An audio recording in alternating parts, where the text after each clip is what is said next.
Song Yoonja was at a loss after seeing the video evidence and materials Song Yoonxian provided. She felt sad. After Song Yoonxian left the ward for a long time, Song Yoonja slightly raised her eyes to look at the ceiling and lay down. Her eyes stared at the ceiling without blinking. She was like a puppet without a soul. She had never expected that Xiao Tianzi used his scheming and methods to her. It was ridiculous. If Gu Chang'e had known that, she would have been satisfied and pleased. It was because the three people who killed her split into two parties and fought against each other. Song Yoonja pursed her lips and gazed at the ceiling. A doctor came to check Song Yoonja after Song Yoonxian left. Seeing Song Yoonja lying on the bed, the doctor called her in a low voice. However, the doctor got Song Yoonja's vicious sight and an abusive curse. "Get out! Get out!" Being scolded by Song Yoonja, the doctor was stunned. Immediately afterward, Song Yoonja threw the pillow from the bed onto the doctor's face. Then Song Yoonja even threw the cups and tableware on the cabinet next to her. To ensure his safety, the doctor had to withdraw from the ward temporarily. However, Song Yoonja didn't stop throwing things to the door after seeing the doctor get out of the room. She felt sorrowful while she was throwing things. Tears uncontrollably flowed out of her eyes. She didn't know why Xiao Tianzi did that. Why did Xiao Tianzi harm her when everything was fine? Did he forget the things that she had done for him with risking danger? Her eyes were anguished. More tears were uncontrollably streaming from her eyes. She knew nothing about Xiao Tianzi's character. However, she wanted Xiao Tianzi to give her an explanation in person. She threw out everything she could get around without mercy. Hearing Song Yoonja throwing things, the doctors and nurses didn't want to enter her ward. After throwing things away, Song Yoonja seemed to understand something suddenly. She got off the bed and walked outside the ward. At that time, the ward was in a mess. The doctors and nurses were afraid of being accidentally injured by her, a lunatic and reluctant to approach. Therefore, in a short time, no one found that Song Yoonja had left the hospital. 2 hours later, when a doctor was going to give Song Yoonja a drip, he suddenly found that Song Yoonja was gone. He realized it was critical and immediately ordered someone to inform Song Yoonxian. At that time, Song Yoonxian was in a meeting in the Song Enterprise, and Chu Machen had returned to the Song family. After receiving the call, Song Yoonxian had no time to inform Chu Machen, and took Meiqi directly to the hospital. The doctor in the hospital was in a sweat. After noticing Song Yoonxuan's frown, the doctor quickly said, "Miss Song, don't worry. We will surely find the patient safe and sound. I hope you can hurry up. You can rest assured, Miss Song. We have checked the monitoring recording and known the route of the patient leaving the hospital. We will be able to find the patient soon." Song Yoonxian didn't trust the doctor's words, and the doctor realized it. So, the doctor rapidly asked the dean to meet Song Yoonxian. After seeing Song Yoonxian, the dean kept apologizing. "Miss Song, I'm so sorry. The patient is lost because our hospital didn't take good care of her. We will get the patient back as soon as possible." The dean's guarantee was almost the same as the doctor's guarantee. However, Song Yoonxian didn't want a guarantee but a result. A good result. "Please go and find my eldest sister immediately." Song Yoonxuan's displeased expression scared the dean. Song Yoonxian was in charge of the Song family, but the hospital didn't respect her because she was young. They believed Song Yoonxian could stand on a sound footing in Yunqing like a duck to water because she depended on the Chu family, her reliable support. The dean and the doctor saw Song Yoonxian in person.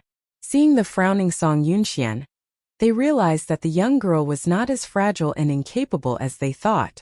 Standing beside Song Yoonxian, Meiqi could also see that Song Yoonxian was displeased. The dean rapidly sent people to look for Song Yoonja, and Song Yoonxian informed Chu Machen after considering. She hoped that Chu Machen could also help find Song Yoonja. Knowing that Song Yoonja had been lost from the hospital, Song Yuning hurried to the hospital. Seeing Song Yuning with a pregnant belly, Song Yoonja felt it was inappropriate. "Sister, you are pregnant now. Shouldn't you stay in the Shui family and nourish the fetus? I heard that our eldest sister was lost. I am anxious. So I come to see how it goes."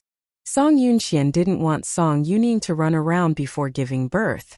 The child in her stomach was not Xuetao's biological son at all. Even if it had been Xuetao's child, he, as a husband who had no affection for her, would have hoped that she had a miscarriage and then drove her out of the Xue family. Song Yunxian would not allow Xuetao to do it.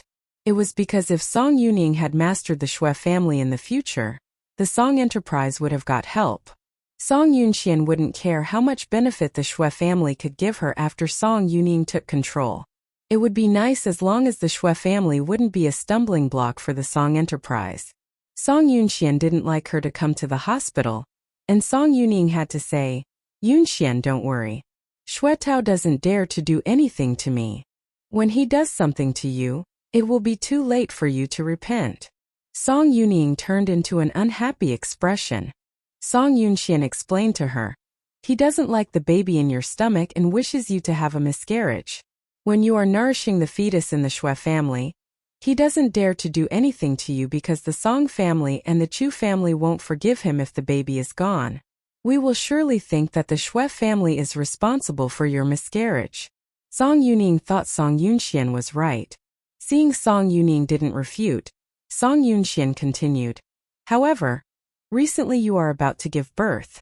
If your child is born prematurely or die because you are running around casually, it will have nothing to do with the Xue family. Even if Ma Chen and I want to punish the Xue family, there will be no reason." Song Yunxian thought carefully and thoroughly, and Song Yuning realized that she was unsafe before delivery. Seeing Song Yuning frown, Song Yunxian turned to order Mei Qi, "Please send my second sister back. I am in the hospital waiting for them to find Song Yunjia back." Mei Qi nodded and turned to Song Yuning. "Please." Song Yuning had to rely on Song Yunxian for everything now, and Song Yunxian had let Mei Qi send her back. Song Yuning naturally wouldn't continue to stay here. She had to follow Mei Qi and leave the hospital. And after Song Yuning left, Song Yunxian looked out the window and lost her mind. She was wondering where Song Yunjia went now. Was Song Yunjia going to meet Xiao Tianzi? Song Yunxian felt that, according to Song Yunjia's character, she probably went to Xiao Tianzi. Even if she had been abandoned, she would have had to ask the man to give her a reason. Not to mention that Xiao Tianzi had done unscrupulous harm to her. Song Yunxian recalled that when she just had come to the Song family, she didn't understand why Song Yunjia stubbornly and blindly loved Xiao Tianzi. Now, after more than half a year, she understood Song Yunjia's love for Xiao Tianzi. Song Yunjia regarded Xiao Tianzi as her world. When she discovered that Xiao Tianzi wanted to murder her, she must feel that the whole world had abandoned herself. She even felt that the sky collapsed in an instant. She sympathized with Song Yunjia but only was sorry for Song Yunjia's stupidity. However, it was all right. Song Yunjia's stupid was beneficial to Song Yunxian. Song Yunxian felt happy and satisfied after her successful revenge because of Song Yunjia's obsession with Xiao Tianzi. They had cared only for themselves and hadn't considered Guchang's thoughts and feelings at that time. Now Song Yunxian had no reason to care about their sorrow and sadness. Every dog had its day. They should suffer retribution for what they had done and what they had owed when the time came. And Song Yunxian was waiting to collect their debt. When Song Yunxian was waiting in the hospital, Mei Qi called her after sending Song Yuning back home. Song Yunxian didn't get Song Yunjia's information from the hospital. While driving, Mei Qi asked her on the phone, "Should we check the Xiao family? I also think we should visit the Xiao family." "But Manager Song?" Mei Qi hesitated for a while as if he had a huge concern. "If you go to the Xiao family to look for Song Yunjia, it means that you fight the Xiao family head-on." "What's the matter?" "Anyway, Xiao Tianzi has been guarding me all the time. Now, fighting him head-on is just breaking the window paper, the meaningless cover." "But are you sure you want to do this, Manager Song?"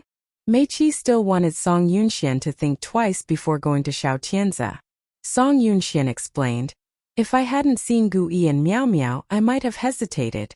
However, now Gu Yi and Miao Miao are safe in Hokkaido. Even if you see that the two kids are safe, they still under Xiao Tianzi's control."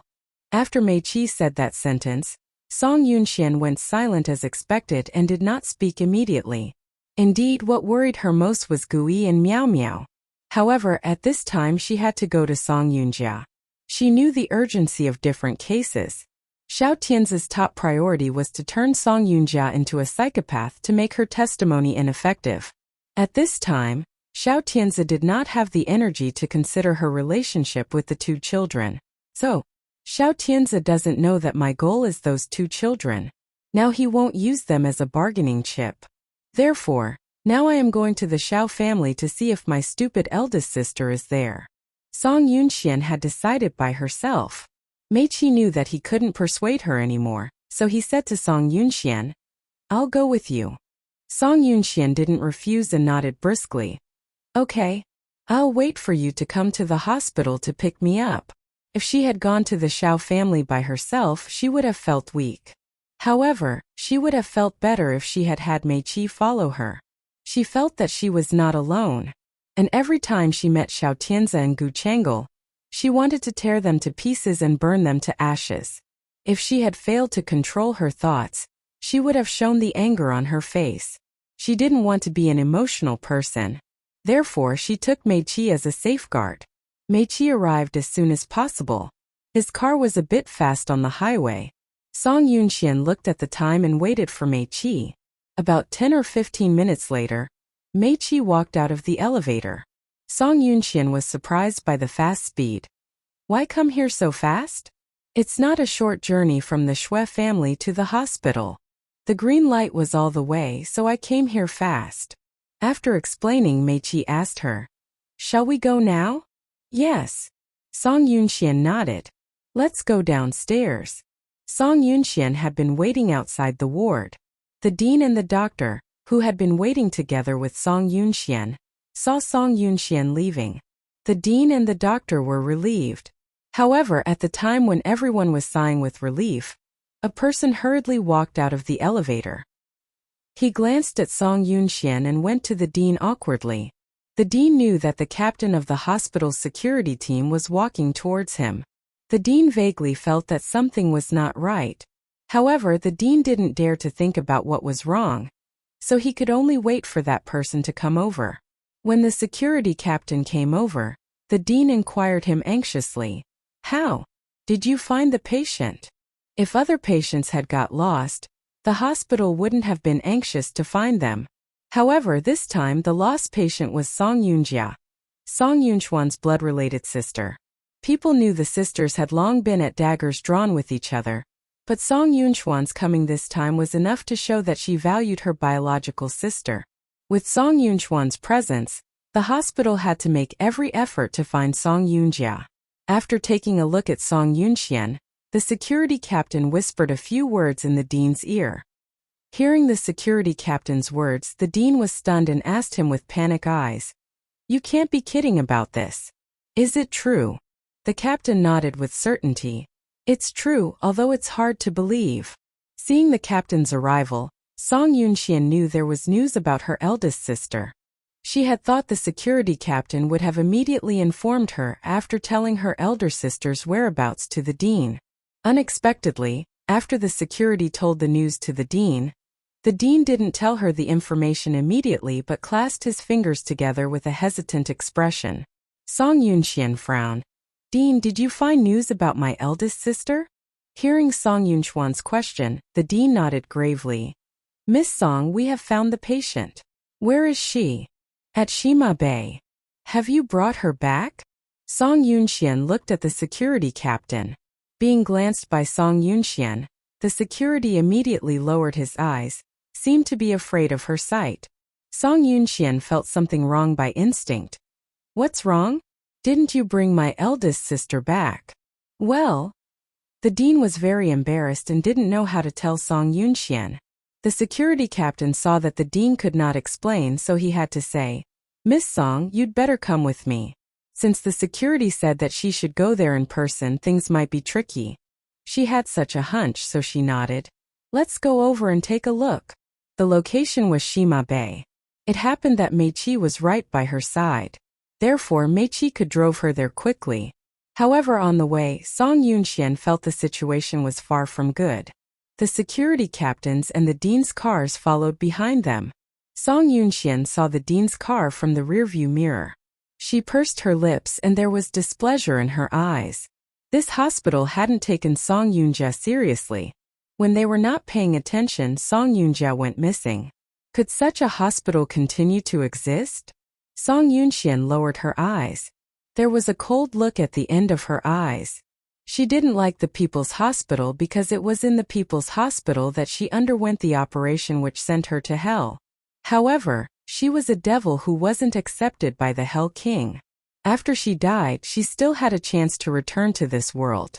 She had become another identity, but that identity still allowed her to retaliate against those who had killed her. Song Yunjia was in a dead end.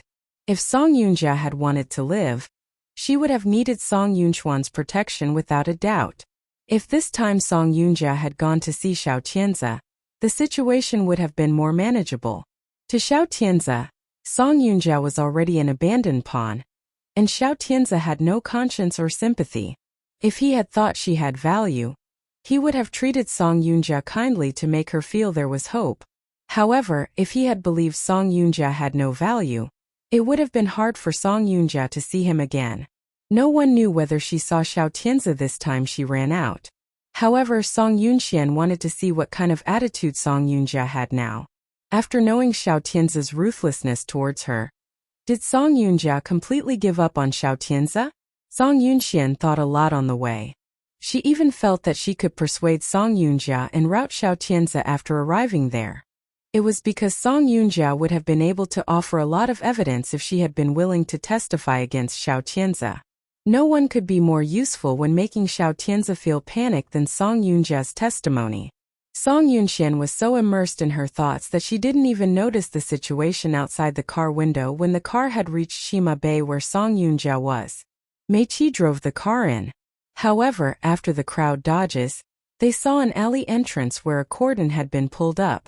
Police officers continually appeared, and some officers had taken photos of the scene. Meiqi frowned and looked at Song Yunxian through the rearview mirror. He found Song Yunxian was looking down and did not notice the situation outside. He called her, "Manager Song?"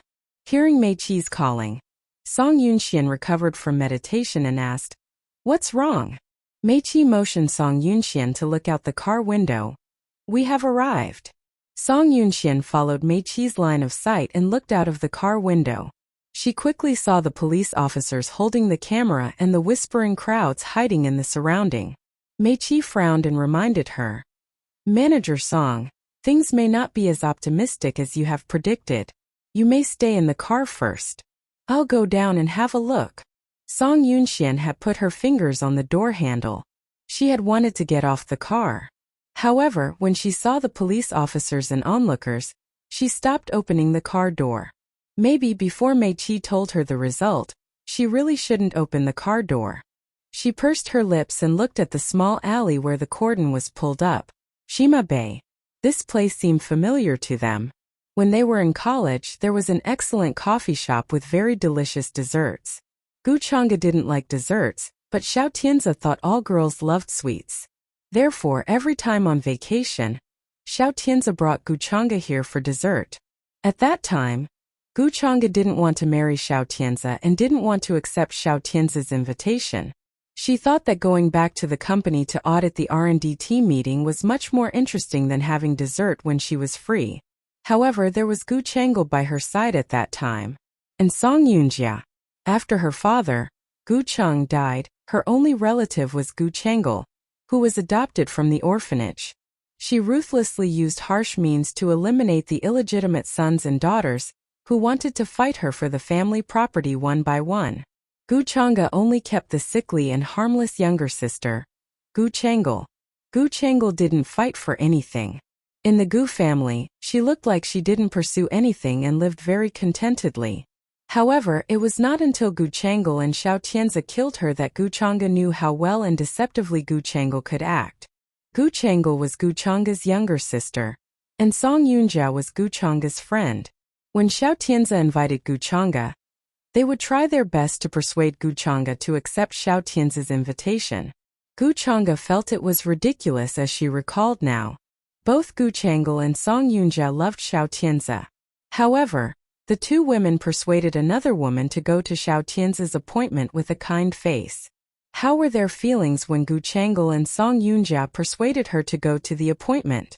Gu Chang'e was afraid that they had wanted to kill her. After all, they loved Xiao Tianzi. It was an unforgettable place. She didn't know why the cafe she and Xiao Tianzi often dated in the early years was still well run. While the surrounding shopkeepers had changed, this coffee shop's owner remained the same. Gu Chang'e and Xiao Tianzi came here once after their marriage. However, she couldn't remember what coffee she ordered with Xiao Tianzi and what they said. It was because when Xiao Tianzi caused her to lose her legs in life, the time spent with Xiao Tianzi turned into the deep hatred. Between them there was no love, only hate. That kind of bloody hatred could never be forgotten.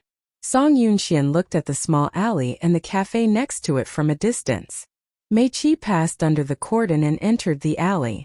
After several minutes, Mei Qi came out of the alley. He walked straight towards the car in which Song Yunxian was. Seeing Mei Qi, Song Yunxian lowered the car window and asked, "What happened to my eldest sister?" Hearing Song Yunxian's question, Mei Qi frowned and uttered two words gently. "She died." Song Yunxian was a little stunned while hearing Mei Qi's words. Then she asked him, "What did you say?" Mei Qi knew this news was a shock for Song Yunxian. Therefore he repeated, "Manager Song, calm down please. I'm asking you what you just said." Song Yunxian's eyes were fixed on Mei Qi. Mei Qi found her serious. He answered again, "Song Yunjia passed away." Song Yunxian felt drumming in her temples. She had such mixed feelings that she could not express them or control them. Song Yunxian should be relieved and happy for Song Yunjia's death. After all, Song Yunjia was one of those who had killed her.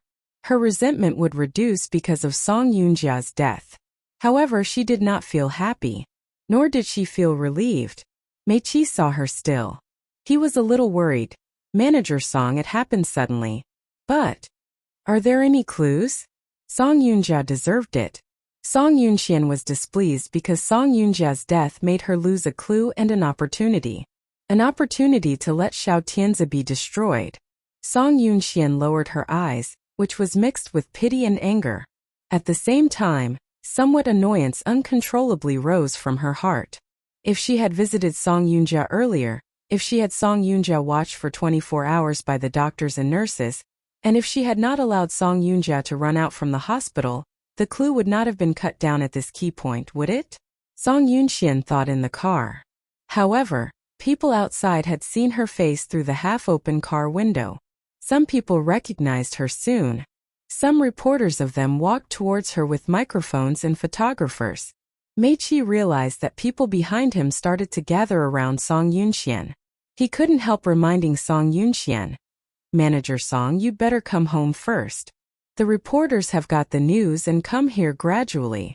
Song Yunxian looked at Mei Qi's back and saw reporters and photographers walking towards her. Song Yunxian pursed her lips. People could not tell whether she was really sad in her heart. But she was definitely in a bad mood. Song Yunxian opened the car door with her fingers. Mei Qi found the door to be opened. He was surprised and shut the door immediately to let Song Yunxian be in the car. Song Yunxian frowned. "Can't I get off the car?" Mei Qi tried to convince her. "Manager Song, it's improper to get off the car right now. The reporters in Yunqing were gossip. Besides, the magazines and newspapers had been waiting to report this big news. Therefore, they wanted to interview Song Yunxian. Now, if Song Yunxian had accepted the interview without preparation, the reporters would have embroidered the truth no matter the attitude Song Yunxian had shown. The best way was to avoid the interview at this time and accept it until everything went well. Song Yunxian pursed the lips. She did not listen to Mei Qi. Instead, she pushed the door again. "I want to see her. Manager Song, so many people here. If you come to..." Song Yunxian knew Mei Qi was worried about her, but she must see Song Yunjia's death. Song Yunjia had seen Gu Chang'e's death. Song Yunxian could not let off every single detail of her revenge. Why couldn't she see Song Yunjia's last appearance in this world? Mei Qi saw her determination. He could do nothing but open the door for Song Yunxian. He cleared the way for Song Yunxian from the crowded reporters. Song Yunxian got off the car. Then Mei Qi blazed a trail for her. Song Yunxian was appreciated and looked at Mei Qi. Mei Qi saw her sight and nodded slightly, signing that she could see Song Yunjia. Just as Mei Qi's expectation, Song Yunchuan's appearance caused a sensation of the reporters. Seeing Song Yunxian out of the car, the reporters rushed to ask Song Yunchuan's attitudes towards her eldest sister's death. Song Yunxian ignored all questions. Mei Qi protected Song Yunxian to arrive where Song Yunjia died. The reporters behind them would not give up as they did not get an answer. Facing with the reporters' questions, Mei Qi tried his best to help Song Yunxian answer. No comment. Please give us away, please. Mei Qi helped Song Yunxian walk ahead. It was hard to get there. Song Yunxian squinted slightly when she approached the cordon and small alley. After they arrived at the cordon, not only did Mei Qi stop the reporters, but also the present police started to help Song Yunxian. Although the reporters wanted to follow Song Yunxian, they had to give up because of the police's restrictions. Song Yunxian crossed the cordon, pursing her lips and saying nothing. The police were about to take the transcript with Song Yunxian, but after answering the phone, they put away the transcript book for the time being. Obviously, it was Chu Machin who got the news and called the police. Song Yunxian walked towards the alley. The environment of the alley was not bad. There was no rubbish. The ground was flat cement road. Because there was an 18 floors tall building next to it, Song Yunxian had a flash of thought in her mind when entering the small alley. She asked, "Did my eldest sister commit suicide by jumping off the building?" "She committed suicide by hitting the wall." Mei Qi's words made Song Yunxian stop her steps for a while. Hitting the wall? Could people die of hitting the wall? Mei Qi probably thought of what she was considering. He explained to her. She made the final determination. The doctor said that her skull was smashed. Song Yunxian did not say anything, but her eyes darkened. Final determination. The skull was smashed. Song Yunjia had been muttering and mumbling to Xiao Qianzi, but she was so cruel to herself. The police saw Song Yunxian pausing and walking slowly. He thought Song Yunxian was afraid of the bloody scene. Then he asked Song Yunxian, "Miss Song, we have recognized the death. Are you still going to see the spot?" Yes. She wanted to see Song Yunjia's death anyway. Hearing her answer, the police had to show her the spot. Song Yunjia seemed to die miserably. A piece of white cloth had been covered on her body. Song Yunxian walked close and saw blood burst on the wall. The blood stain spread down the wall and dropped. It was not as bright as it first came out, but it did not dry up. Song Yunxian walked to the white cloth. She bent down slightly. Pinching a corner of the cloth, Song Yunxian lifted the white cloth gently. It was not as miserable as she imagined. Song Yunjia seemed not to die in peace. Her face was already pale. The body that had not yet stiffened seemed to be slightly warm. She opened her eyes wide and refused to close, looking hollowly at the person who appeared above her. Her eyes were gloomy. The blood flowed from her head with a hole. The blood flowed down her eyes like the tears of blood. It looked frightened and shocked. Mei Qi saw Song Yunjia's body. He covered his mouth with a handkerchief and coughed slightly. Song Yunxian heard his cough. She glanced at Mei Qi slightly and found Mei Qi's uncomfortable symptoms. "Are you sick of the blood or the body?" Song Yunxian asked Mei Qi. Mei Qi had seen the blood many times in his life, but this was the first time he had seen a woman smashed herself with a hole on her head. What was stranger was that this woman opened her eyes wide and refused to close it when she died. Song Yunxian saw Song Yunjia's eyes. She did not feel scared. Instead, she felt pity and compassion. Of course, Song Yunxian did not believe Song Yunjia would run out to commit suicide. If Song Yunjia had wanted to commit suicide, she could have jumped from the hospital's top floor. Why did she run out of the hospital and come here? Judging from that, she was probably murdered. Song Yunxian only saw Song Yunjia's head and face. Thinking that Song Yunjia probably had been killed, Song Yunxian removed the entire white cloth. The police saw that Song Yunxian was about to remove the entire white cloth. He couldn't help but stop her. You can't remove it to see the corpse. Song Yunxian didn't listen to the police's persuasion at all. She pulled the whole white cloth away at once. The police were very displeased, but the cloth had been removed. It was useless for them to be displeased. Besides, Song Yunxian had the reason to watch Song Yunjia's body. After all, Song Yunjia was her sister by blood. In addition to Song Yunxuan's kinship with the deceased, Chu Machen was supporting Song Yunxian behind her. Chu Machen called the police as soon as he heard the news and signaled them to let Song Yunxian take a closer look. Although they wanted to expressly stop her, there would have been no need if they could not. Song Yunxian removed the cloth. She carefully inspected Song Yunjia's body from the head to toe. If Song Yunjia had been killed, she would have tried her best to struggle before her death. Song Yunxian reached out to turn over Song Yunjia. However, when she reached out, Mei Qi said by her side, "Don't you know she committed suicide? She can be killed, can't she?" Mei Qi frowned. "You have seen a big hole on her head because of smashing. She must die for it. But as a woman, how can she hit herself with so much strength? It is likely that someone grabbed her collar and slammed her against the wall, which finally caused her death." Song Yunxian finished. Then she called Mei Qi. "You come here to help me turn her over. It's not good to move the deceased without authorization, right? Some evidence can only be collected by moving the deceased, for example." Song Yunxian and Mei Qi turned Song Yunjia over gently. They did not directly put her face against the ground but exposed her back and neck. Mei Qi had already felt uncomfortable with Song Yunjia's death. Now he touched her body and even wanted Song Yunxian to leave immediately after a look. However, before he said anything, he saw Song Yunxian staring at Song Yunjia's neck. Mei Qi saw Song Yunxian staring at Song Yunjia's neck. He couldn't help but ask, "What are you looking at? You see her collar on the back of her neck. There are folds. Besides, they were intensive. It seemed that someone grabbed the collar for a long time. If she had not been held for a long time, there would not have been so many folds." Song Yunxian looked at Song Yunjia's neck. She held her spirit and told Mei Qi, "Get the police and take the evidence." Mei Qi heard Song Yunxuan's instruction. He covered his mouth with the handkerchief and got up. He walked towards a policeman who was collecting the evidence and had some discussion with him. The police looked over with some surprise in her eyes. He hesitated for a while and followed Mei Qi to walk here. Song Yunxian glanced at the young police.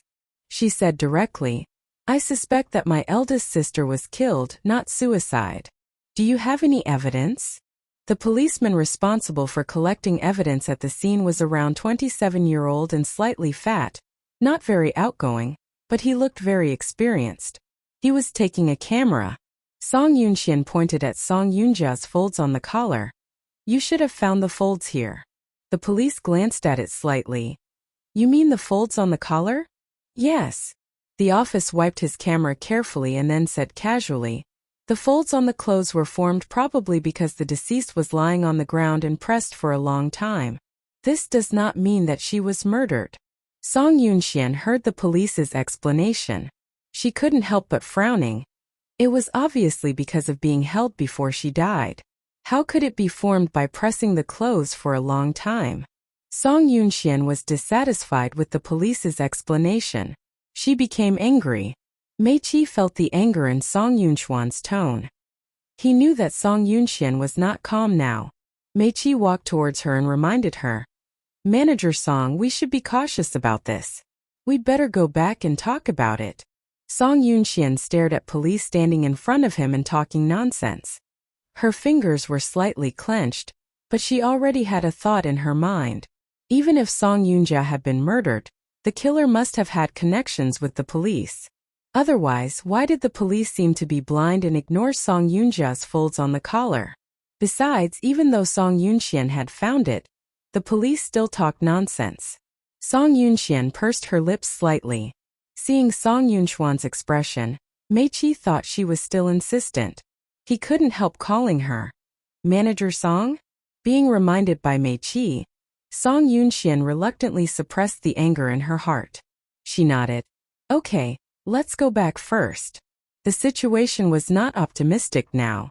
She really needed to go back first. Besides, she'd better discuss with Chu Machin. Since Xiao Tianze had already inserted someone into the case, Song Yunjia's cause of death might pretend to be suicide. Song Yunxian would not easily let Xiao Tianze get rid of Song Yunjia. Before Song Yunxian turned to leave, she took some photos of Song Yunjia's body, which covered every corner of her body. The police saw Song Yunxian taking photos of the death. He stopped immediately. "You are not allowed to take photos.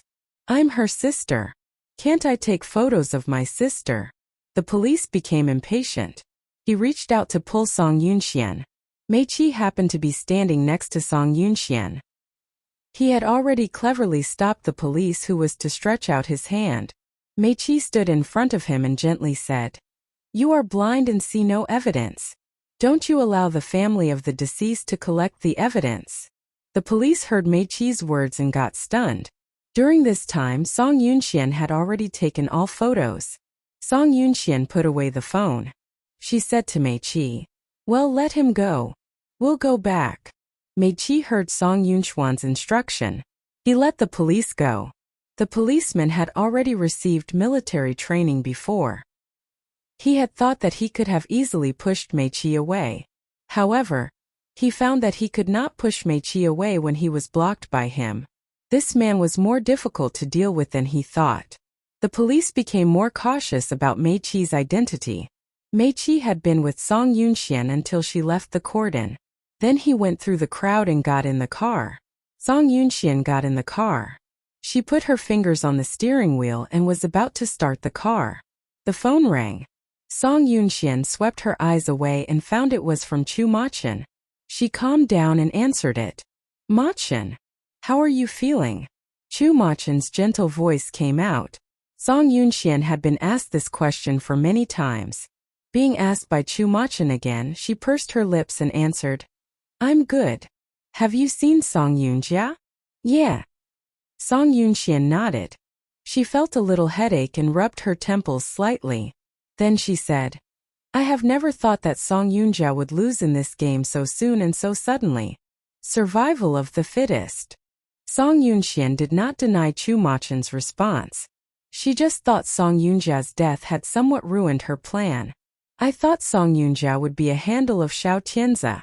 She was indeed Xiao Tianze's handle. Otherwise, Xiao Tianze would not get rid of her so soon. Song Yunxian heard Chu Machin's words. She frowned slightly. "Why do you know it was Xiao Tianze who killed her? Don't you suspect that?" "I'm not suspecting that. I'm quite sure. But I don't have evidence to prove it." Chu Machin kept silent for a while. Then he continued. "Since Xiao Tianze had planned to kill your eldest sister, he must have prepared everything. He won't give you any clues." "What do you mean?" "Don't look into the specific cause of Song Yunjia's death. Even if you look into it, there will be no results. It's a waste of time." Song Yunxian heard Chu Machin's analysis. She slightly pursed her lips. She held the phone and looked at the reporters and crowds outside. She could not deny Chu Machin's words. She understood Chu Machin's meaning. She would get nothing even though she looked into Song Yunjia's death. She would rather hurry up and find another way than waste time on things without results. "I'll think about it whether I should look into it. Take your time. I'll come to you tonight." "Okay." Song Yunxian nodded slightly. On the other end, Chu Machin hung up. Chu Machin was in the Chu's skyscraper. He overlooked the long-distance view of the whole city from the floor-to-ceiling windows. His fingers were slightly knocking on the table unconsciously. Song Yunjia's death made Song Yunxian fall into a dilemma. On the one hand, Xiao Tianze's right arm was removed. On the other hand, she lost an opportunity to beat Xiao Tianze completely. Song Yunjia's death was not bad for Song Yunxian. But for Song Yunxuan's most available plans, it was a deadly disaster. Chu Machin looked at the scenery in the distance. He lowered his eyes. He was considering what kind of decision Song Yunxian would make next. It was peaceful in the Xiao family.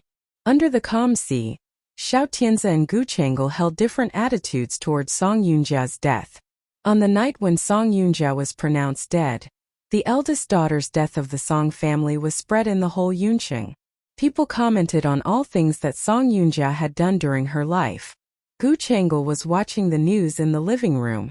When she heard of the message, she couldn't help raising her lips. Xiao Tianzi just saw her raising her lips. Xiao Tianzi's eyes became cold. Gu Changel felt Xiao Tianzi's sight. She turned over to look at Xiao Tianzi. Finding the coldness in his eyes, Gu Changel bent her lips unhappily. What? Do you feel pity for Song Yoonja's death? Xiao Tianzi took his eyes back. He did not mean to go on with her. He just got up and left the living room. Gu Changel did not care about Xiao Tianzi's leaving. She raised her lips and looked at the report on Song Yoonja's death with satisfaction. Moreover, after a TV station reported Song Yoonja's death, Gu Changel would switch to another TV station and continue to listen to the news about Song Yoonja's death. The voice that reported Song Yoonja's death was like the sound of nature. She would never get bored with it. Gu Changel stared at Song Yoonja's body covered with the white cloth on the TV screen. She couldn't help chuckling. Our last weakness no longer exists. Song Yoonja, the world is well rid of you. As long as Song Yoonja was dead, Gu Changel and Xiao Tianzi would not betray each other.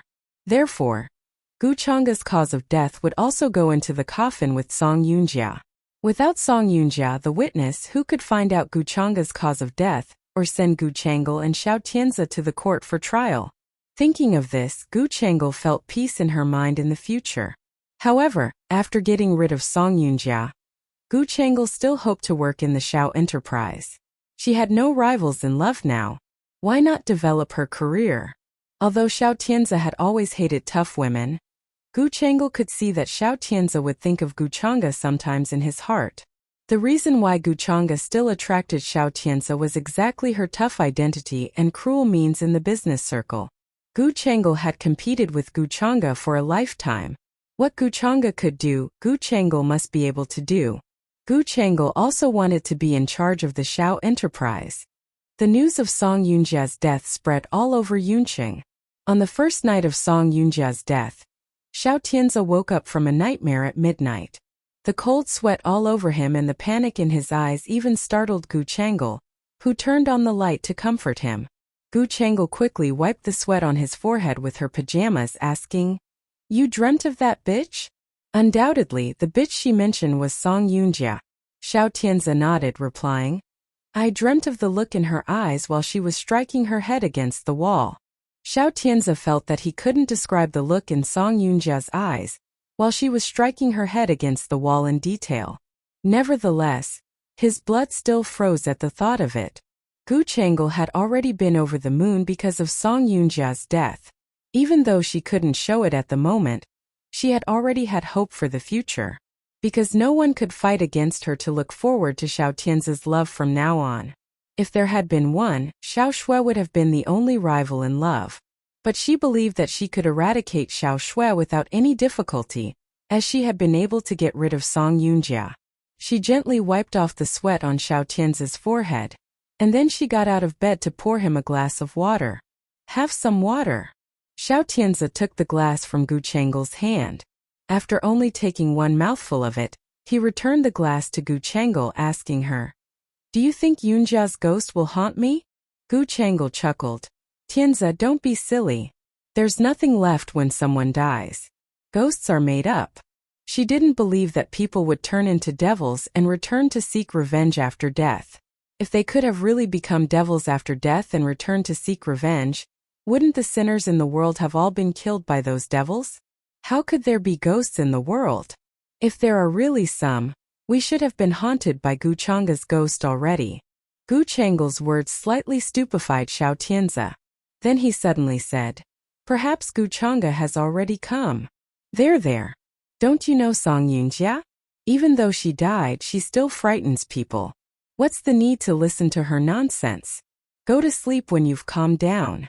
Gu Changel was thinking about how to enter the Xiao enterprise and contacting the seniors step by step, so she wanted to go to sleep now.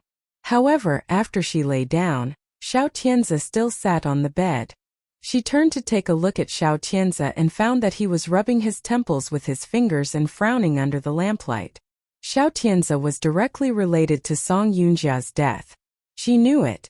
After all, when Xiao Tianzi came back covered in blood, she was so scared that she almost fainted.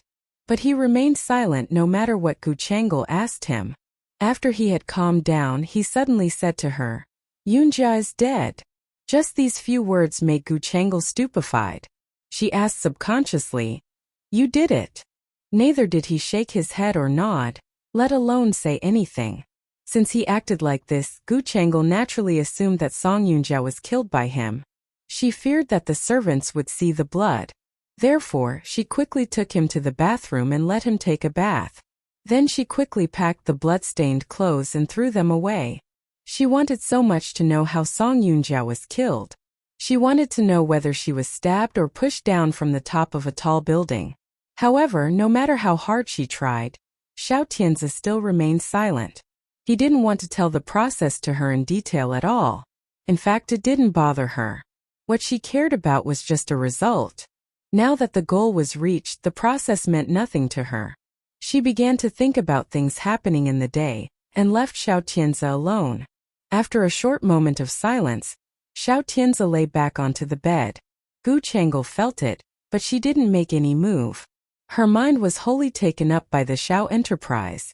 Thus she naturally didn't pay attention to Xiao Tianzi. Yet after Xiao Tianzi lay down, he rested his hand on Gu Chang'e's waist. Feeling that Xiao Tianzi's fingers rested on her waist, Gu Chang'e felt somewhat happy. Then she felt that Xiao Tianzi's arm retreated, and he pulled her whole into his arms. Xiao Tianzi's chin rested in the fossa of her neck. He gently asked her, "Chang'e." Hearing that, Gu Chang'e slightly turned her head and asked him as she could not just remain silent, "Yes. Will you attend Yunjia's funeral?" Hearing the question, Gu Chang'e curled up her lips and gave him a smile. "No matter what, I've known Yunjia for over 10 years. I will surely attend her funeral." Now she feared nothing as Song Yunjia had already died, and no one in the world would fight against her for Xiao Tianzi. Her fingers rested on Xiao Tianzi's, which were on her waist, and she comforted him gently. "Tianzi, no one can threaten us by anything in the future. We don't need to be afraid of anyone anymore." "Emichim," Xiao Tianzi replied softly. Then he slowly closed his eyes. Gu Chang'e was in a good mood. After saying this, she turned around and held Xiao Tianzi in her arms. Then she rubbed her face in his arms gently. As soon as Xiao Tianzi closed his eyes, he recalled Song Yunjia's look before she died. She looked pale. In her eyes lay nothing but him. Her question echoed in his ears over and over again. She said, "You hired those men who hurt me, right? Why did you do this? I have been thinking about you for all these years. Why did you want to hurt me? I just want to be with you. I love you more than Gu Chang'e. Why did you hurt me? Xiao Tianzi, do you have a conscience? Do you?"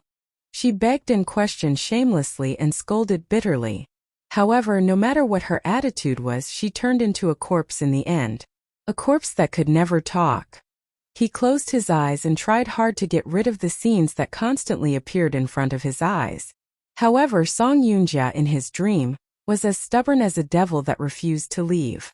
She asked him time and time again, "Why? Why? Why did you hurt me, Tianzi? Tianzi, I love you so much. Why did you hurt me? You killed me.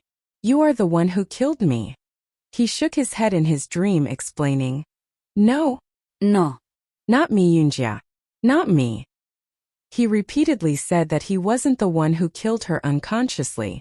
However, the voice that haunted him in his dream refused to disappear. Xiao Tianzi didn't wake up until someone shook his shoulder and shouted at him, "Tianzi? Tianzi, wake up." It was Gu Chang'e's voice.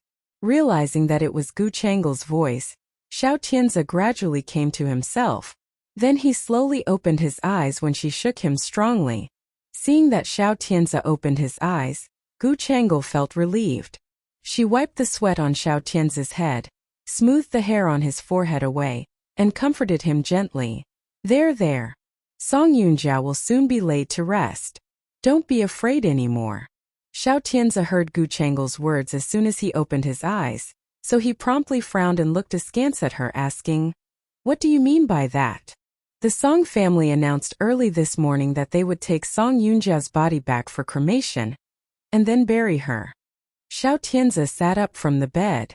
Though he felt strange in his heart, he didn't tell the whole story to Gu Changle. He just asked, "Why did they make such a quick decision?" "I also feel strange. But it proves that you've done a good job in covering up all the evidence. The police have concluded that Song Yunjia committed suicide instead of being murdered by anyone. Song Yunxian bought it, and she naturally wants to take the corpse back and bury it properly." Xiao Tianze puckered up his brows and his eyes got dark. Before Song Yunjia died, he and Song Yunjia had a little dispute. It didn't attract any attention, but he did grab Song Yunjia's nape and collar. If Song Yunxian had been careful enough, she would have found it when examining Song Yunjia's body. Song Yunxian had skills of her own.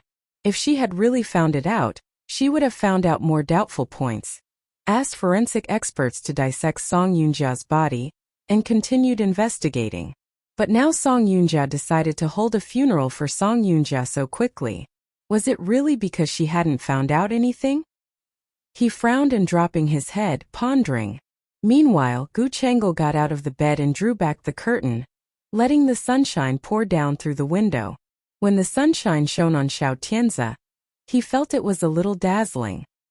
He raised his hand to block his eyes, saying, "Close the curtain." Gu Changle wore a mild smile. "Why? Sunshine is good for you. Besides, all the ghosts will disappear in the sun. If the bitch really comes to seek revenge, I'll let her die for good." Hearing that Gu Changle said the words so excitedly, Xiao Tianze's eyes fell on Gu Changle's face. Feeling that he was looking at her, Gu Changle walked over to him, sat gently on the bed, and looked at Xiao Tianze, asking him, "Do you need me to protect you? I am male and you are female. I should protect you." Hearing this, Gu Changle lowered her eyes and smiled gently. Then she rested her fingers on the back of his hand, saying, "But I also want to protect your love for me. Don't worry. You are the only one I love, no matter what happens. I will get older and older, and I won't be as beautiful as I am now. When I'm impaired, there will be young and beautiful girls around you. No matter who chases me, you will always be the only one I love." Gu Changle pressed her lips, feeling worried. "Then promise me." "I promise." "And prove it to me." "I will." He would satisfy her every single need unconditionally. But Gu Changle continued, "I want to watch over you or I will be worried." "Watch over me?" he asked in reply. Gu Changle nodded seriously. "I want to enter the Xiao Enterprise to be your assistant to watch over you, and keep those coquettish sluts away from you." All that Gu Changle said in the first place was to pave the way for the very request. Xiao Tianze was not silly. He could understand what she meant, and he knew clearly that she wanted to find an excuse to enter the Xiao Enterprise. It was just that he didn't want Gu Changle to enter the Xiao Enterprise. No matter how many times she asked, he would not let her enter the Xiao Enterprise. It didn't need further discussion. He pressed his lips, looking at Gu Changle calmly and earnestly. He replied, "I don't want you to focus on your career just like Chang'e did." He just wanted Gu Changle to be around him and be his wife. He didn't want her to be a strong woman. He hoped that Gu Changle could be different from Gu Chang'e. However, things would not work out as he hoped. After being rejected, Gu Changle frowned, and her eyes glowed with the grievance. She murmured, "I just want to be with you every moment. I go home on time every day so you can always be with me. Therefore, you don't need to work with me in the Xiao Enterprise." Gu Changle frowned and grasped his pajamas with her fingers, still unwilling to let the chance slip. She said, "But it's really boring to stay at home all day. You can get a facial, go shopping, or do charity work. If it's still boring, you may adopt a kid." He really shouldn't have said that. No sooner had he said that she might adopt a kid than Gu Changle let go of his pajamas, asking doubtfully, "You hate it that I can't give you a baby?" Gu Changle pressed her lips, looking at him with grief in her eyes. Xiao Tianze immediately remembered that it was Gu Changle's sore spot, so he hastily coaxed her, No, that's not what I meant. Bullshit. Gu Changel got out of bed and strode to the door, leaving the words, "The reason you don't want me to enter the company is that you want a bitch to give a baby to you, right?" Seeing that she strode to the door, Xiao Tianze tried to stop her and explain himself. However, no sooner had he jumped off the bed than Gu Changel stormed off, slamming the door behind her. Hearing the big noise of the door slamming, Xiao Tianze gave up chasing her. He sunk back on the bed and covered his forehead with his hand, letting out a sigh. He didn't want Gu Changel to be like Gu Chang'e. If Gu Changel had followed in Gu Chang'e's footsteps, his love for her would have been dimmed no matter how deep it had once been. Once a woman was ambitious, her love would not be pure anymore. Some people could marry someone they didn't love just for money, and some could even take risks to commit murder and arson. As long as two people had a benefit-based relationship, they would try to hurt the other when there was a conflict of interest. The last thing he wanted to do was to hurt Gu Changel. However, Gu Changel insisted on entering the Shao enterprise. The first time Gu Changel mentioned this, he refused her. Now it was the second time she brought it up, and he could still refuse her.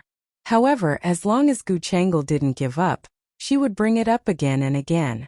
Considering her character, it was impossible for her to give up until he compromised. After rushing out of the bedroom, Gu Changel slowed down. She thought that Xiao Tianze would chase after her. However, after waiting for a few minutes in the corridor outside the door, she found that Xiao Tianze still did not rush out to look for her. Seeing this, her mood worsened. She felt that she was about to explode with anger. If Xiao Tianze had rushed out to chase her when she had just stormed off, she could have taken the opportunity to bring up the matter of entering the Shao enterprise again. And Xiao Tianze would probably agree, as he didn't want to make her angry. However, Xiao Tianze hadn't rushed out after several minutes. Her idea and plan failed to work. She was not reconciled to her failure, and she did not give up. She wanted to enter the Shao enterprise, which was her dream. She had already owned the man who had once been Gu Chang'e's and had got his favor and love. Besides, she had even eradicated Song Yunjia, who had once been the stumbling block. The next thing she wanted was to have a legendary and admirable life as Gu Chang'e did. Gu Chang'e was known as the legend businesswoman of the whole Yunqing. Why couldn't she, who was also the daughter from the Gu family, also be a legend like Gu Chang'e in the business world? She clenched her fingers and began to think about how to mention the issue to Xiao Tianze again and let him agree. After Gu Changel left the bedroom, Xiao Tianze closed his eyes and began to reflect on the last time he met Song Yunjia. The story started yesterday morning.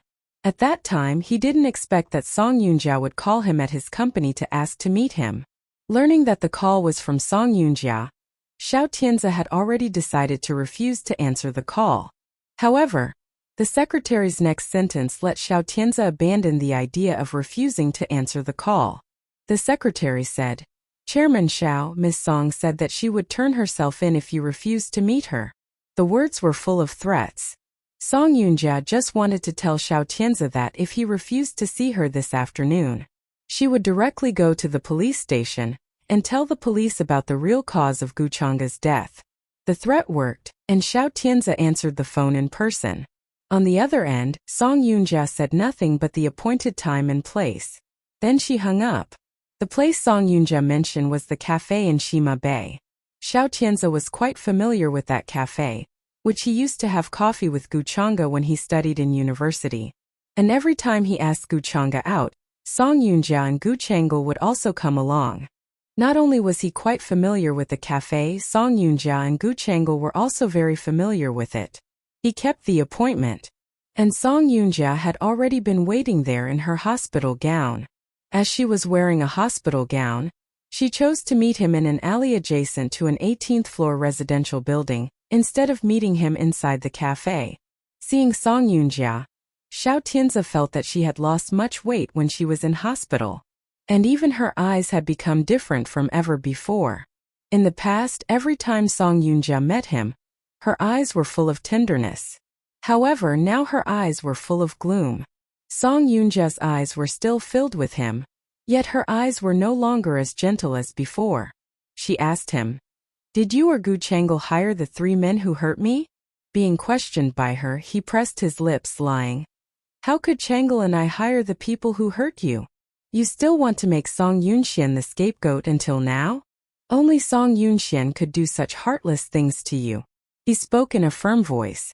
However, after hearing this, Song Yunjia couldn't help but sneer. Xiao Tianzi. No one else can lie to me this calmly under this circumstance except you. Xiao Tianzi looked at her with a poker face, trying to weasel his way out of it. I didn't lie to you and I don't have the reason to hurt you. You don't have the reason? Song Yunjia asked him in reply. Do you forget that I know you are the one who killed Gu Chang'e? Song Yunjia's words silenced Xiao Tianzi. Song Yunjia did know too much. If she hadn't known the cause of Gu Chang'e's death, they would have been possible to maintain the relationship of friends or lovers. However, Song Yunjia knew the cause of Gu Chang'e's death. If she had told some clues to the ones who were investigating the cause of Gu Chang'e's death, a series of clues and evidence would have been found out one after another. And all the evidence would be fatal to Xiao Tianzi. Xiao Tianzi pressed his lips, saying, You won't spill out those things. Song Yunjia sneered. How can you be so sure? Xiao Tianzi looked at her eyes gently, replying, 'Cause I know you love me. However, though the words showed that he trusted Song Yunjia, they provoked Song Yunjia. Hearing this, Song Yunjia couldn't help striding forward and grabbing his collar, questioning him furiously. Since you know I love you, why did you let other men rape me? Why? Song Yunjia was crazy with pain, and the look on her face became somewhat hysterical. Xiao Tianzi had never seen Song Yunjia being this excited before. Now he was shocked on seeing her like this. Song Yunjia looked at him, saying earnestly, You have always been my one and only. I have been waiting for these many years and have assisted you with a number of things, but what have you done? You could only let me be raped. I'm just a pawn in your plot.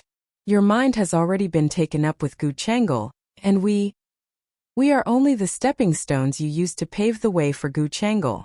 The more she talked, the more upset she was. As if she felt that everything she had done was meaningless, she promptly let go of Xiao Tianzi's collar, giving a wry smile. Meanwhile, she didn't stop murmuring to herself. When you were with Gu Chang'e regarded you as her husband. I joined with you to kill Gu Chang'e. After eradicating Gu Chang'e, you should know how much I love you, and that I'm willing to do anything for you. However, what I risked my life to get was your worry, your betrayal, and your plot aiming at killing me. The more Song Yunjia talked, the more pain she felt. And she couldn't help but squat down as if she could not take the pain. She covered her face with her hands, and tears flowed down from her eyes. However, no matter how much tears flowed from her eyes, Xiao Tianzi was still being indifferent. When Song Yunjia looked up, what she saw was Xiao Tianzi's indifference and heartlessness. She looked up at Xiao Tianzi and suddenly asked him, Do you want me to die? Xiao Tianzi knew that Song Yunjia knew most of the truth, so he came straight to the point. As long as you keep your mouth shut, I won't kill you. Song Yunjia nodded, replying, I see. You want me to die. Song Yunjia nodded lightly, yet her voice was in despair. He didn't know what Song Yunjia was going to do next, but he instinctively had a very bad premonition. Song Yunjia moved quickly. After taking a deep look at him, she suddenly stood up and slammed into the hard wall beside him. He was shocked, watching the blood on Song Yunjia's head flow out quickly and the hole on the top of her head. Subconsciously, he grabbed her collar in a hurry, trying to stop her. But she wouldn't do anything ever since, because she was dead. He put one finger under her nose for half a minute. There was no breath. Song Yunjia's eyes were stained with blood from the top of her head. Although she didn't say any last word before she died, he could see how resentful this woman was towards him from her reluctant eyes. How disappointed she was. He straightened his lips, held Song Yunjia's corpse, and let her blood flow over him. He was unable to tell what kind of feeling he had at this point. He hoped she die because she could be buried along with his secret. No one would ever know the truth of Gu Chang'e's death, and no one would be able to testify it. No one would ever dig it out. However, he never thought that Song Yunjia would commit suicide for protecting his secrets. He held Song Yunjia's corpse at a loss. There were many things he wanted to say to her, but he couldn't utter a word. He pursed his lips, holding her body in a daze. It was until he was awakened by the increasingly strong bloody smell that he put her down, erased the fingerprints and shoe prints, and left the alley in haste. Song Yoonja didn't say much to him, but every word was deeply engraved in his mind. He had known her for more than 10 years. They developed from classmates to colleagues, from colleagues to lovers. Even though she had been fighting with Gu Chang'e both with open and secret means, they did the horrible things to her after she lost. And they cornered her in the dead end. Song Yoonja had a tendency to commit suicide after being raped, but she did not really give up her life. It wasn't until she learned that Xiao Tianze was behind the scenes that she finally realized what a stupid joke she was.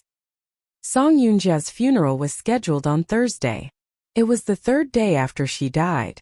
The police confirmed it was suicide, easy to handle. The funeral would be held in the old house of the Song family. One after another, the Song family sent away the elder and the eldest lady in 1 year. People in Yunqing sighed for it. The bad news spread to the other side of the ocean, Switzerland. When Song Yoonja's mother, Yi Meiqi, got the news, she returned homeland as quickly as possible. She thought it was a prank until she saw Song Yoonja's body in person. When she saw her body, she almost fainted instantly. Song Yoonxian saw Yi Meiqi being handed by the maids back to rest.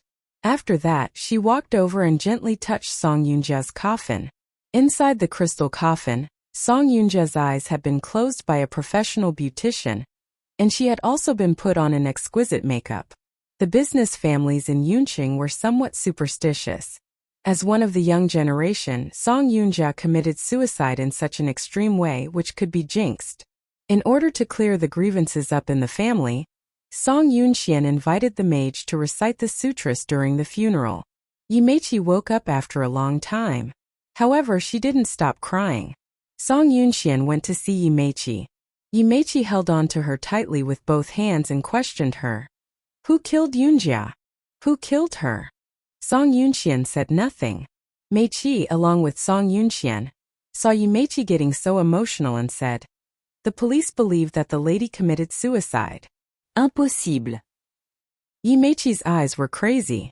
It was hard to believe that her daughter would kill herself just a few days after she left. She is not such a cowardly person. She was killed. She was the victim. Song Yoonxian pursed her lips and looked at Yi Meiqi calmly. Mom, calm down. Find the murderer. You must help her find the murderer. Yi Meiqi wasn't herself anymore. After losing her only daughter, Yi Meiqi felt there was no point living anymore. The only thing burning fiercely in her chest was the endless hatred. She didn't believe Song Yoonja would commit suicide all of a sudden. It is absolutely impossible for her to commit suicide so abruptly.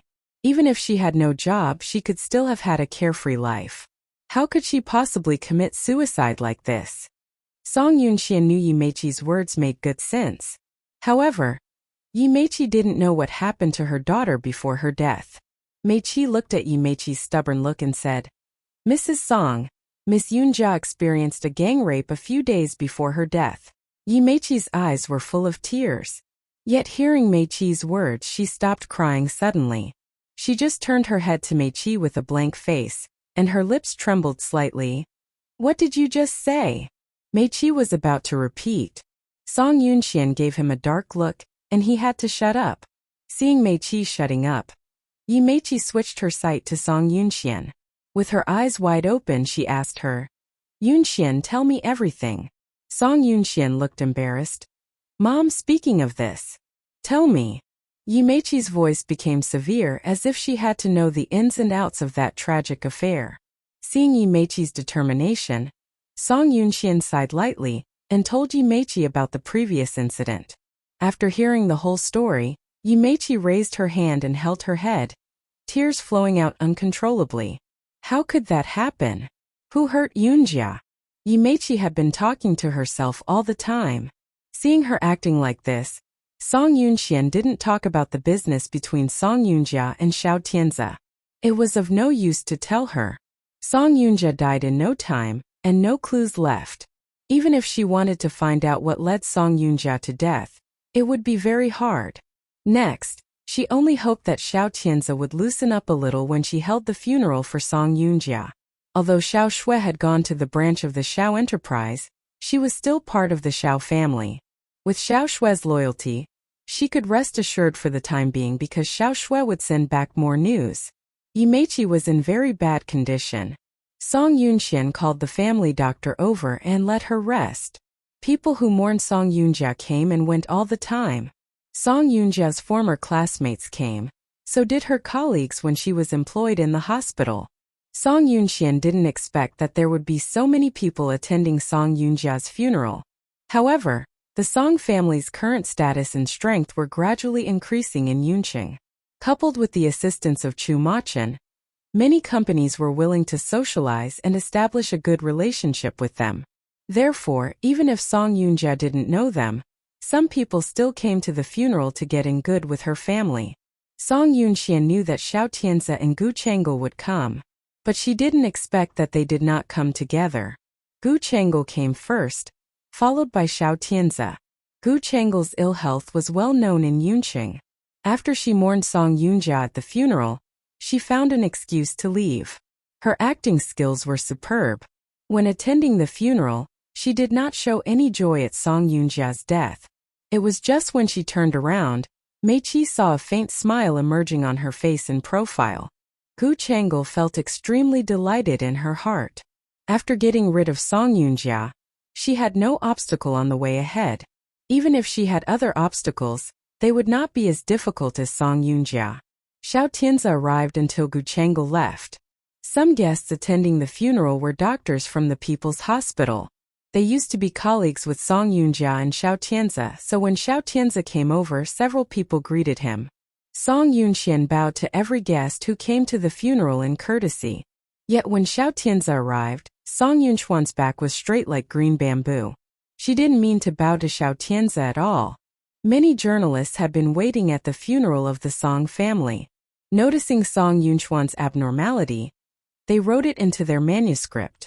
Xiao Tianze didn't care that Song Yunxian showed no respect to him. He walked over and bowed to Song Yoonja. Song Yunxian went to take the incense from Xiao Tianze's hand without looking at him. She said in a low voice, "Chairman Xiao, I didn't expect you to see my elder sister for the last time. Yoonja was my friend. I have known her for more than 10 years. Now that she had encountered something like this, I must come here to say goodbye." Song Yunxian inserted Xiao Tianze's incense into the incense burner, gently smiled and said in a mock tone, "As you come here, you're not scared, are you? Yoonja is my friend. Even if she passes away, I won't be afraid of her. Then don't scream when you have nightmares at night, Chairman Xiao." After Song Yunxian was done, she turned back to Xiao Tianze. Xiao Tianze's gaze was also fixed on her. "Although you are her sister, I bet she will visit you in your dreams too." They mocked each other sarcastically. Xiao Tianze knew Song Yunxian was suspecting him. He also reminded Song Yunxian that he was not the only one to blame. After all, when Song Yoonja was alive, Song Yunxian did not show any kindness to Song Yoonja either. Even though not everyone knew Song Yoonja's funeral, at least half of Yunqing knew that Song Yoonja's funeral had already been held. Song Yunxian wore a black dress and threw a white rose to Song Yoonja when Song Yoonja was buried. Song Yuning's eyes were desolate. With a big belly, she almost couldn't stand. Yi Meiqi fainted from crying when her daughter was buried. Meiqi had always been by Song Yunxuan's side. Looking at Song Yunxuan's expression, Song Yunxian was very calm. While watching Song Yoonja's burial, Song Yunxian just squinted her eyes. By way of contrast, Song Yoonja was luckier than Gu Changge, who was buried at sea. At least, Song Yoonja had an urn to hold her ashes. Except for the seawater and the scattered ashes, Gu Changge left nothing. Song Yoonja should be content with her final result. Song Yunxian pursed her lips and watched Song Yoonja being buried, while the friends and relatives who came to express their condolences were all sad. As Song Yoonja's close friend and colleague, Xiao Tianze did not leave ruthlessly and quickly like Gu Changel. He took his special car to leave after witnessing Song Yoonja's burial. Chu Machin arrived a little late, but Yunqing media would not pay attention to the Chu family. It was because even if someone had wanted to focus on the Chu family, Song Yunxian would not have allowed him to do that. After returning home, Song Yunxian booked a flight to Switzerland for Yi Meiqi. Because of excessive sadness, Yi Meiqi had been in a coma from the afternoon of Song Yunjia's burial to 3 o'clock the next morning. And at 3 o'clock, she ran out of the room and drank at the bar in the house. After she got drunk, she cried while holding Song Yan's tablet. Song Yunxian didn't sleep. And at midnight, she was called by a house servant. The servant wore a worried expression. Before the servant could say what had happened, Song Yunxian heard a woman crying in the old house. The cry was so sad that people who didn't know the situation would think it was a ghost crying. Yi Meiqi's cry awakened the servants in light sleep. However, Yi Meiqi was the family's madam, so the servants dare not say anything. They had no choice but to come and ask Song Yunxian for help. Wearing pajamas and hearing the cry, Song Yunxian asked casually, "Is my eldest sister back from the dead?" The servant shook her head quickly and explained, "No, Miss Song. What is this ghost cry?" The servant explained, "Madam Yu was crying, holding old masters and Miss Yunjia's tablets." Song Yunxian nodded. "I see. You can go back and have a rest. I'll take a look." After asking the servant to leave, Song Yunxian returned to her room and found a shawl to put on. She was about to leave the room. However, when she was only one step away from the bed, Chu Machin stretched out his fingers and grabbed her wrist. "Where are you going?" Looking down and seeing his fingers grasping her wrist, Song Yunxian felt resigned. "I thought you were sleeping." "I was asleep, but the sound from outside made me awake when you opened the door. I'm going to have a look." Song Yunxian asked him, "Are you going to sleep or come with me?" "I will go with you." Chu Machin got up from the bed. Song Yunxian took his coat from the side to help him put it on. Feeling Song Yunxian put his coat on him, Chu Machin couldn't help but put his sight on Song Yunxian. Seen by Chu Machin, Song Yunxian squinted her eyes. "What's the matter?" "Nothing," he said perfunctorily. However, in his heart, he was already shocked by Song Yunxuan's inadvertent gentle behavior. Song Yunxian was very different from before. In the past, Song Yunxian certainly wouldn't take care of him so considerately, like a wife taking care of her husband. However, at this moment, Song Yunxuan's every move was gentle as if she had already been his legal wife. Her former toughness and stubbornness had been softened little by little. That made him both happy and worried. Song Yunxian took his hand and walked out. Chu Machin subconsciously wrapped Song Yunxuan's fingers in his palm with his fingers. The temperature of the two was transmitted to each other through the fingers. When Song Yunxian reached the room where Song Yan's tablet was worshipped, she stopped. Chu Machin knew he should not come in. He spoke to her. "I'll wait for you outside." Song Yunxian raised her head and smiled lightly at him. "Let me console her."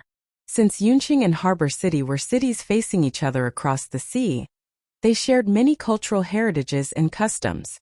Among these customs was the worship of ancestors by displaying their tablets. Conservative business families and famous historical families still followed this convention. After Song Yan's death, his tablet had been worshipped in the house. Yi Meiqi was drunk. Sitting on the cushion on the floor and holding Song Yan's tablet in one hand, she babbled accusingly. "In my life, I did not enjoy any happiness with you. You had affairs with other women outside, and these women gave birth to children. I don't blame you for that. But why don't you take good care of Yunjia?"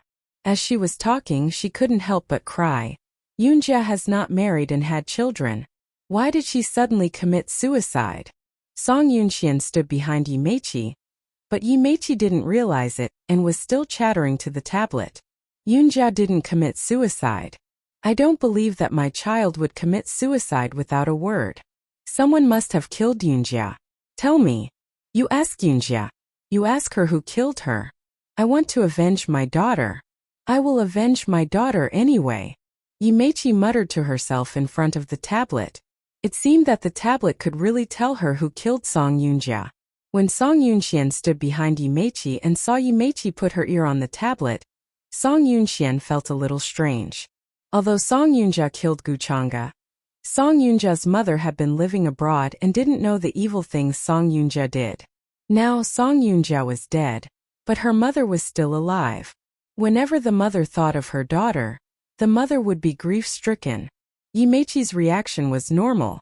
Song Yoonxian walked to Yimechi, squatted gently beside her and called her, "Mom."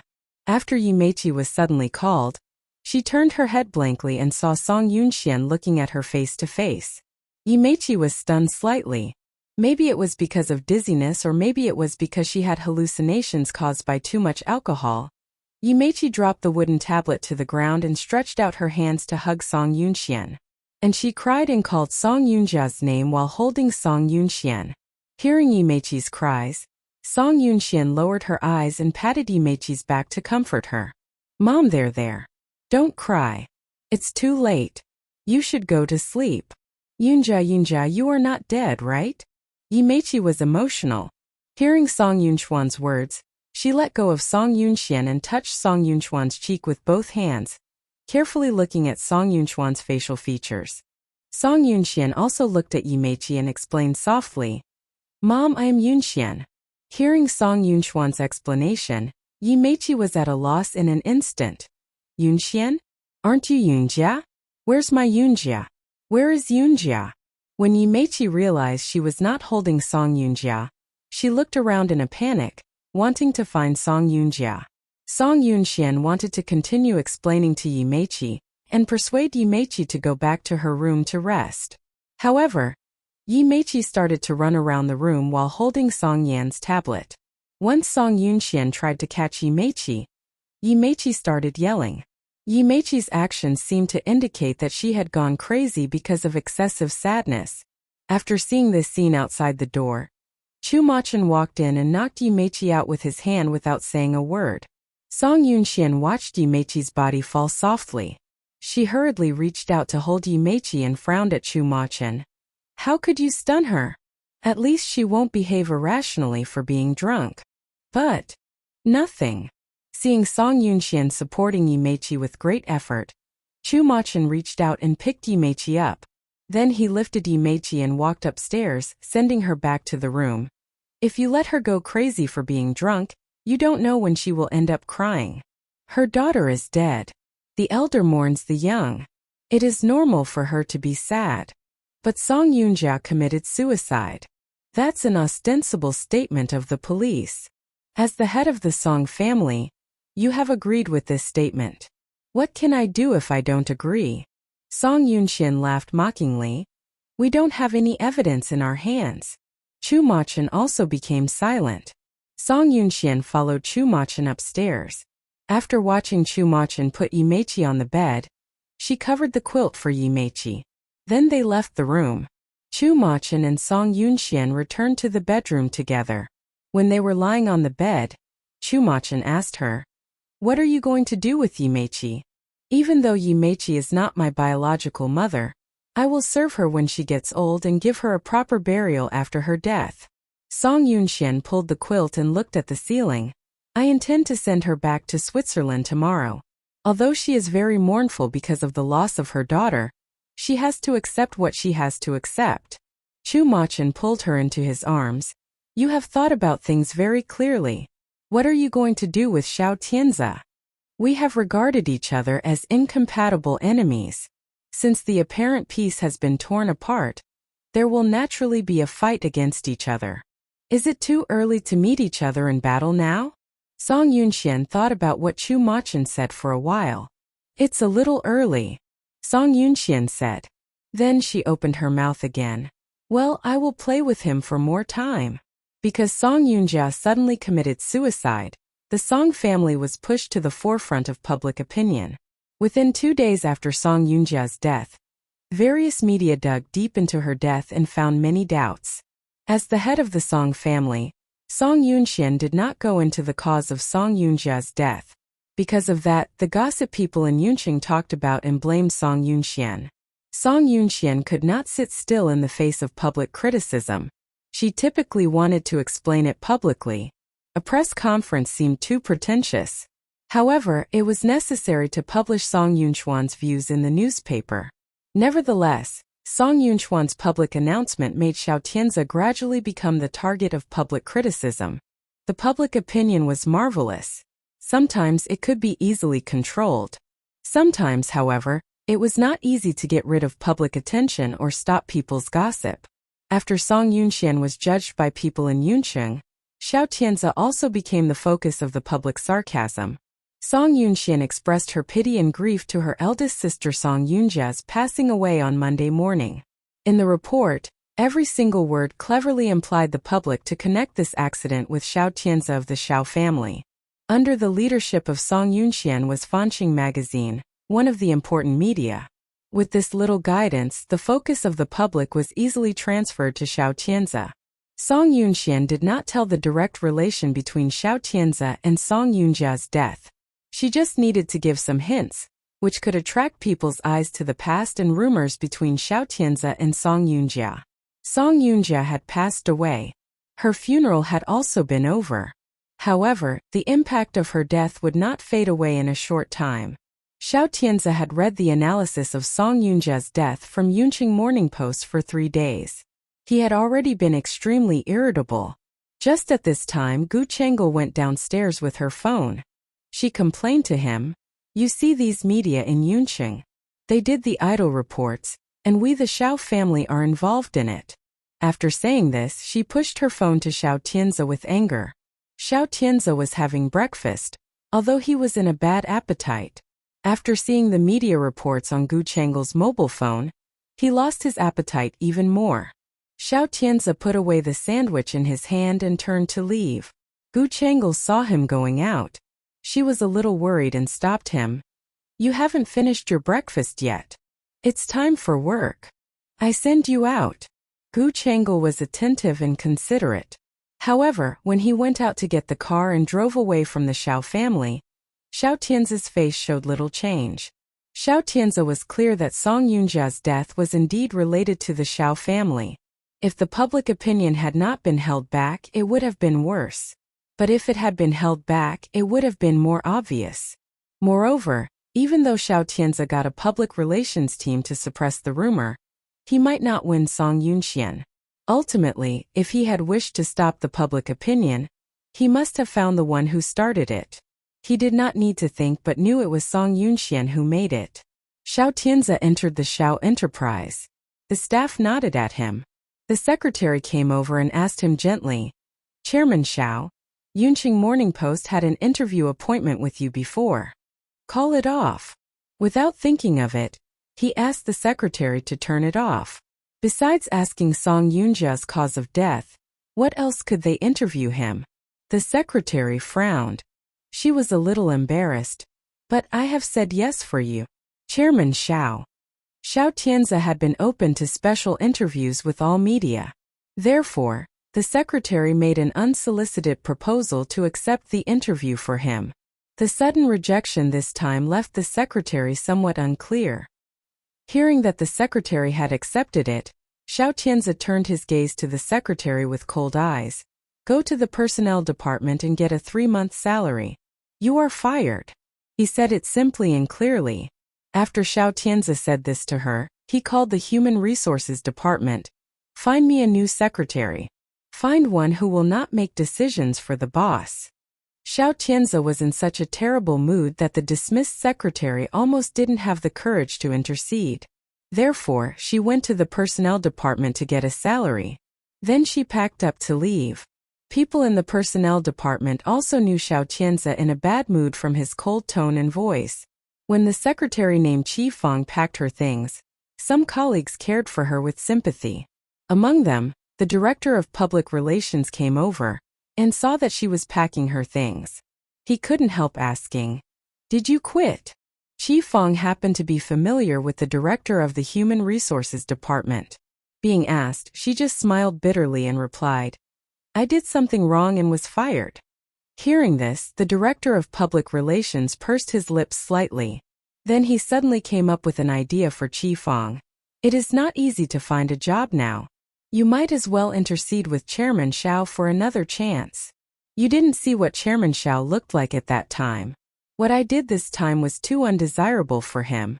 He won't forgive me." Qi Fong packed up her few things. She was about to leave with her carton. The director saw Qi Fong walking outside and holding the box.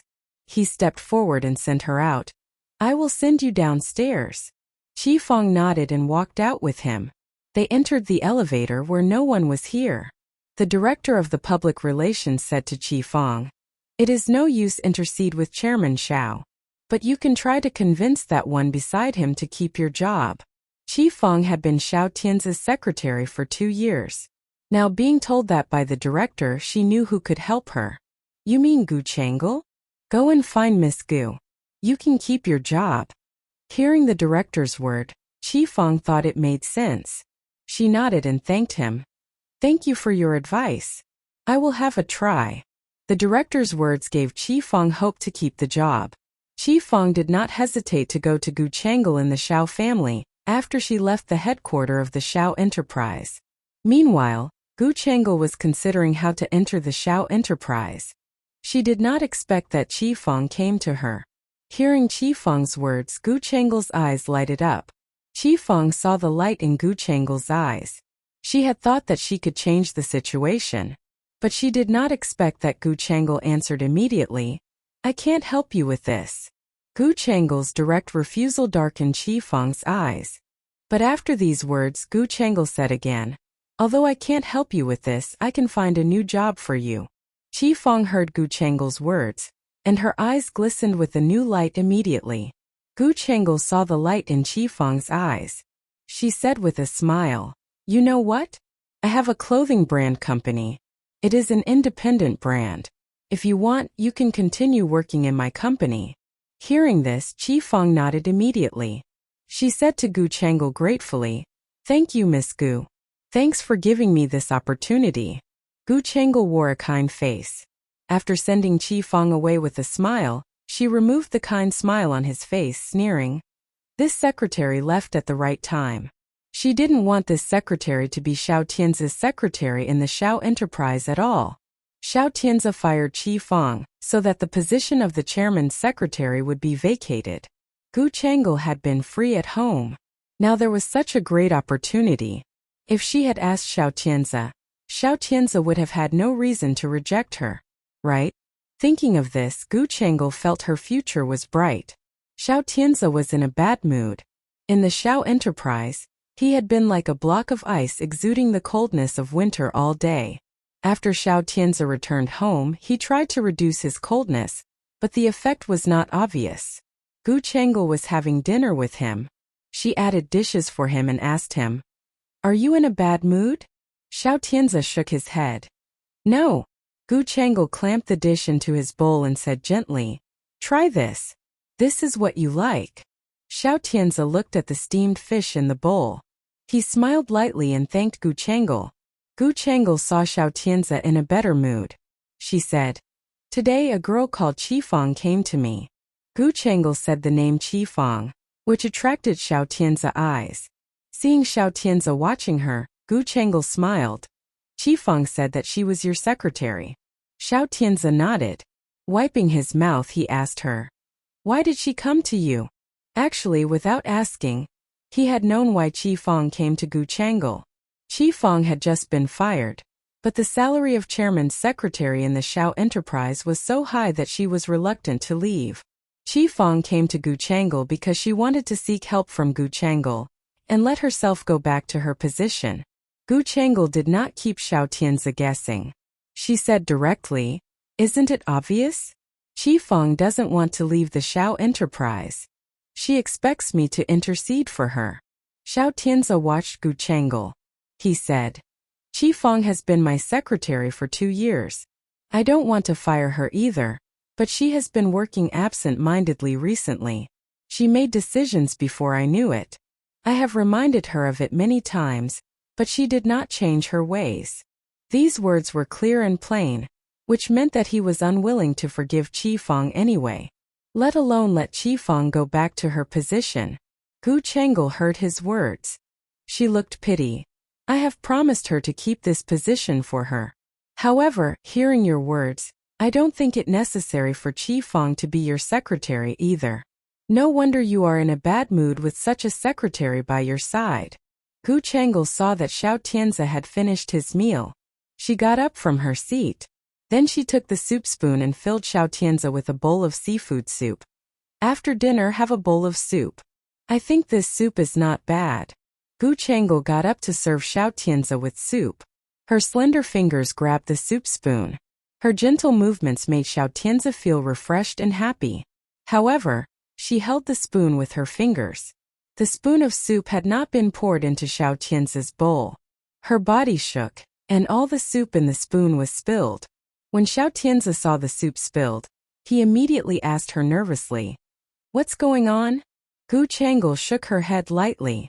She tried hard to stand up straight, but in the end she couldn't stand it. As soon as she loosened the spoon in her hand, her body tilted. Song Yunxian knew that Gu Changel was hospitalized almost at the same night. Song Yunxian had just finished dinner and was about to go for a walk with Chu Machin. At that time, Xiao Shui made a phone call and informed her that Gu Changel was admitted to the hospital. She added that Xiao Tianzi specifically called her back from the branch to take care of Gu Changel. This made Song Yunxian think Gu Changel might be in a severe condition this time. However, when Xiao Shui, who rushed back overnight, met Gu Changel, she found it was a total lie. When she came back from the branch office, it was already 3 at night. Gu Changel had woken up, and Xiao Tianzi was taking care of her. Seeing them together, Xiao Shui felt like a third wheel there. She planned to leave after having a little chat with them. Unexpectedly, when she was about to step out, Xiao Tianzi uttered, "Xiao Shui, you don't need to go back to the branch office." Xiao Shui startled slightly and did not understand what he really meant. Yet Gu Changel interrupted before Xiao Shui could ask back. "Thank you for coming back for me, Xiao Shui. I'm all good now. You should go home and get some rest first." Gu Changel smiled kindly, and Xiao Tianzi nodded. Xiao Shui knew that it was just an excuse Gu Changel found to send her away, and to speak with Xiao Tianzi privately. Xiao Tianzi also knew that Gu Changel had something to say as she interrupted the conversation abruptly.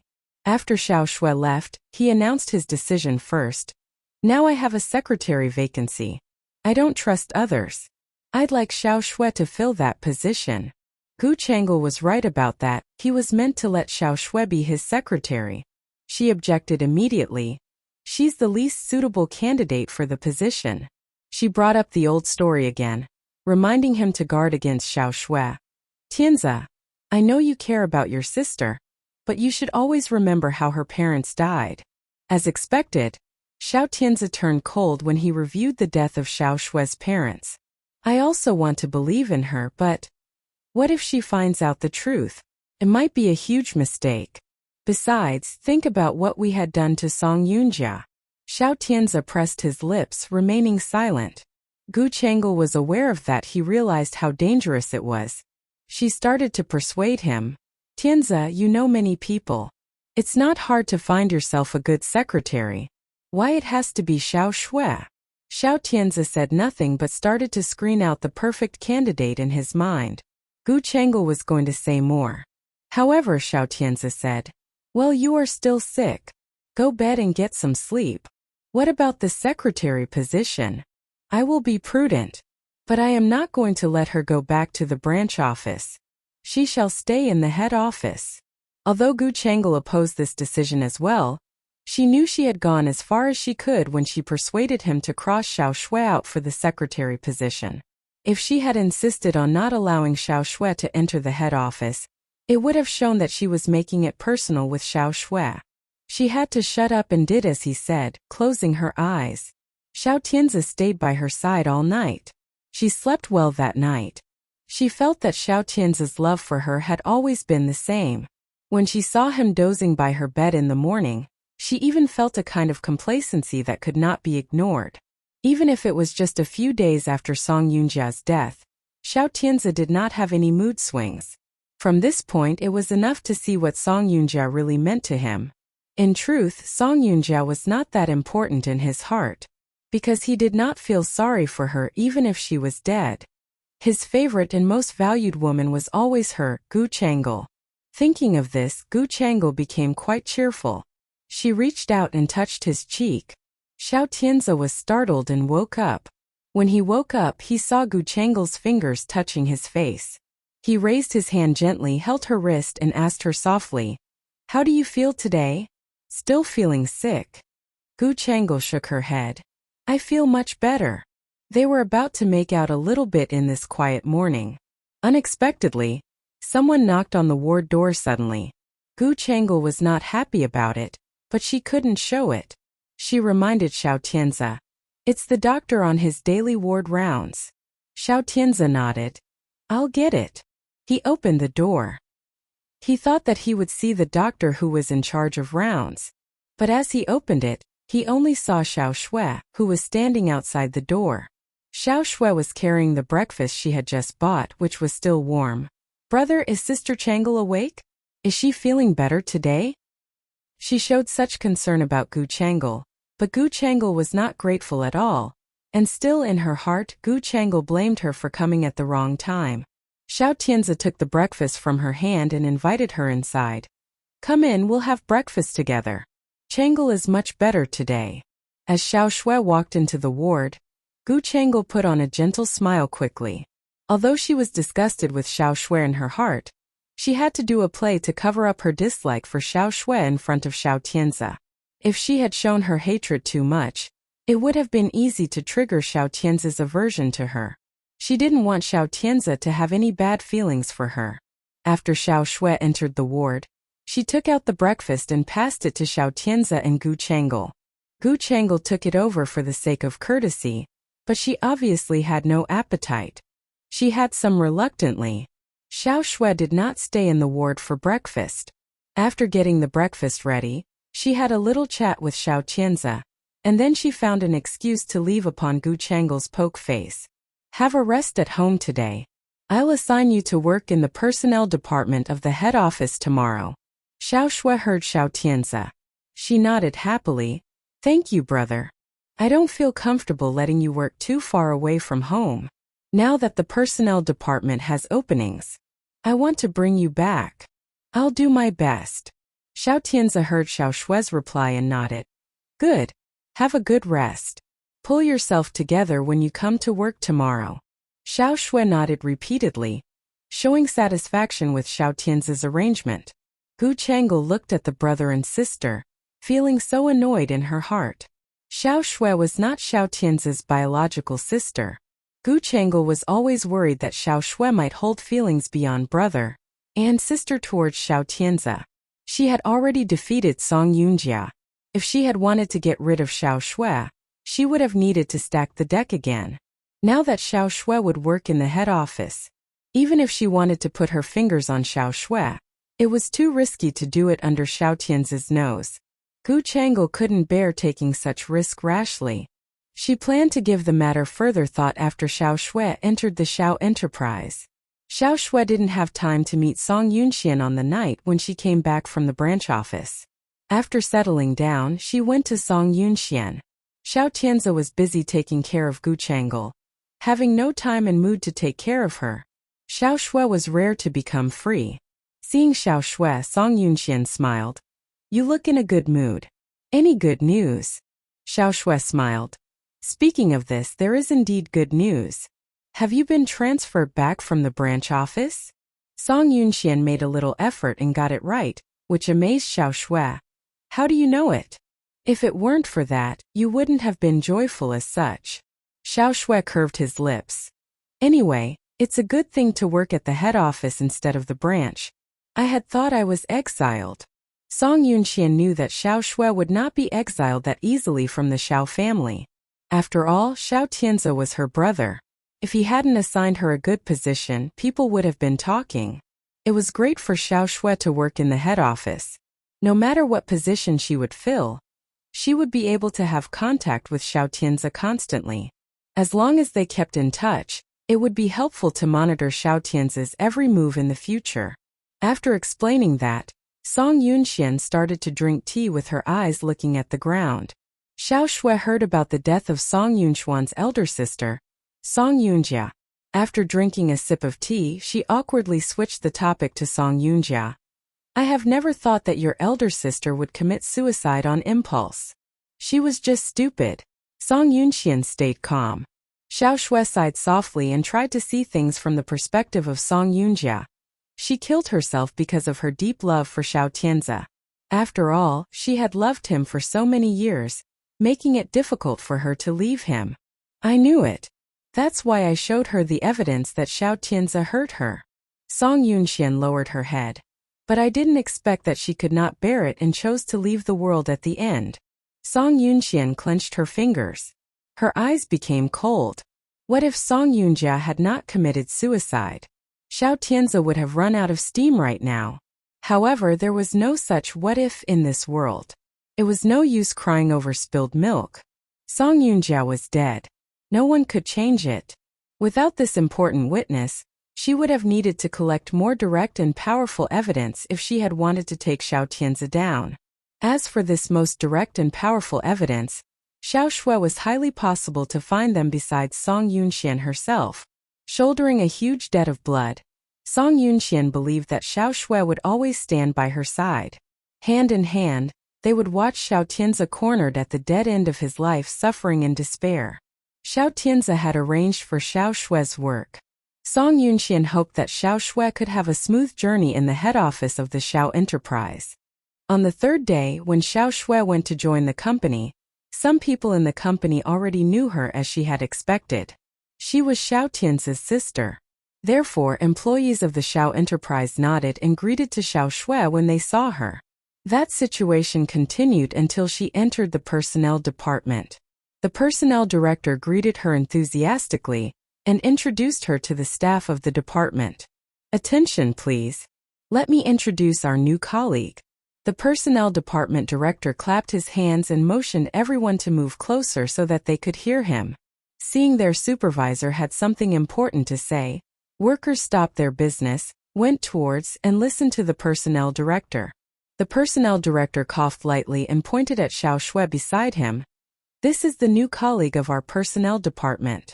After hearing the director's words, other employees whispered to each other. They discussed the relationship between Xiao Shui and Xiao Tianze because they had the same surname. Xiao Shui didn't care about the whispers around her. However, the personnel director couldn't help but do something as the colleagues whispering and talking. He clapped heavily. Then, after employees gradually became quiet, he said, "Now I'm introducing the new colleague. Can't you discuss it after the end of your work? Do you have to talk now?" Hearing their supervisor's criticism, the employees stopped talking. Seeing that everyone has calmed down, the director spoke to Xiao Shui with satisfaction. "Everyone has calmed down. You can introduce yourself." Xiao Shui nodded and then glanced at the colleagues who came to listen to her introduction. "My name is Xiao Shui. I am a new employee here. I will appreciate your help." Among the staff, one meddlesome member couldn't help but ask, "Xiao Shui, what's your relationship with our chairman Xiao? Why are you both surnamed Xiao?" Hearing those questions, the director frowned. "I just want to introduce the new colleague to you. How can you inquire about her privacy?" The meddlesome worker closed his mouth and didn't ask Xiao Shui anymore after hearing the director's words.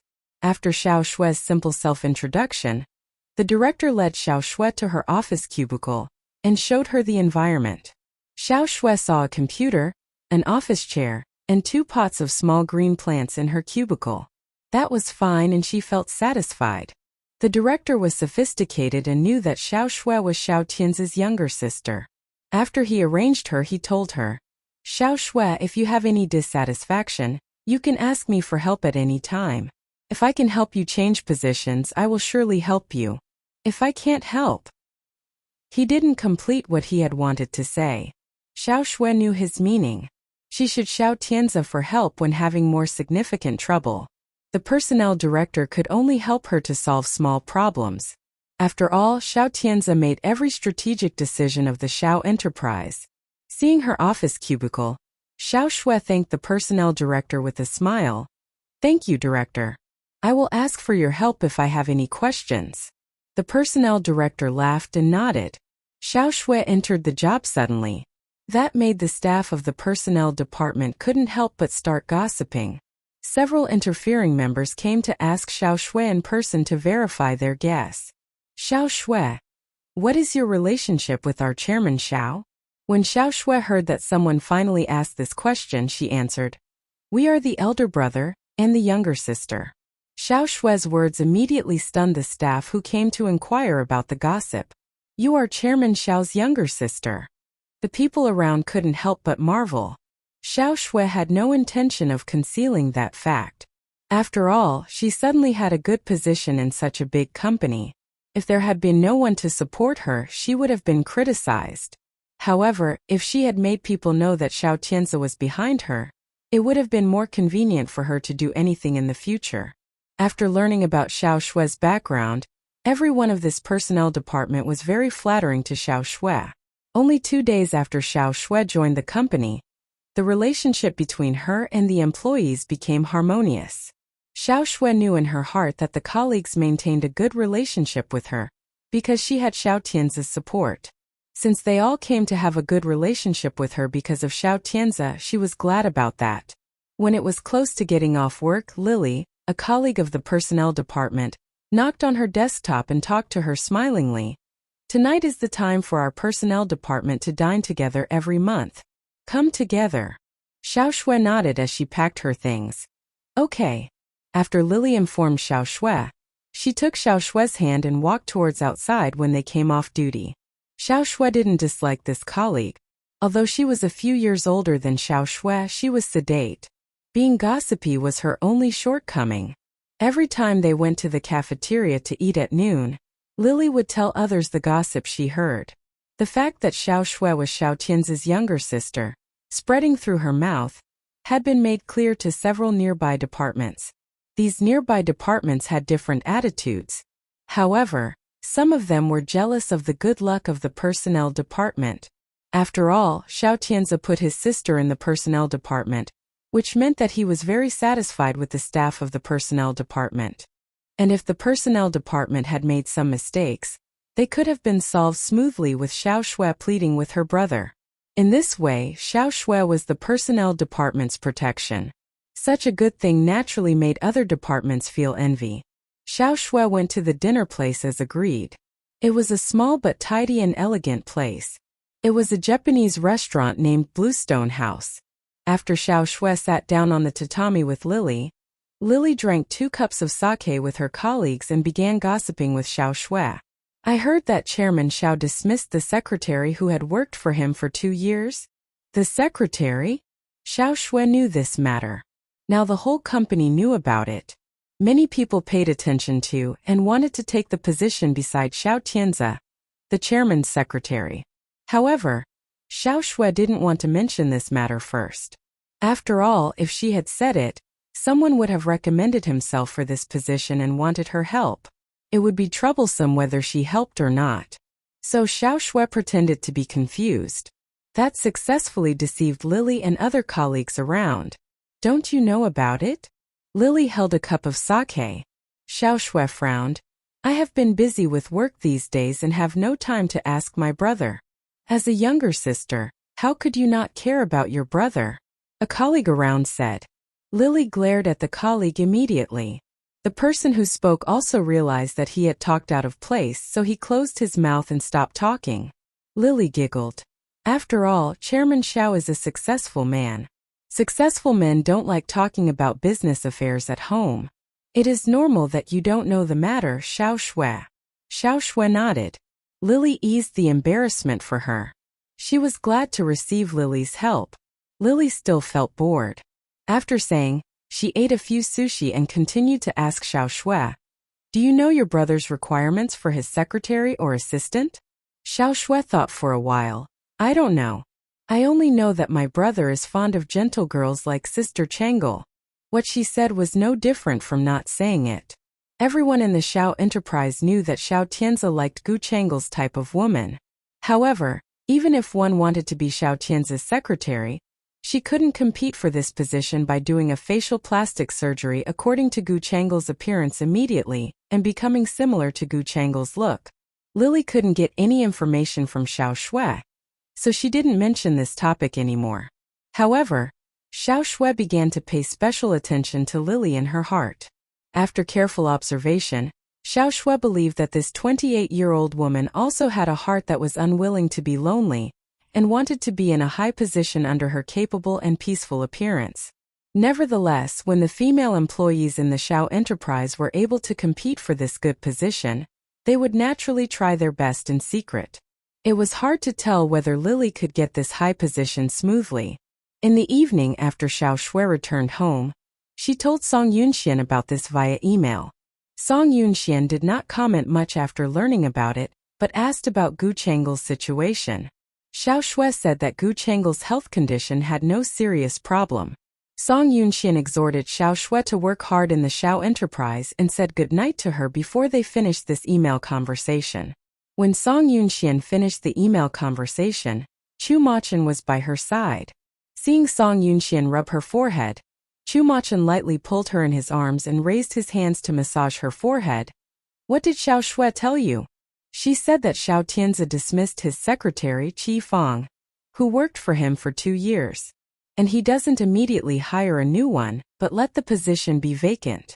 Did Qi Fang make any serious mistakes? Why did he fire her after she had worked for him for 2 years? Chu Machen asked her. Song Yunxian smiled. Qi Fang has a high EQ.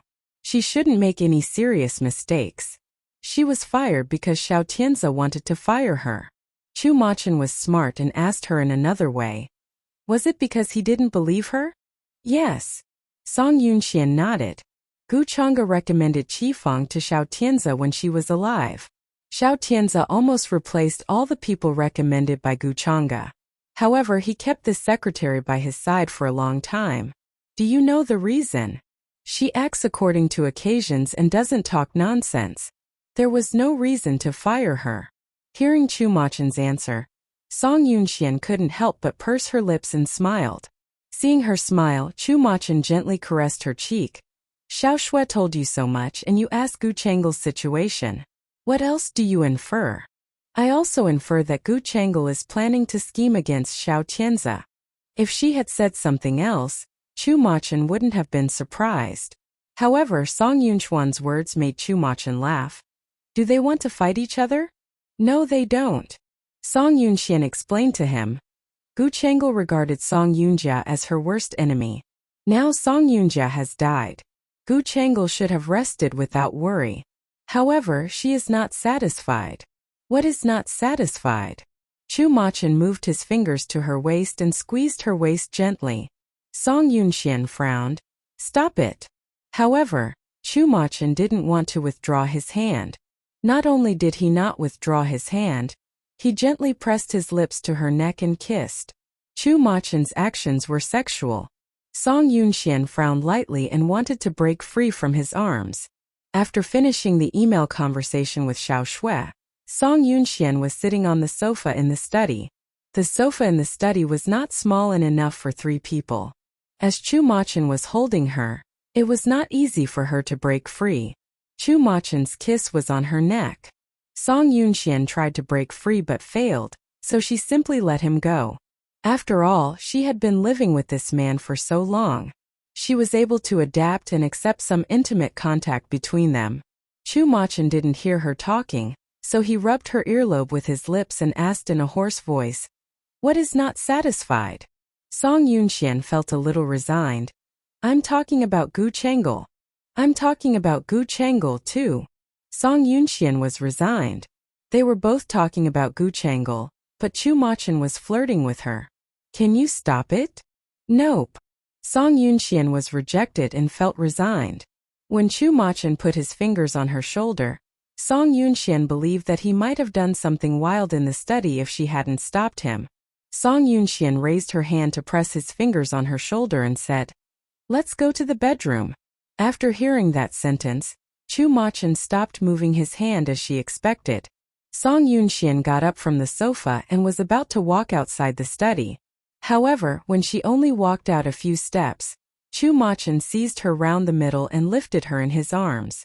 Being carried by him like this, Song Yunxian frowned. "My eldest sister just passed away, and you behave wild in my home. Do you feel bad? I can take you to my house." Song Yunxian shook her head and gently pressed his shoulders. "Put me down. Yi Meiqi hasn't returned to Switzerland. Even if we don't feel sorry or sad about Song Yunjia's death, We can't have fun in the Song family, so obvious. Song Yunchuan's words were reasonable, and Chu Machin wouldn't behave out of place. He tenderly kissed Song Yunchuan's forehead and said, I won't do anything overly. I just want to kiss you. If Chu Machin had only wanted to kiss her, she wouldn't have wanted to refuse. It was because Chu Machin had been with her all the way, no matter what methods he had used. Song Yunxian gradually fell for him. She knew in her heart that Chu Machin was different from Xiao Tianzi. Xiao Tianzi was not worthy of her trust. However, Chu Machin deserved her faith from the deepest in her heart. Chu Machin didn't put Song Yunxian down but carried her to the bedroom with steady steps. Chu Machin's footsteps were very light, probably because he was afraid to wake Yi Meiqi, who was sleeping in the room. Song Yunxian wrapped her arms around his neck and gently tilted her head over his shoulder. Seeing Song Yunxian being docile, Chu Machin was aroused. After entering the bedroom, he put her down, pressed her against the door, and kissed her. After being kissed, Song Yunxian looked at his eyes. I haven't finished what I wanted to say. Do you want to tell me what Gu Chang'e is not satisfied with? Song Yunxian nodded. Chu Machin smiled and lifted her again. Then he put her on the big bed in the bedroom. I can guess without you telling me. He put her on the bed, bent over, and kissed her lips gently. He just touched her lips and left, like a dragonfly skimmed the surface of the water. Song Yunxian didn't felt that he was out of control when he kissed her lips. So she knew he wouldn't do anything overly. She blinked and asked, What can you guess? Chu Machin changed his posture. Lying on her side, propping his head with his fingers, and looking at her, he said with a smile. Gu Chang'e had always regarded Song Yunjia as her enemy before. Song Yunjia is dead now. Gu Chang'e will naturally focus on Xiao Tianzi. For men like Xiao Tianzi, there are certainly a lot of women around him. And Gu Chang'e has been a housewife at home. So she surely worries that her man will be seduced by other women outside. He looked at Song Yunxian and paused for a moment meaningfully. Song Yunxian grinned and said to him, Go on. She would like to try to monitor Xiao Tianzi by his side rather than worry at home all day long. Hearing Chu Machin's words, Song Yunxian couldn't help but giggle. Chu Machin was fascinated by the way she laughed. The impulse that had just been suppressed began to flow through his body again. Seeing his scorching eyes staring at her, Song Yunxian couldn't help but shake her head and turned off the lights all of a sudden. Chu Machin had been staring at her attentively. After the light was turned off in an instant, it was pitch dark before his eyes, and he couldn't see anything. Chu Machin felt a little aggrieved. In the darkness, he stretched out his hands to embrace Song Yunchuan's waist, pulled her to his side, pressed his lips to her ear, and asked her angrily, Why did you turn off the lights suddenly? To prevent you from losing control of yourself. Song Yunxian chuckled lightly. Hearing her chuckle, Chu Machin felt that it could stir an electric current in his body. He circled her in his arms and bit her earlobe lightly, seeming to punish her. Do you think I can control myself after turning off the lights? Your bite hurt me. Song Yunxian raised her hand and rubbed her earlobe. Chu Machin bit her finger again with his teeth. Feeling his teeth biting her, Song Yunxian couldn't help but complain. Why do you bite everything like a puppy? Because it is you. As long as it is you, I will bite. You are really annoying. She tried to break free from his arms. However, Chu Machin became more excited because of her struggle. The more she struggled, the more he wanted to hug and lightly bite her. After playing with him sometimes, Song Yunxian got so tired that she fell asleep, holding a pillow. After pulling her in his arms and listening to her breath of sound sleep, Chu Machin couldn't help but turn on the lamp. Then he looked at her cheek and kissed it passionately. As long as it was Song Yunxian, it could make him feel very interested. He liked this woman crazily. However, he felt unreal when this woman was sleeping. He always felt that this woman would leave him without any sign. Therefore, he wanted to cherish every minute to take a good look at her. Song Yunxian felt that someone was holding and affectionately staring at her during the whole night. However, she was too sleepy, so she slept all night without opening her eyes. It was 9 o'clock when she got up the next morning. Mei Qi had called her 3 times. When Mei Qi called her the 4th time, she reached out, and Chu Machin put her mobile phone on her hand. As soon as she pressed the answer button, she heard Mei Qi's voice. "Manager Song, why do you answer the phone so late? What's the matter? We hold regular meetings at 8 a.m. You have been an hour late. I just disbanded the people." Mei Qi's words made Song Yunxian stunned, but she came realization later. She looked upset and rubbed her eyebrows. "I forgot today's morning meeting. I'm sorry." "Manager Song, did you wake up just now? Do you need me to pick you up?" Chu Machin squeezed her hand slightly to show his objection. Song Yunxian raised her eyes to look at Chu Machin. Chu Machin mouthed to her, "I will send you." Song Yunxian smiled and nodded. Since Chu Machin was willing to drive her to the office in person, she naturally wouldn't ask Mei Qi to pick her up. Therefore, she politely declined Mei Qi.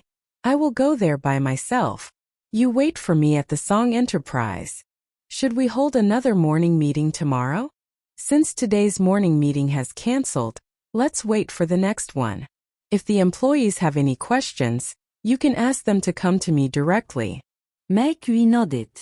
Song Yunxian finished the call after all her instructions. When she walked to the bathroom to wash, she wanted to prevent Chu Machin from going into the bathroom with her and causing trouble. She locked the door after entering the bathroom. Chu Machin failed to enter the bathroom with her. He went to breakfast with her after she finished washing. After breakfast on the way to the company, Song Yunxian suddenly got an email from Xiao Shui. Song Yunxian opened the email and saw a resume. The photo of the resume owner was there. Next to it was the name, Lily Yuan. Song Yunxian had no impression of this person. She didn't know why Xiao Shui sent her this resume. After reading the content of the resume, she found a line at the end of the email. After carefully reading that line, Song Yunxian couldn't help but shake her head and laugh. Chu Machin saw the smile on her face and felt strange. "What's the matter? What makes you feel so funny?" Xiao Tianzi finds a new secretary after firing Qi Fang. "What's the identity of the new secretary? I haven't checked. However, Xiao Shui has sent me the new secretary's resume." Song Yunxian read the resume repeatedly before she judged. "The resume looks fine." Chu Machin glanced over and took a look. He happened to see the ID photo on the resume. "She looks pretty." Song Yunxian smiled. "Such a beauty will be around Xiao Tianzi. She might be promoted to a higher position. Chairman's secretary, the job is good enough. If she wants to a higher post, she can only become Xiao Tianzi's lover." Chu Machin said without interest. However, Song Yunxian felt interested. "It is possible." Song Yunxian read this resume over and over again. She looked carefully at the woman's identity and work experience. She finally summed up. "She looks like a beauty with rich work experience. She should have some schemes and means. We just don't know her purpose and plans to be Xiao Tianzi's secretary." Chu Machin had been smiling, but he did not talk about the woman with Song Yunxian. The only woman he was interested in now was Song Yunxian. Except for Song Yunxian, he had no interest in other women. After reading the resume, Song Yunxian started to think. You see, why does Lily Yuan want to be Xiao Tianzi's secretary? Isn't it simple? She wants to either improve her position or her economic life. Song Yunxian smiled. Maybe you are right.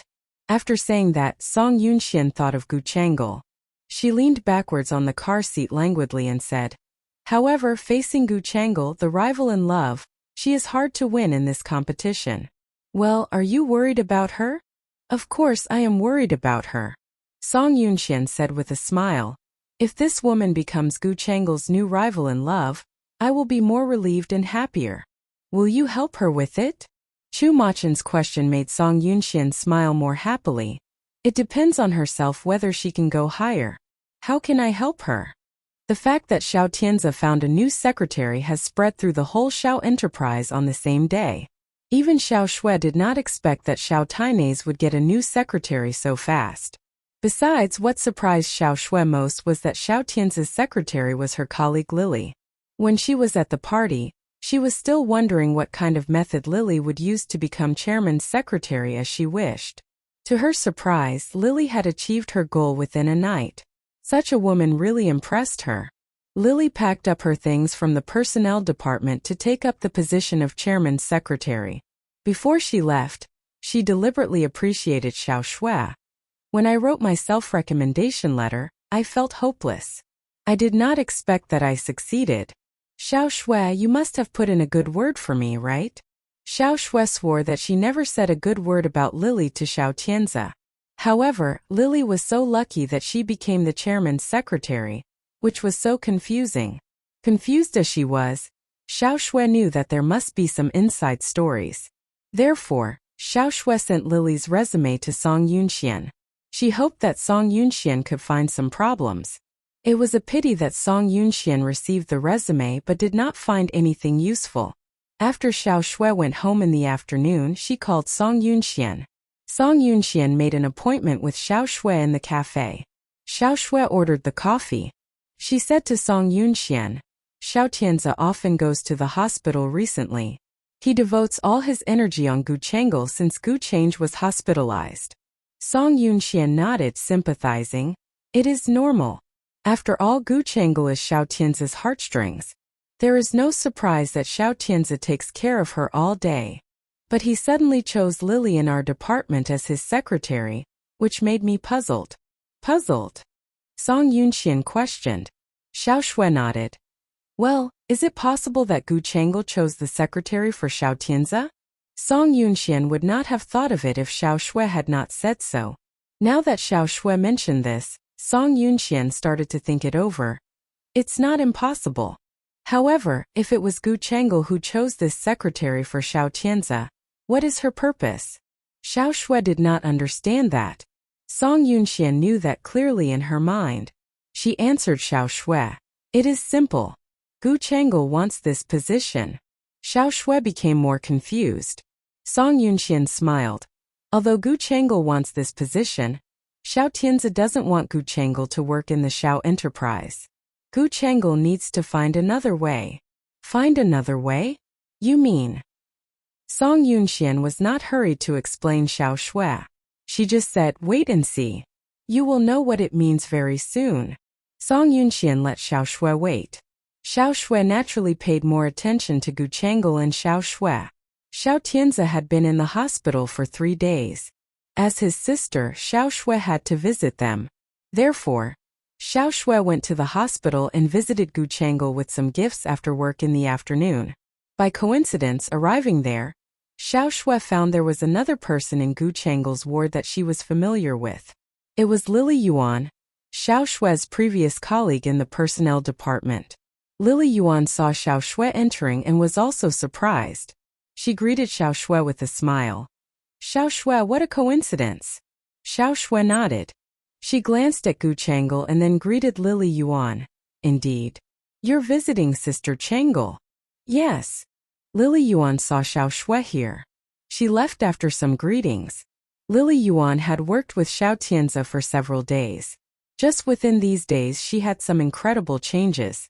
Lily Yuan used to be dressed as a common office lady and wore light makeup. But now Xiao Shui almost could not recognize Lily Yuan when she met her. Since Lily Yuan's dressing style and makeup had changed greatly. Now her makeup was mature and coquettish. She often wore gorgeous clothes which highlight her bosoms and bottom. As a woman, Xiao Shui felt a little jealous and envious when she saw Lily Yuan's figure. Lily Yuan's figure was so good. Gu Chengel could pretend to be calm when Lily Yuan was here. After Lily Yuan left, Gu Chengel said directly to Xiao Tianzi while Xiao Shui was still in the ward. She is really pretty in those clothes. It seemed to be praising Lily. But Gu Chengel said it with envy. Xiao Tianzi also got the meaning of this word. He said, if you don't like her, I will fire her at once. Gu Chengel looked at Xiao Tianzi. She seemed to make a compromise, saying, you need to contact at work. It's fine if she works hard. Xiao Tianzi reached out his hand and held Gu Chengel's fingers. He promised to her gently, the only one in my heart is you, Chengel. Gu Chengel saw Xiao Tianzi's fingers on hers. Her eyes avoided. Then I felt relieved. Xiao Shui heard the conversation between Gu Chang'e and Xiao Tianze. She didn't believe that Gu Chang'e would recommend Lily Yuan as the secretary to Xiao Tianze. Gu Chang'e was a woman easy to be jealous. She must have been boiling mad if the seductive woman like Lily Yuan had been around Xiao Tianze all day. How could Gu Chang'e be willing to recommend her to be Xiao Tianze's secretary?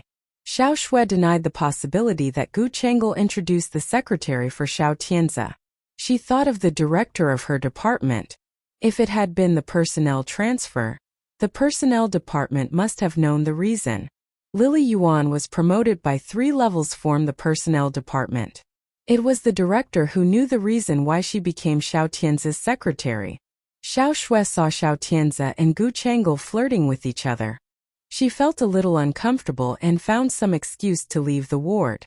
Just leaving the ward, Xiao Shui called her department director. The director had left the Xiao Enterprise and gone home after work.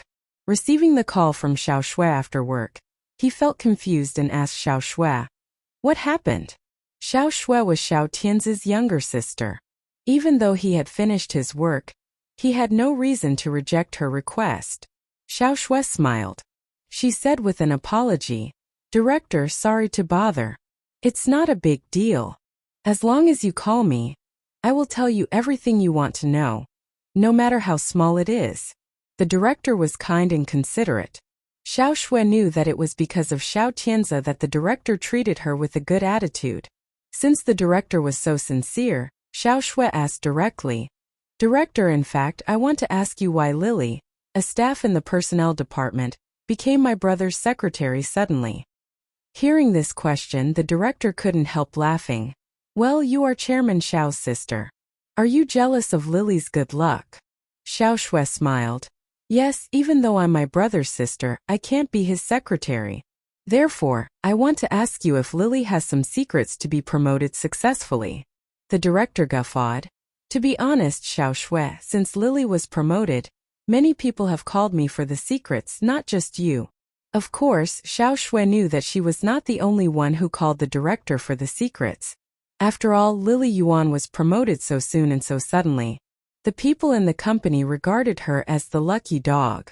Some people were jealous of Lily Yuan's good luck, while others reacted quickly and wanted to find her secrets of promotion. "Director, are you going to tell me the secrets or not?" Xiao Shui asked the director. The director laughed immediately. "Well, I can conceal it from everyone in the Xiao Enterprise except you. Director, please tell me what kind of secret Lily has." Xiao Shui took a deep breath and concentrated on listening to the reason. However, the director said, "In fact, Lily has no secrets. She just requested me and the director of the Public Relations Department to write recommendation letters for her. Then Chairman Xiao promoted her as his secretary." Xiao Shui frowned. Lily Yuan had already begun to have recommendation letters prepared before she asked Xiao Shui. However, it was normal that the director of the personnel department wrote the letter for her. What about the Public Relations Department? Why did they help her? Xiao Shui was not familiar with the Public Relations Department. After all, Xiao Shui had worked in the Xiao Enterprise below a week. Moreover, she worked in the personnel department. She hardly had a chance to know the Public Relations Department. Thinking of this, Xiao Shui asked the director of the personnel department, "Has Lily worked in the Public Relations Department before?" The director shook. "Lily has been working for the personnel department since she was in the Xiao Enterprise." Then, why did the director of the Public Relations Department write the recommendation letter for Lily Yuan? It made Xiao Shui felt weird. But it seemed unavailing to continue to ask the director. When the questions were almost done, Xiao Shui appreciated the director with a smile. "Thank you, director, for telling me those things. It doesn't matter. You can ask me whatever you don't understand. I will. Thank you very much." After this call, Xiao Shui knew how Lily Yuan became Xiao Tianze's secretary successfully. People in the company had rumored that Xiao Tianze called the director of the personnel department for a secretary. Among them, many people went to the director to recommend themselves. A lot of people sent him gifts and red packets. Lily Yuan herself was a member of the personnel department. After receiving the recommendation from the director of the personnel department, she went to the public relations department for another recommendation. Other peers were working hard on the director of the personnel department, while Lily Yuan developed a new way and got the support from two departments. Xiao Tianze must choose Lily Yuan. Xiao Shui started to admire Lily Yuan. She also asked her colleagues about Lily Yuan's work in the Xiao enterprise when she was at work. Lily Yuan had worked in a branch of the Xiao enterprise before. She was promoted to the head office because of her outstanding performance. Few could do better than her among the employees who entered the enterprise at the same time with her.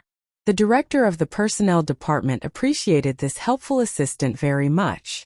It was because of this that Lily Yuan got the recommendation letter from the personnel department easily. Xiao Shui paid attention to Lily Yuan's success in promotion, but the rumors started to spread in the company within a week. The most vexed rumor for the director of the personnel department was that Lily Yuan was so malicious that she wanted to seduce Chairman Xiao. The rumor spread thick and fast.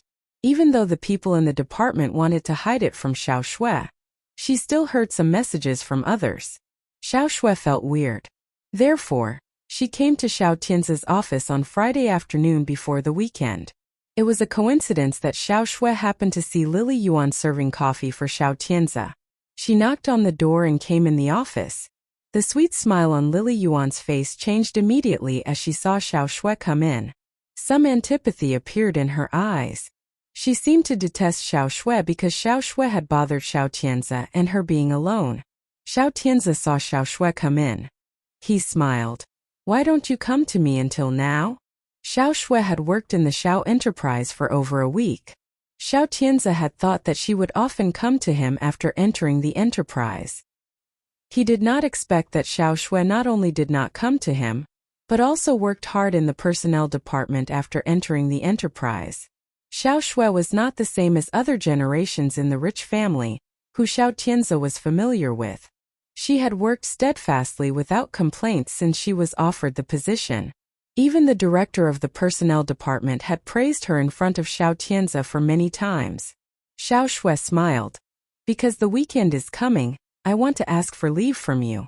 "Isn't it a holiday? Why need you to ask for leave from me?" "A private holiday. I want to go to Long Island for 2 days.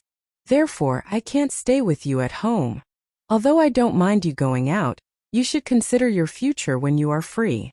Your sister Chang'el finds some selections for you. You can see some pictures after work tonight, and we can see someone tomorrow." Xiao Tianze felt helpless when she heard Xiao Tianze's words. Gu Chang'el had thought of Xiao Shui's marriage to get rid of her from the Xiao family. However, would it really help that Xiao Shui got married? Xiao Tianze, with a high reputation and status, was doomed to attract many beauties, such as Lily Yuan. Seeing Xiao Shui and Xiao Tianze talking, although Lily Yuan did not want to leave, she said with a smile to impress Xiao Tianze, "Chairman Xiao, I'm getting some coffee for Xiao Shui." Xiao Tianze nodded. Xiao Shui stopped her. "Lily, thank you, but I'll leave after talking this." "Then you talk first." Lily Yuan turned around to leave. Xiao Shui saw her in a miniskirt. It was Chanel's latest workplace suit, and the skirt fitted her long legs perfectly. Xiao Shui's eyes fell on Lily Yuan for several seconds. However, Xiao Tianze's attention was never on Lily Yuan. Looking at Xiao Shui, Xiao Tianze went on. "What time do you think is available for you? Lunch or dinner?" Xiao Shui curled her lips. "Brother, are you arranging a date for me?" Xiao Tianze smiled. "You are not a small girl anymore. It's time for you to get married. Brother, you are so anxious to marry me. Is it because I intrude on your life with Sister Chang'el?" The relations between Xiao Tianze and Gu Chang'el had been known to all. However, when Xiao Shui mentioned their life and relation, Xiao Tianze frowned slightly. "Don't talk rot." Xiao Shui pursed her lips. She still refused. "But I don't want to have a date. Be good. Chang'el and we are looking for the most outstanding man for you. You will like him after seeing him."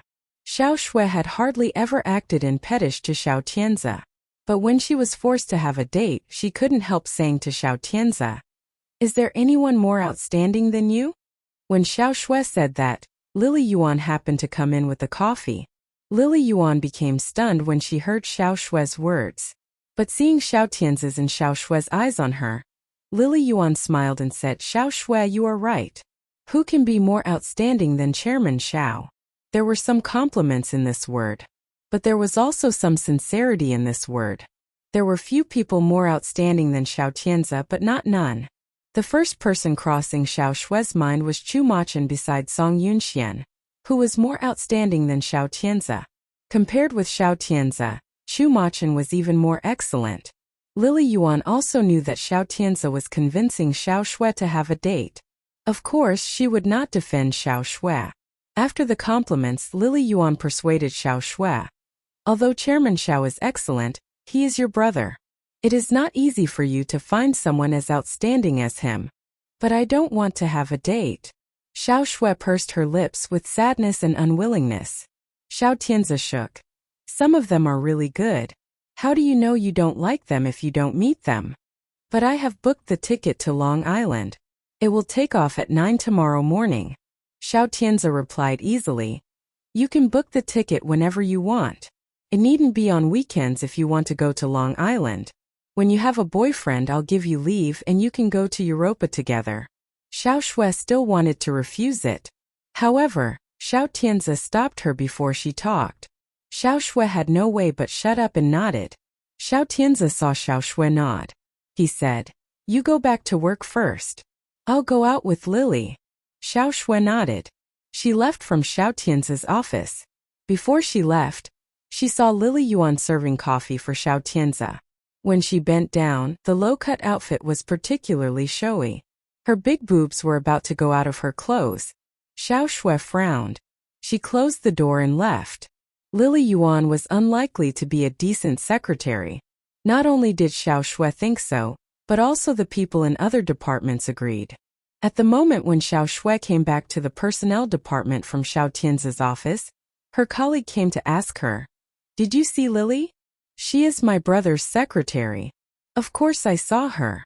People guessed that Lily Yuan tried her best to stay with Xiao Tianzi after she became his secretary. Hearing her words, the colleague couldn't help saying, "Lily is so beautiful today. Chanel's new dress with low cut. Don't you think it's special?" The colleague's words were clear. It meant that Lily Yuan was to seduce Xiao Tianzi with those coquettish clothes. However, Xiao Shue could not say it out loud. Xiao Shue pretended that she did not understand the colleague's words. She just nodded. "She is really pretty."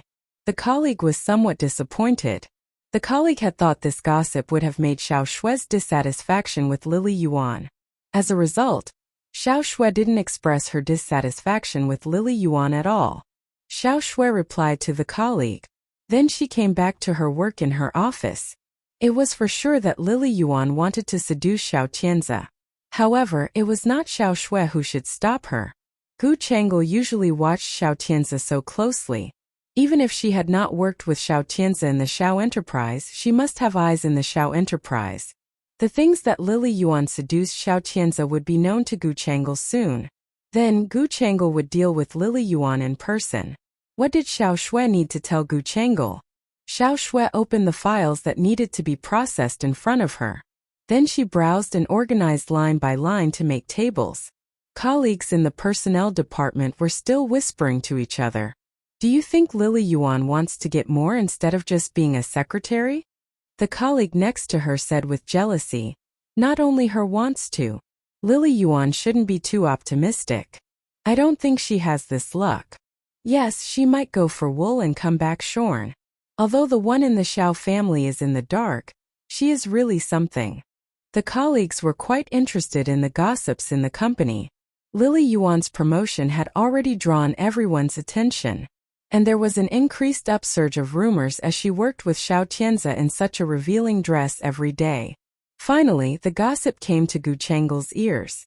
On Saturday morning, Gu Chang'e asked Xiao Shue in a low voice while Xiao Tianzi was still upstairs, "What do you think of the secretary around Tianzi?" Being asked, Xiao Shue felt a bit confused, replying, "That's my brother's secretary. I merely talked to her." As Gu Chang'e asked this directly, it was obvious that the question was a trap.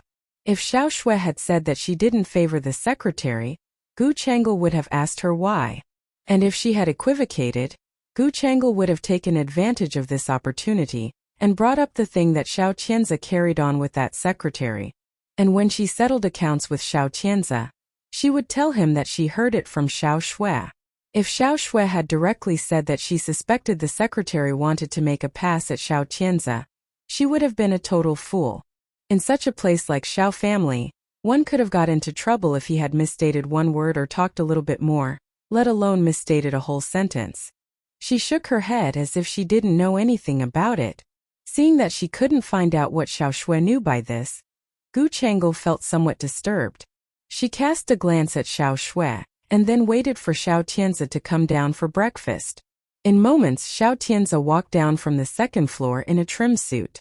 Gu Chang'e turned to look at Xiao Qianze and so did Xiao Shui. And they both found that Xiao Qianze appeared more handsome and mature than usual at first sight. Maybe it was because of the suit. Xiao Shui felt that women would lose their heads over Xiao Qianze today. Seeing that Xiao Qianze was dressed in such a charming suit, Gu Chang'e slightly narrowed her eyes and gently frowned. Tianze, isn't today your day off? I need to go to the company to see a client. But it's Saturday. Sensing that Xiao Qianze couldn't stay with her for now, Gu Chang'e felt somewhat aggrieved. Xiao Qianze knew that Gu Chang'e would feel unhappy because he broke the appointment. Thus he walked to the table, held the back of Gu Chang'e's head, and gave her a gentle kiss. Being kissed gently by Xiao Qianze, Gu Chang'e slightly puckered up her brows, grumbling, "Are you leaving?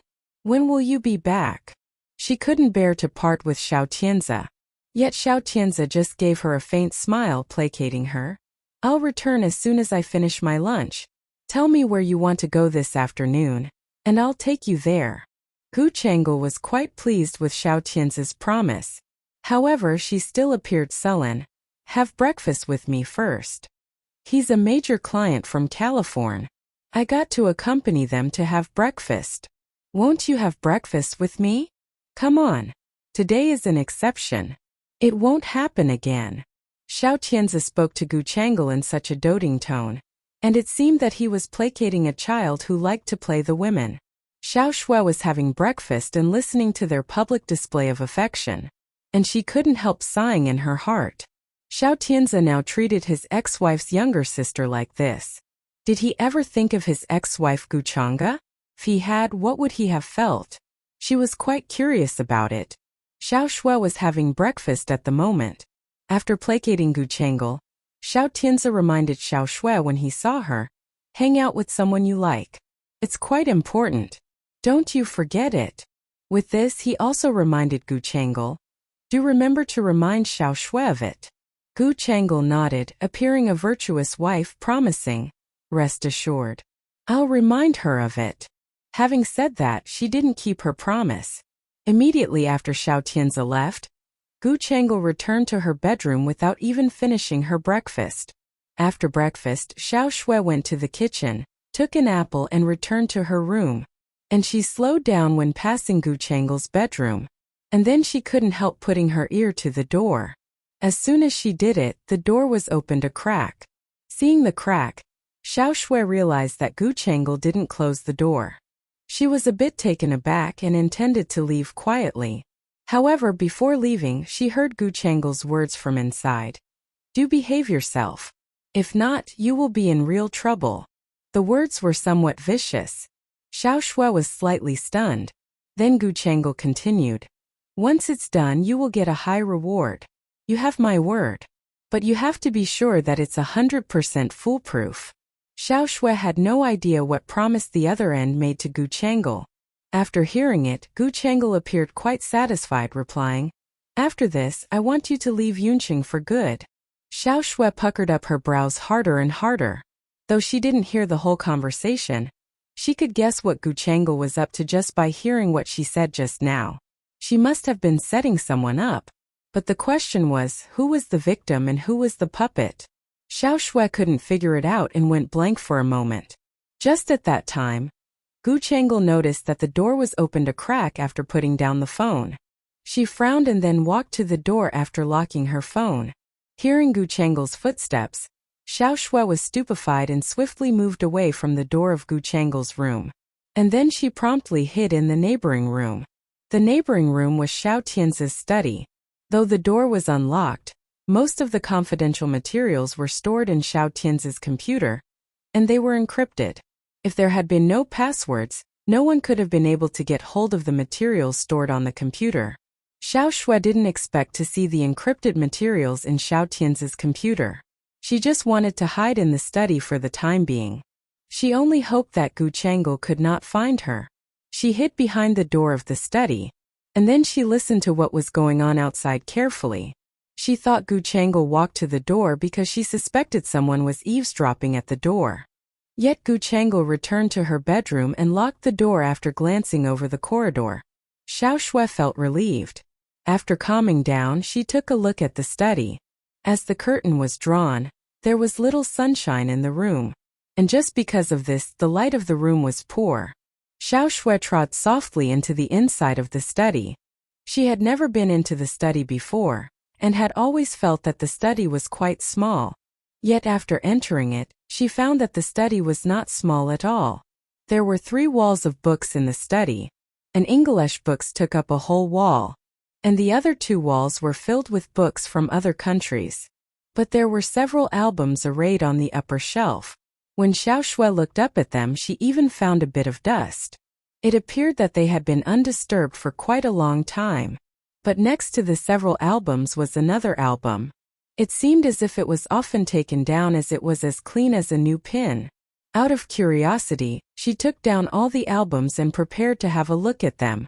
She first looked through the albums, which were covered with dust. After opening it, she found that there were photos of Gu Changle, Song Yunjia, and Gu Changge when they were still studying in university. And as soon as she opened that clean album, she saw the photos of 2 kids. Since the 2 kids were born, all kinds of photos have been collected into the album. The more Xiao Shui leafed through the album, the more she saw Gu Changge. However, she hardly saw Gu Changge's face in these photos. Inside, she often saw her in profile. In some photos, she could only see her back behind the sofa on which the kids were playing. And in some photos, she found that Gu Changge just glanced back at the kids and Xiao Tianzi while they were taking selfies. And in some photos, she saw that Gu Changle was handling files while the 2 kids were building blocks. It seemed that the person who took the photos inadvertently got Gu Changge, who was busy with files in. It was just an ordinary album. Yet it was filled with the happiness of a family of 4. However, anyone who was familiar with the Xiao family knew that happiness was just a hilarious illusion. Since it was just an illusion, why was the album arrayed on the upper shelf and often cleaned? The one who arrayed it there obviously didn't want it to be found. And the thing that it was clean proved that the person often took it down to look through it. And the owner of the study was Xiao Tianzi. Xiao Tianzi considered Gu Changle as the apple of his eye. So why did he always take the album down to browse? Was it because of the 2 kids? Xiao Shui felt a bit confused. And just at the time when she was wondering why, a servant's voice came from outside. "Miss Xiao Shui. Miss Xiao Shui, where are you?" The servant was looking for her outside. Then she promptly shoved the album into the bookcase and then went to the door. Then she slowly opened the door. After making sure that the servant had walked away, she hastily got out of the study. No matter what, she could never let the servant know that she was in Xiao Tianzi's study. After getting out, she strode to her room. Shortly after she went into her room, she heard that the servant pushed the door open. Seeing that the servant who came in without knocking at the door, Xiao Shui frowned, appearing unhappy. The servant also knew that she was being impolite. So she hastily explained, "Sorry, Miss Xiao Shui. I didn't expect that you were in the room. Where else can I be? When I came by just now, I found that there was no one inside." So, of course, she was not in her room just now. It was just that she couldn't tell the servant about it. She frowned, appearing somewhat impatient. "I was in the bathroom." Hearing this, the servant immediately continued apologizing. My bad. I was so worried as I couldn't find you anywhere, so I didn't expect that you were in the bathroom." Xiao Shui didn't feel like continuing talking with the servant, so she just asked her, "What is it?" If there had been nothing important, family servants would have never talked to Xiao Shui. It was obvious that Miss Gu wanted to talk to Xiao Shui. The servants hurriedly replied. Miss Gu wanted you to go downstairs to see some photos. Recalling the date Xiao Tianzi mentioned to her, Xiao Shui nodded begrudgingly. I see. I'll be right there. The idea should have been brought up by Gu Chang'e. If not, how could have Xiao Tianzi suddenly asked her to get a boyfriend? She went downstairs helplessly. No matter what, she had to see what kind of people Gu Chang'e brought in. No sooner had she gone downstairs than Gu Chang'e's eyes fell upon her. Xiao Shui slightly puckered up her brows. Yet Gu Chang'e just smiled briefly as she enjoyed seeing Xiao Shui's unhappiness. As long as Xiao Shui felt upset, she would be over the moon.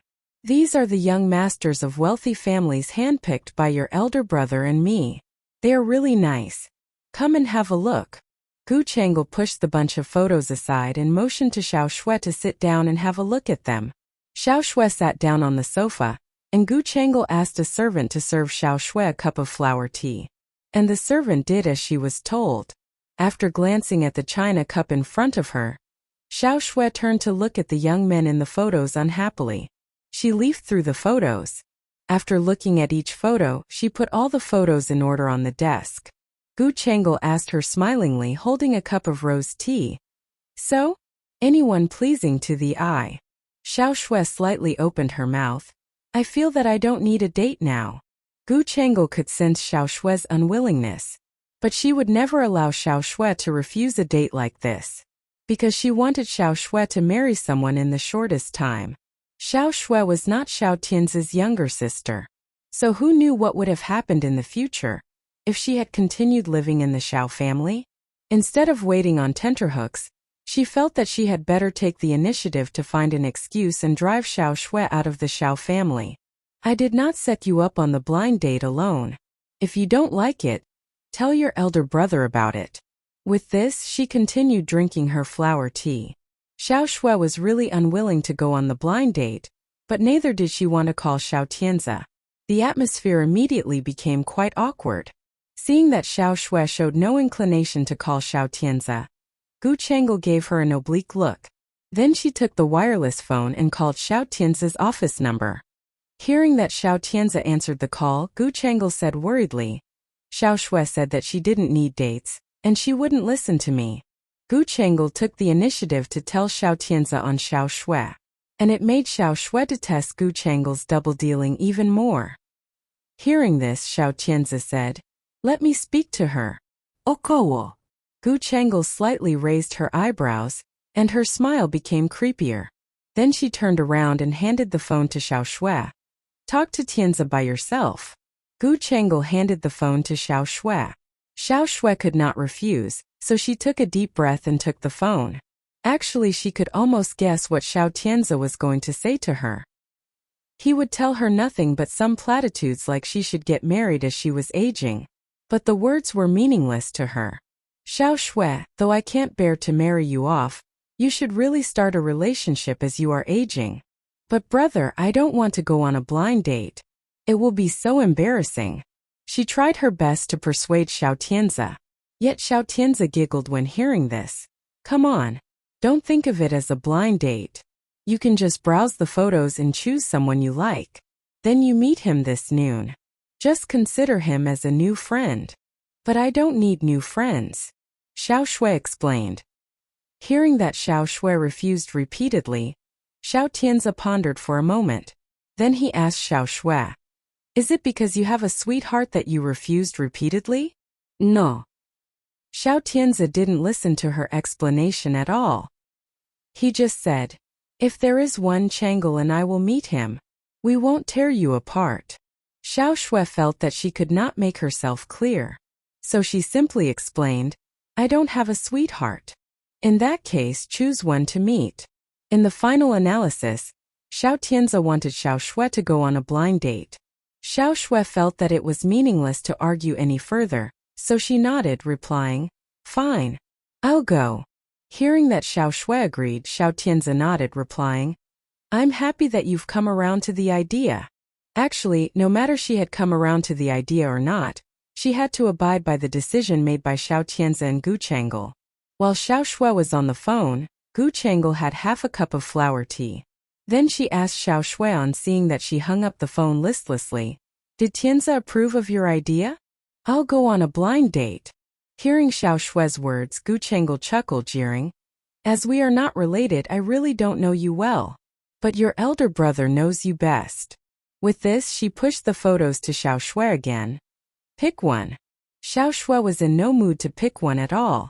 Sensing the sarcasm in Gu Chang'e's tone, she felt even more upset.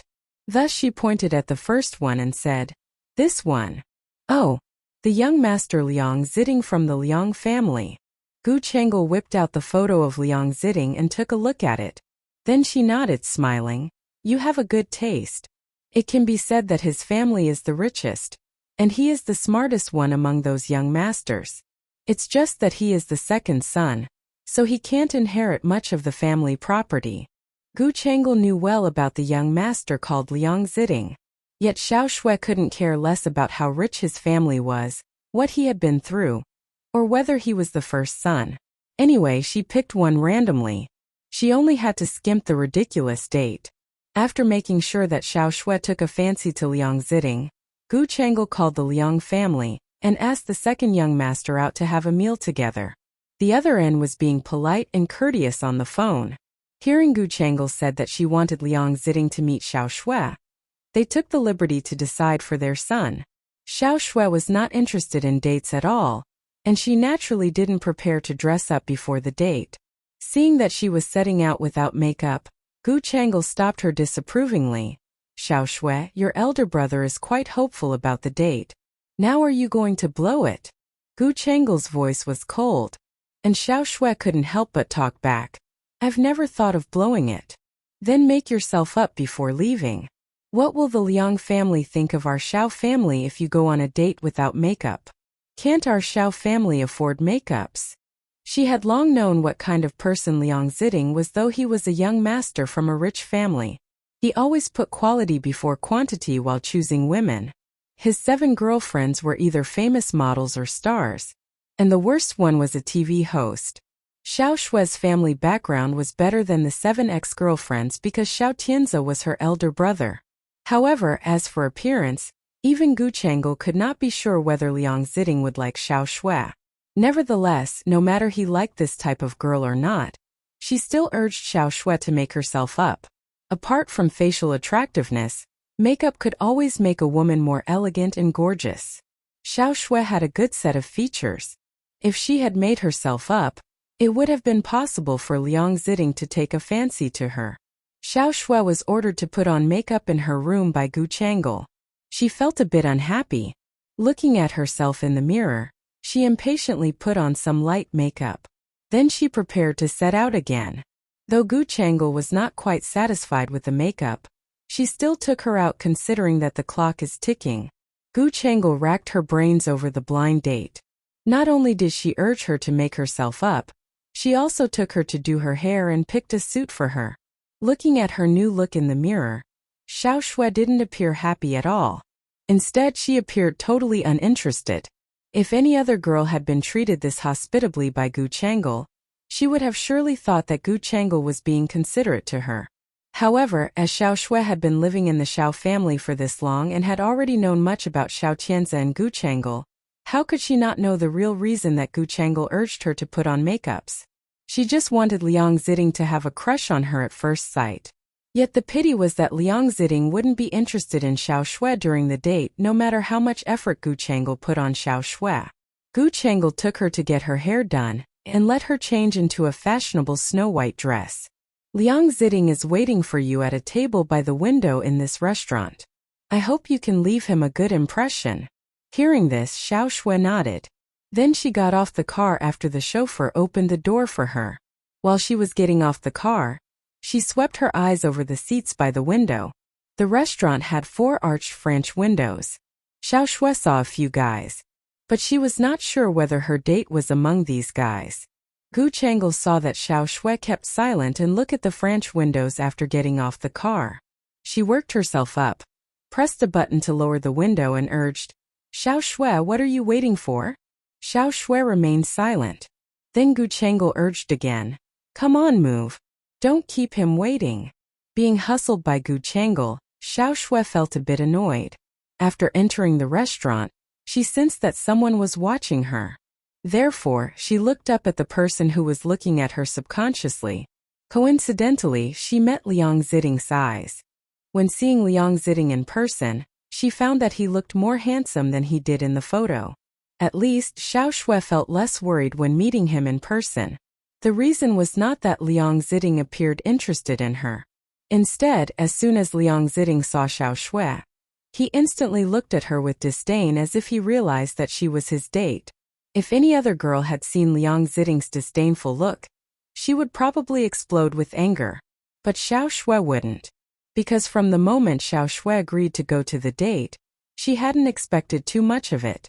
She looked at Liang Ziding, slightly puckered up her brows, and then walked to him. Seeing that she walked towards him, Liang Ziding asked her even without standing up, "So you are Xiao Shui?" "Yep." When answering him, Xiao Shui deliberately took a look out of the French windows. And just at that time she saw that Rolls-Royce which sent her here. Liang Ziding followed her eyes and also looked out of the French windows.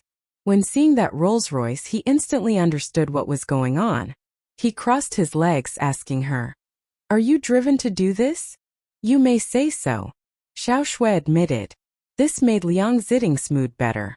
He looked at Xiao Shui, asking, "You don't really want to know me and marry me, do you?" "I have no such plans now." It was true that she didn't plan to get married. How could she think about getting married before she got her revenge? No matter how, she felt that now it was too early to think about getting married before Xiao Qianzi paid the price for her parents' death. "Good. You were driven to come here anyway, so we don't have anything else to talk about." "So what now?" Xiao Shui asked Liang Ziding. Liang Ziding promptly got up from his seat, took the coat on the chair and said, "I've got something else to do, so I got to leave. See you." About 2 minutes after Xiao Shui entered the room and sat down, Liang Ziding prepared to leave. Feeling that Liang Ziding's sudden move was somewhat amusing, Xiao Shui chuckled. Hearing that, Liang Ziding halted. Then he frowned and turned to look at Xiao Shui, asking, "What's so funny?" Hearing his question, Xiao Shui didn't intend to hide anything from him. She looked up directly at Liang Ziding's face, saying, "You are obviously unwilling to go on a blind date, yet you still came. It proves that your family put much pressure on you." "So what?" Liang Ziding didn't understand why this woman laughed.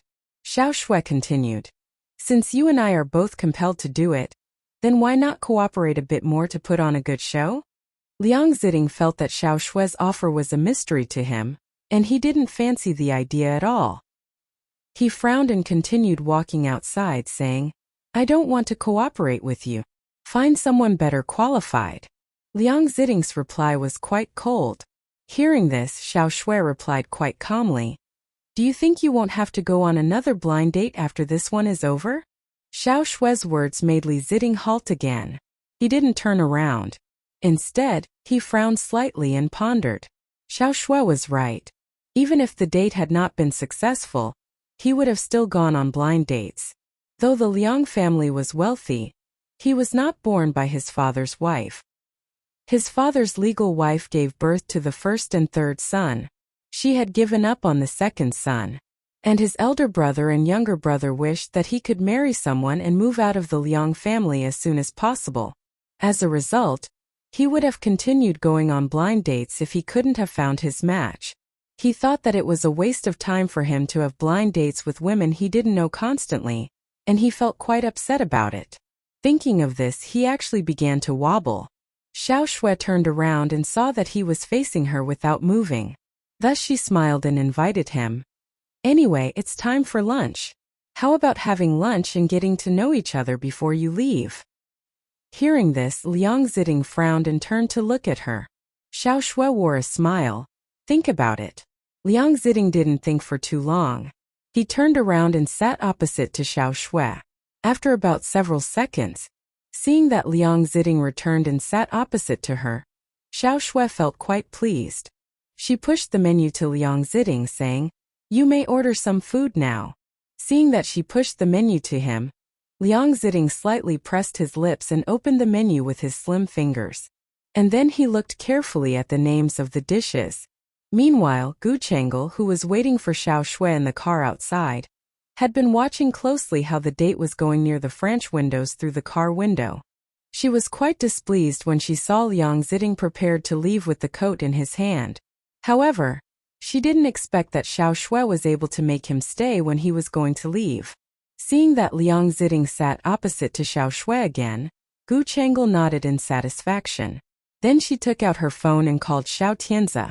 After receiving the call, Xiao Tianzi asked Gu Chang'e, "Problem? It seems that Xiao Shui is getting along well with the second young master of the Liang family. They too have already begun to order food in that restaurant." "That's great."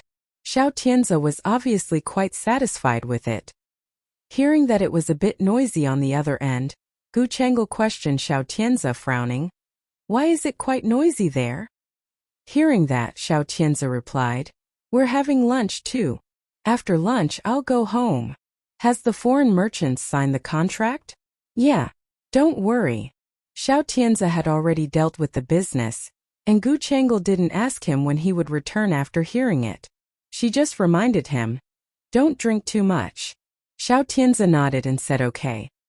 Hearing the foreign merchants' voices over the lunch table, Gu Chang'e said, "Get back to your business. I'm waiting for you at home." Feeling that she was being nice, Xiao Tianzi especially said, "I love you." Then he hung up the phone. After hanging up the phone, Gu Chang'e looked down at her phone. Her eyes were filled with gloom, and she seemed to be thinking about something. Meanwhile, Xiao Tianzi, who was at the lunch table, took the glass of wine from Lily Yuan's hand, smiled at the blonde foreign merchant, and drank it down in one draught without any thought. Seeing Xiao Tianzi drank the wine in one gulp, Lily Yuan's eyes lit up. Yet Xiao Tianzi felt a bit drunk after drinking several glasses of wine in the middle of the lunch. Lily Yuan, who was next to Xiao Tianzi, helped Xiao Tianzi maintain balance when seeing that he could barely stand and asked him with concern, "Chairman Xiao, are you drunk?" Xiao Tianzi shook his head, replying, "No, just a bit dizzy. Do you need the chauffeur to take you back now?" Lily Yuan was being quite conscientious. When Xiao Tianzi was about to nod, the foreign merchant toasted him again. Actually, Xiao Tianzi didn't feel like drink anymore. Yet he couldn't refuse him, so he reached out to take the glass. But out of his expectation, Lily Yuan acted faster this time. She promptly reached out to take the glass and said, "Chairman Xiao is not feeling well. Let me drink this glass of wine for Chairman Xiao." Xiao Tianzi didn't expect that Lily Yuan would drink for him, so he was slightly stunned. Quicker than words can tell, Lily Yuan had drunk up the glass of wine. The foreign merchant on the other end of the table seemed to appreciate her a lot and began to praise her for her capacity for liquor. As Lily Yuan offered to drink for Xiao Tianzi, the foreign merchants turned their attention to her. It seemed that they all sensed that Xiao Tianzi could drink no more. So they all poured wine for Lily Yuan and made her drink it. Though Lily Yuan appeared unwilling to do it, she still braced herself to drink up the wine after taking a look at Xiao Tianzi. Seeing that Lily Yuan appeared a bit drunk, Xiao Tianzi wanted Lily Yuan to leave here to have a rest. Yet out of his expectation, Lily Yuan insisted on staying. When she had almost drunk up every glass of wine the foreign merchants poured her, Lily Yuan could barely stand straight. And Gu Chang'e didn't call him at this time. Xiao Tianzi sighed and helped Lily Yuan out of the chartered room. When they got out of the chartered room, Xiao Tianzi prepared to call Lily Yuan's colleague or family. But when he took out Lily Yuan's phone, he found that he didn't know the password. He intended to ask Lily Yuan, but after asking her several times he didn't get any reply. It was no use continuing asking her. Xiao Tianzi was somewhat vexed. Just at that time, Lily Yuan suddenly bent over and retched, appearing that she was about to throw up. Xiao Tianzi didn't plan to think about calling anyone at the moment. He helped Lily Yuan up and got a room in the hotel next to the restaurant. After putting Lily Yuan onto the bed, Xiao Tianzi let out a breath, stood straight, and prepared to call his man. "Tell Lily Yuan's family to pick her up in Beichin Hotel." Of course, the man quickly said okay and prepared to do as he was told. Yet when he called Xiao Tianzi back, he said in embarrassment, Lily Yuan works alone in Yunqing and lives in a single flat. She has no flatmates, and her family is not in Yunqing. No friends. I can't find any. Xiao Tianzi sighed. Then just let her stay in the hotel for the night. With this, Xiao Tianzi prepared to leave.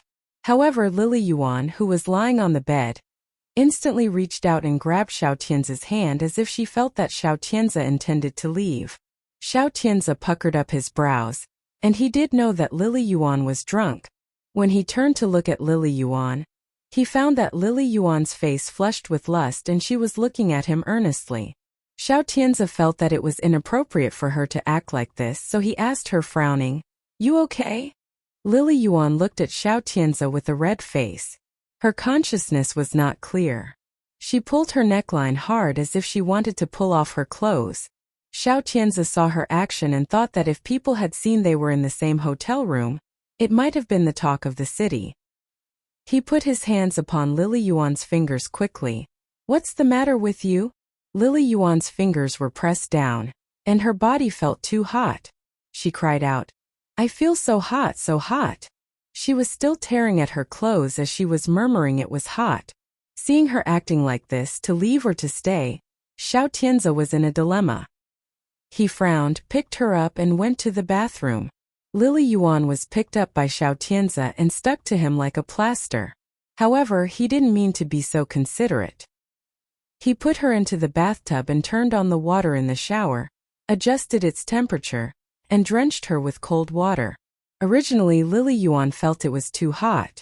Suddenly, dousing in the icy water, she shuddered. However, being drenched with cold water, she did not sober up completely. Instead, with more pitiful eyes, she begged him helplessly, "It's so hot. Help me." Xiao Tianzi didn't move. While pouring cold water on her with the shower head, he called his driver. However, as soon as the call got through, Lily Yuan climbed out of the bathtub and held Xiao Tianzi's waist. She begged him in a bewildered voice, "Help me. I feel so bad." There was a cry in her voice. The driver over there heard Lily Yuan's voice, stunned.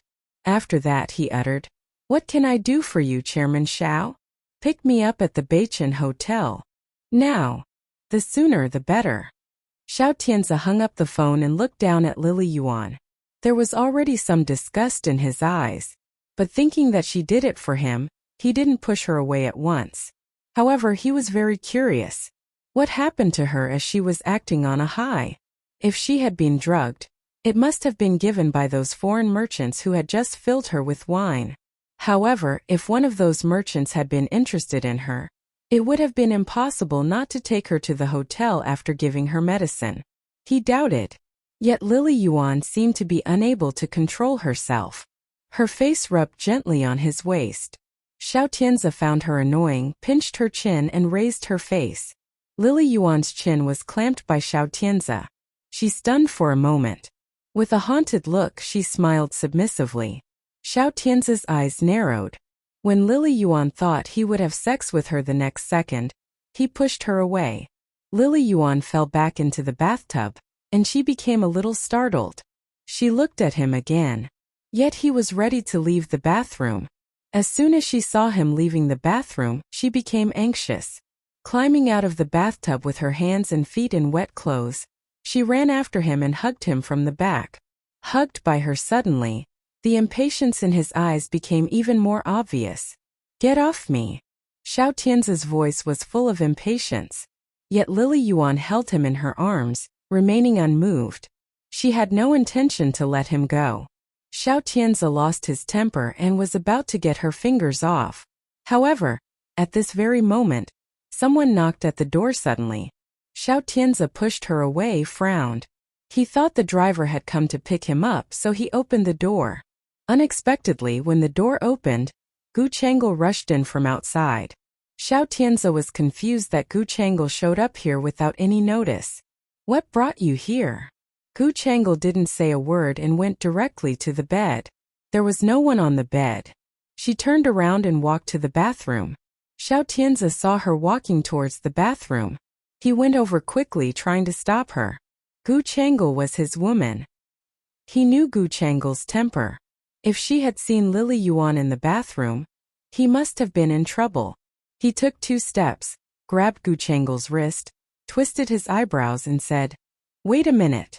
Gu Changel was stopped by him but did not blame him right away. Instead, she looked at him sadly. "Are you afraid of what I'm going to see?" "No way. If not, let me go inside."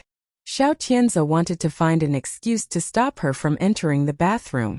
However, at this time, Lily Yuan went out in a bath towel, and her hair was still wet. She pushed the door open. "Tianze." Lily Yuan hadn't finished speaking because she saw Gu Changel standing right in front of her. Gu Changel opened her mouth when she saw Lily Yuan. Her expression of surprise stayed on her face for a moment. Then her eyes were wet. She didn't make a big noise with Xiao Tianze. Instead, she threw Xiao Tianze's hand, turned around and ran outside. Seeing Gu Changel running out, he ran after her right away, ignoring Lily Yuan. After both of them went out, Lily Yuan changed her dizzy appearance and leaned against the door frame of the bathroom. Then she reached out to the driver who came with Gu Changel. "Where's my check?" The driver, who was in his middle age, had been bought by Gu Changel at a high price. For Gu Changel, nothing couldn't be bought with money. If there was pay double. The driver took out the check Gu Changel gave him in advance and gave it to Lily Yuan. After accepting the check, she couldn't help but smile with satisfaction. Seeing the smile on her face, the driver warned, "Miss Gu, hope you watch your mouth." Lily Yuan pulled up the white bath towel around her chest and replied casually, "Don't worry. I won't say anything with this check." The money was enough for the rest of her life. She set Xiao Tianze up. He would surely fire her early tomorrow morning. At that time, she would leave Yunqing with this check. As long as she left Yunqing with money in hand, she could have everything she wanted. This thought made her more cheerful. Xiao Tianze, who ran after Gu Changel, had no idea that he was set up by her. After Gu Changel ran out of the hotel, her mood was very unstable. She ran a red light when crossing the road. If the speed of passing vehicles hadn't been slow, there might have been an accident. After Gu Changel crossed the road, Xiao Tianze was too worried to care. He could only follow her across the road. After crossing the road, Gu Changel still ran forward as if she did not want to see him anymore. She did not look back once. Xiao Tianze finally caught up with her halfway down the street. "Changel, it's not what it looks like. Listen to me." "Stop. I won't listen to anything you say." Xiao Tianze grabbed her arms. Gu Changel, however, struggled violently and was not willing to face him at all. Xiao Tianze had no way to pacify her. In a moment of desperation, he pushed her to the wall beside him and kissed her.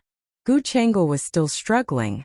Suddenly being kissed by Xiao Tianze, she stunned. Her eyes were also wide open at him. After Xiao Tianze kissed her, she became quiet. When Gu Changel was kissed by Xiao Tianze, she felt that he was completely irresistible. However, she knew clearly in her heart that there was only one chance. She set him up with Lily Yuan. Before Xiao Tianze could find anything weird came up, she had to fight for the opportunity to enter the Xiao Enterprise to work. Otherwise, if she had wanted to enter the Xiao Enterprise in the future, it would not have been as easy as now. Xiao Tianze's lips slowly left Gu Changel's. Gu Changel's arms were still held by him, and her eyes had to look at him. However, her eyes were filled with anger and grief that could not be diluted. Gu Changel had a pair of beautiful eyes, and they were able to show rich feelings as if they could speak. It was this pair of eyes that attracted Xiao Tianze's attention in the beginning. Now looking into her eyes, he felt that he failed her. He apologized. "I'm sorry, Changel. What's the use of saying I'm sorry now? You and that woman. I didn't sleep with her." Xiao Tianze interrupted her. Gu Changel's tearful eyes were stubborn and angry. "I don't buy it. If there was nothing between you two, why would she be in the same room with you? Why would she dress like that and appear in your bathroom? This is all a big misunderstanding. I'll ask her to explain it to you when she's sober." "Explain it to me?" Gu Changel was being a little sarcastic. "If you are having an affair with her, She would say anything you want her to say. Xiao Tianze was speechless.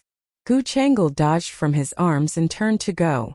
Xiao Tianze saw that she was going to leave and reached for her immediately. Don't run around. I won't, and I don't want to be with you anymore. I wanted to be with you all my life. We've gone through so many things, but I didn't expect that you could still be cheating on me. Gu Chang'e pried his finger off her wrist. I'm going back and pack my things now. Chang'e, I have explained to you. You have to believe me, okay? I don't believe in you. Why should I believe you? If you refuse to have me by your side, to work with you, how can I believe you? How can I trust those secretaries around you? Gu Chang'e was full of grievances and discontent. Xiao Tianze looked at her face with tears and finally opened his mouth. I let you work in the Xiao enterprise as my secretary. Gu Chang'e heard Xiao Tianze said so and opened her mouth slightly.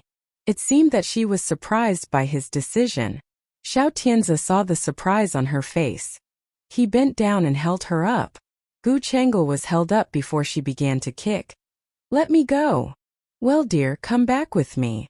No. I'm not going back with you. You liar. Big liar. Gu Chang'e refused to go back with him. Xiao Tianze could only promise in front of her again and again. You have my word. I will never lie to you. Tomorrow I will fire Lily Yuan and let you take over her position. Okay? Gu Chang'e finally got what she wanted. Although she still showed a look of anger, she had already been sniggering in her heart. What she wanted to get with such huge efforts was simply a chance. A chance to be in the Xiao enterprise as his secretary. With Xiao Tianze's deterrent power, she could get a raise in the company step by step, and became one of the Xiao's top executives. Gu Chang'e lost her temper and came back home until afternoon. By then, Xiao Shui had already returned from the date. Seeing Xiao Tianze coming back with Gu Chang'e in his arms, she seemed surprised. All the servants in the house rushed up to take care of her. Xiao Shui looked at her in Xiao Tianze's arms and got worried. What happened? Is Chang'e ill? She's not feeling well. I'll take her back to her room and let her rest. He did not explain much. But since he went back to the room with Gu Chang'e, Xiao Shui hadn't heard that anyone come out to call the doctor for a long time. If Gu Chang'e had been under the weather, Xiao Tianze would have called the doctor as soon as he got home. This was odd. After Xiao Tianze brought Gu Chang'e back, he did not call a doctor. They stayed in the bedroom for a long time.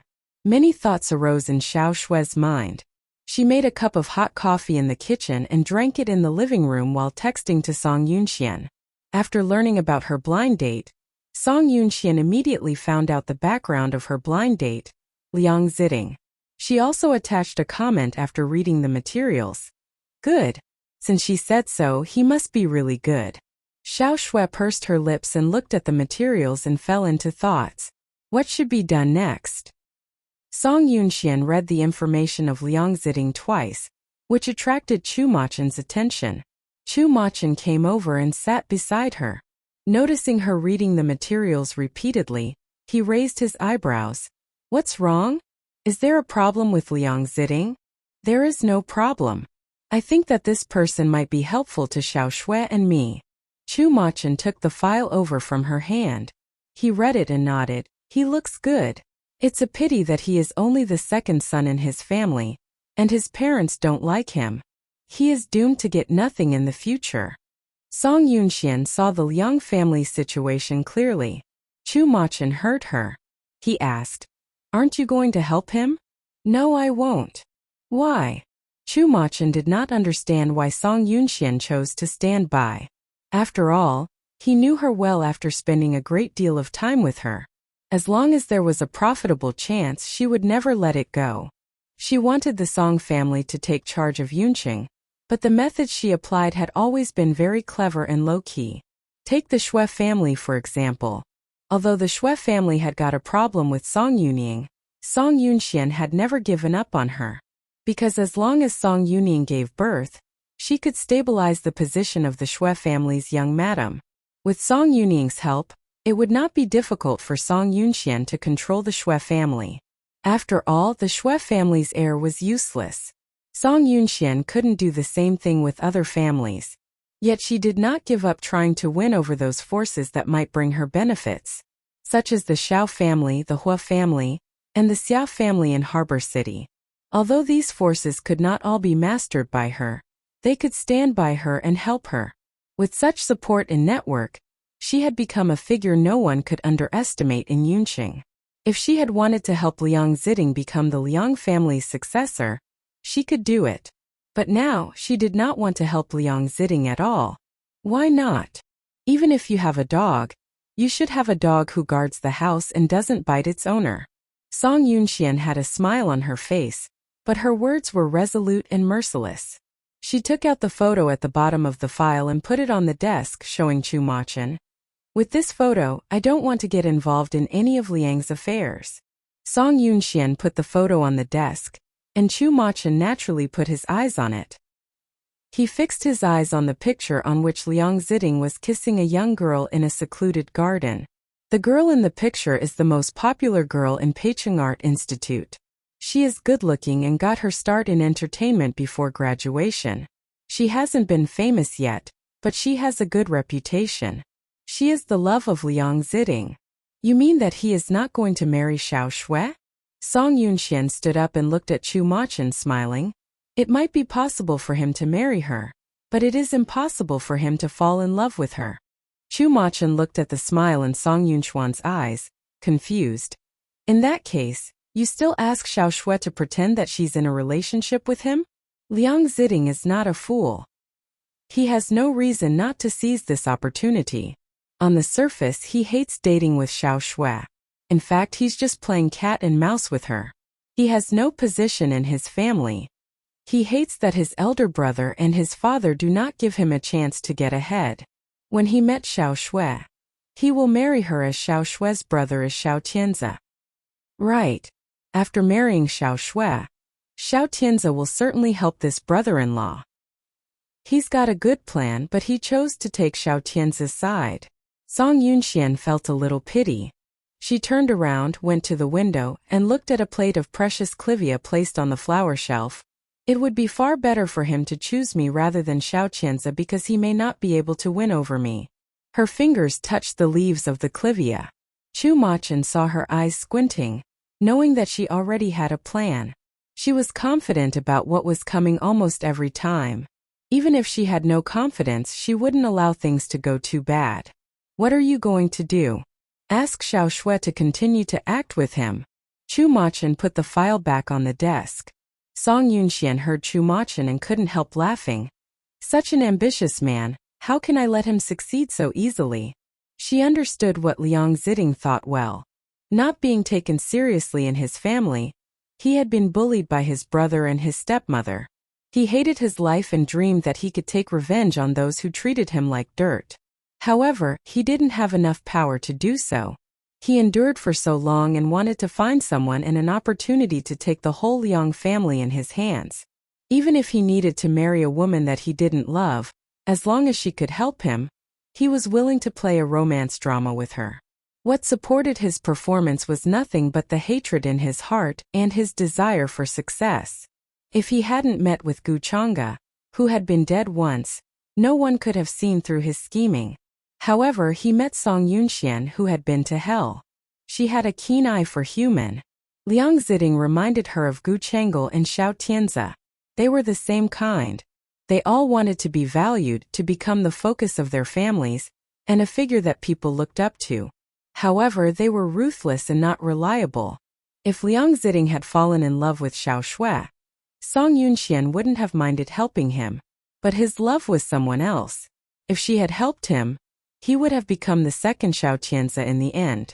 After getting everything of the Liang family, in order to marry his beloved woman, he would have managed to kill Xiao Shui by all means.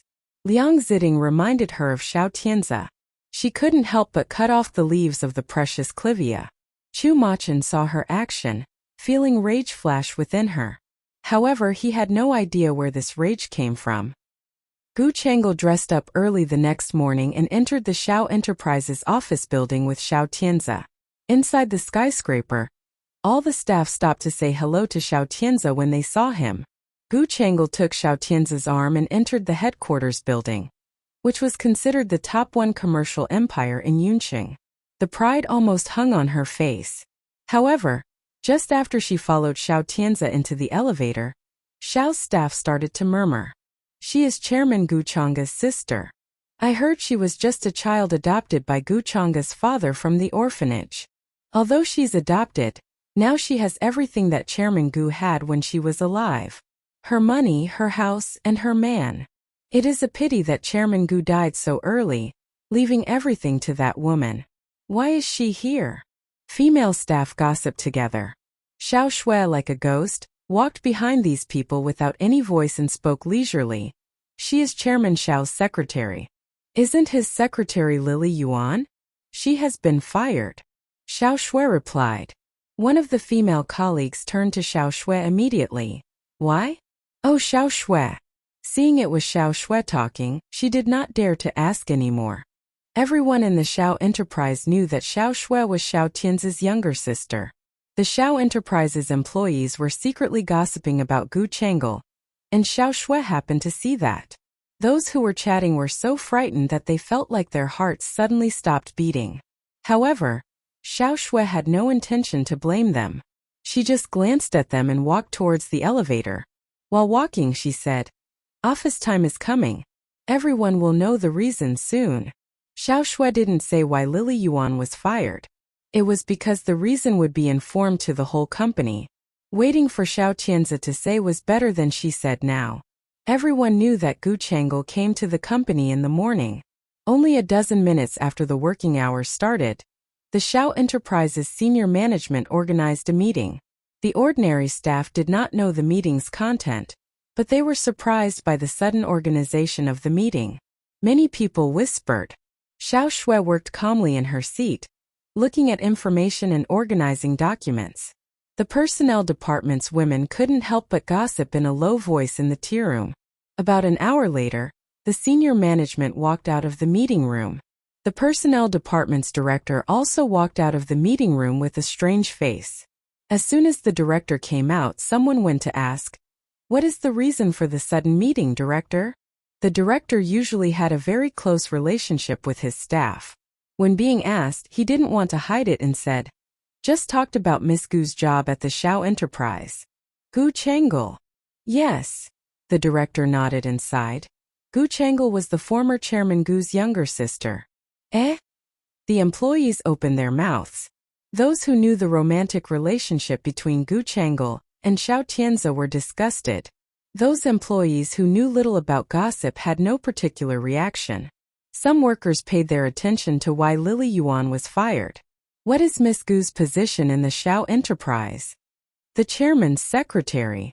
Isn't the chairman's secretary Lily Yuan before? Why does it change only after a few days?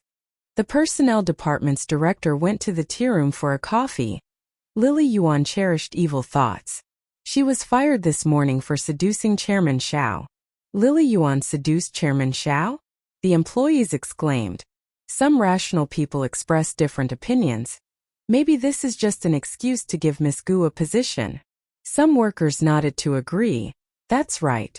If Miss Gu wanted to take this position and Lily Yuan refused to yield, the company had to find an excuse to fire her. The workers whispered together. The personnel department's director shot a glare at them and warned, "Are you not afraid of being heard by others when you talk about gossip? Do you still want your jobs?" Being reprimanded by the director, the staff dispersed. Xiao Shui didn't go to the tea room to listen to gossip but knew what they were guessing. Gu Chang'e became Xiao Tianzi's secretary this time. She fulfilled her wish at last. Lily Yuan had been dismissed. It was meaningless to discuss whether she had seduced Xiao Tianzi or not. After all, no one could prove her innocence. Xiao Shui finished the work at hand and was about to give the file to the personnel department's director when she heard her phone ring. Xiao Shui took the phone and saw a short message on it. The message was from an unknown number, but the content showed the sender's identity. "This is Liang Ziding. Let's have a meal together tonight." Xiao Shui read the short message displayed on the phone screen. After thinking a while, she raised her eyebrows and closed the text message rather than reply. Then she just continued to do what was at hand. Xiao Shui didn't reply to the message, so at noon, Liang Ziding directly called and said, "This is Liang Ziding." "Hello, Mr. Liang." Xiao Shui coldly addressed him. When Liang Ziding heard Xiao Shui's address to him, he paused slightly before speaking. "Let's have a meal together tonight." Xiao Shui frowned and was confused. Is this appropriate? Her implication was simple. They were nothing but participants on a blind date who acted on the scene. There was no need for them to go on a date for dinner. However, Liang Ziding had his reason. Although his tone was cold, his words were plausible. We act on the scene, but if we don't perform the entire play, others will not believe us, and the performance will be meaningless. After hearing it, she felt a little agree. Gu Chang'e didn't ask Xiao Shui about the blind date, because she was busy with wrangling with Xiao Tianzi yesterday. However, Gu Chang'e was in a good mood today, and she would immediately think of her blind date. If Gu Chang'e had asked and known that Xiao Shui had no interaction with the man, Gu Chang'e would have continued to arrange more blind dates for Xiao Shui. Xiao Shui didn't want to attend another blind date at all. She pursed her lips and thought for a second before she asked, "When and where?" "Let's set it at Baxian Restaurant today." It was a very high-end ocean view restaurant with an intense Chinese style, and a high-end dating place that had received a lot of praise in Yunqing. He endeavored to perform the play. Xiao Shui nodded. "Okay. "I'll go and meet you. I'll pick you up at your office when you are off duty." As if he was afraid that Xiao Shui would reject him, after saying that, he still reminded Xiao Shui, "We need to play the entire show." If Liang Ziding had chosen to pick her up when she was off work, it would have inevitably attracted a lot of attention. If Gu Chang'e and Xiao Tianzi had seen it, they would have believed that Xiao Shui and Liao Ziding were dating. Thinking of this possibility, Xiao Shui felt Liang Ziding's idea was careful and meticulous. "I get off work at 6 o'clock. Okay. Wait for me to pick you up. You should keep my phone number in your contacts." Około. Xiao Shui hung up the phone after she agreed. Liang Ziding didn't seem to like her very much. After confirming the appointment, he hung up first. Noticing that Liang Ziding hung up the phone before she did, Xiao Shui felt relieved. It at least showed Liang Ziding honestly didn't like her. If he had liked her, he would have respected her from the bottom of his heart and not hung up the phone before she did. She took the phone away from her ear, looked at the phone screen, thought for a moment, and sent a short message to Song Yunxian. When Song Yunxian received the message, she was persuading Yi Meiqi with servants. After Song Yunjia passed away, Yi Meiqi had been poorly. Within half a month after Song Yunjia's death, Yi Meiqi had fallen ill twice. Song Yunxian had initially planned to send Yi Meiqi back to Switzerland immediately after Song Yunjia's funeral. However, it was delayed because Yi Meiqi had been sick. Today, Yi Meiqi's condition was much better. After the check, the family doctor also said that Yi Meiqi could already return to Switzerland by plane. However, Yi Meiqi didn't want to leave at all. "It is impossible for Yunjia to commit suicide. I must stay in Yunqing to find out the truth." Hearing Yi Meiqi's words, Song Yunxian lowered her eyes. "But the police had shown various evidence which could prove that my eldest sister did commit suicide." "Impossible. Yunjia had no reason to do this. Someone must have killed Yunjia. Yunjia was murdered." Yi Meiqi was stubborn. She refused to believe that Song Yunjia committed suicide and insisted on finding the murderer who killed Song Yunjia. In fact, Song Yunxian also wanted to find out the murder. However, the murder had erased all the clues and evidence. Even though Song Yunxian knew that Song Yunjia's death was related to Xiao Tianzi, she couldn't prove it. "Mom, I'll gradually find out the truth of my eldest sister's death. You'd better go back to Switzerland." No. "I won't leave. I won't leave until I find out the real cause of Yunjia's death." Song Yunxian saw Yi Meiqi's stubbornness. Her eyes became cold. However, at that time her phone rang showing a message had arrived. She motioned for the servants beside to look after Yi Meiqi before she turned to go out to check the message.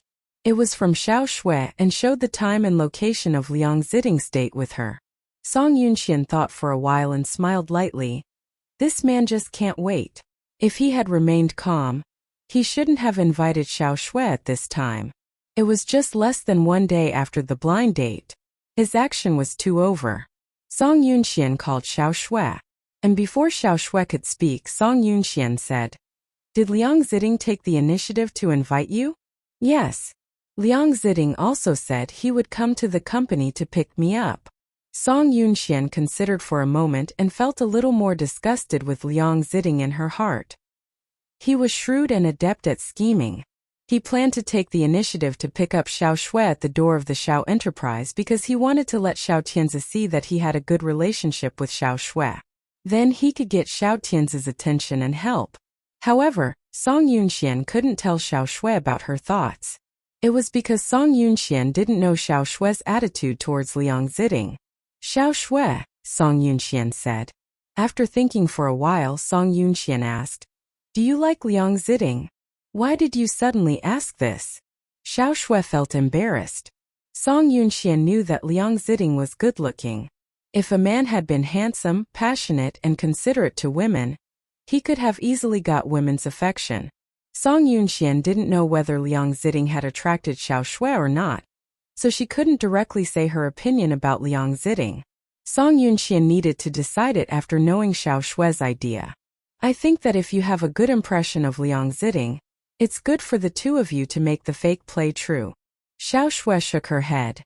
"I don't know Mr. Liang's personality. And speaking of dating, Mr. Liang doesn't like me. He only performs a show with me. He even hung up the phone before I could say goodbye." Xiao Shui's last sentence made Song Yunxian squint. Liang Ziding was interesting. He could accurately grasp women's minds. However, the better he was at figuring out women's minds, the more Song Yunxian wanted to make him taste failure. "You should attend the appointment," Song Yunxian said to Xiao Shui. Hearing what Song Yunxian said, Xiao Shui nodded. "I'll wait for him to pick me up in the afternoon." "Good." Song Yunxian didn't say anything else. After the conversation with Xiao Shui, Song Yunxian ordered the servants at home to take good care of Yi Meiqi. Then she went to the Song Enterprise. Meiqi worked dutifully in the company, dealing with various departments' affairs. As soon as Song Yunxian arrived at her office, Meiqi came to report on his work. Song Yunxian regarded Meiqi as an intimate and caring assistant besides helping her run the Song Enterprise. Therefore, Song Yunxian also liked taking Meiqi when going out. Seeing Song Yunxian not switch on her computer after entering the office, Meiqi knew she would not stay in the company long. "Did you come to the company to particularly meet me?" Meiqi asked her. Song Yunxian smiled. "You know me." As she said, Song Yunxian handed him the document she brought from home. "Find this woman, and find out how much she loves Liang Ziding." Meiqi pulled out the documents from the file folder, and saw a picture of a woman printed on the paper. "Ye Vigneault." Song Yunxian nodded. "I heard that she is Liang Ziding's current girlfriend, but she and Liang Ziding have been in secret love. I don't know if it is true. She is the campus belle of Peicheng Art Institute, and has become an actress with a good reputation. As long as someone is willing to invest in her in the future, she will become popular. Well, I'm afraid she is happy that Liang Ziding has not gone public with their romance. After all, Liang Ziding now is a nobody in the Liang family and couldn't make her famous." Song Yunxian was sitting on the leather chair in the office and resting her chin on her folded hands. After reading the documents, Meiqi said, "Liang Ziding now cannot make this woman popular. However, if someone could help him get the whole Liang family, he will be able to make her a star easily. It depends on whether he can meet a person who can help him seize the Liang family." Meiqi laughed. "You're right." Then Meiqi sorted out the papers in his hands and said to Song Yunxian, "What shall I say to Yi Xinyu after finding her?" Song Yunxian concisely said, "Liang Ziding met Xiao Shui through a blind date. Now he wants to take advantage of Xiao Shui, and he has invited Xiao Shui to have dinner at a Seaview restaurant tonight." Meiqi nodded.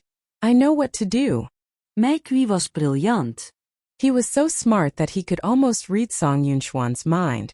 Smart people could always know what to do before others had finished speaking.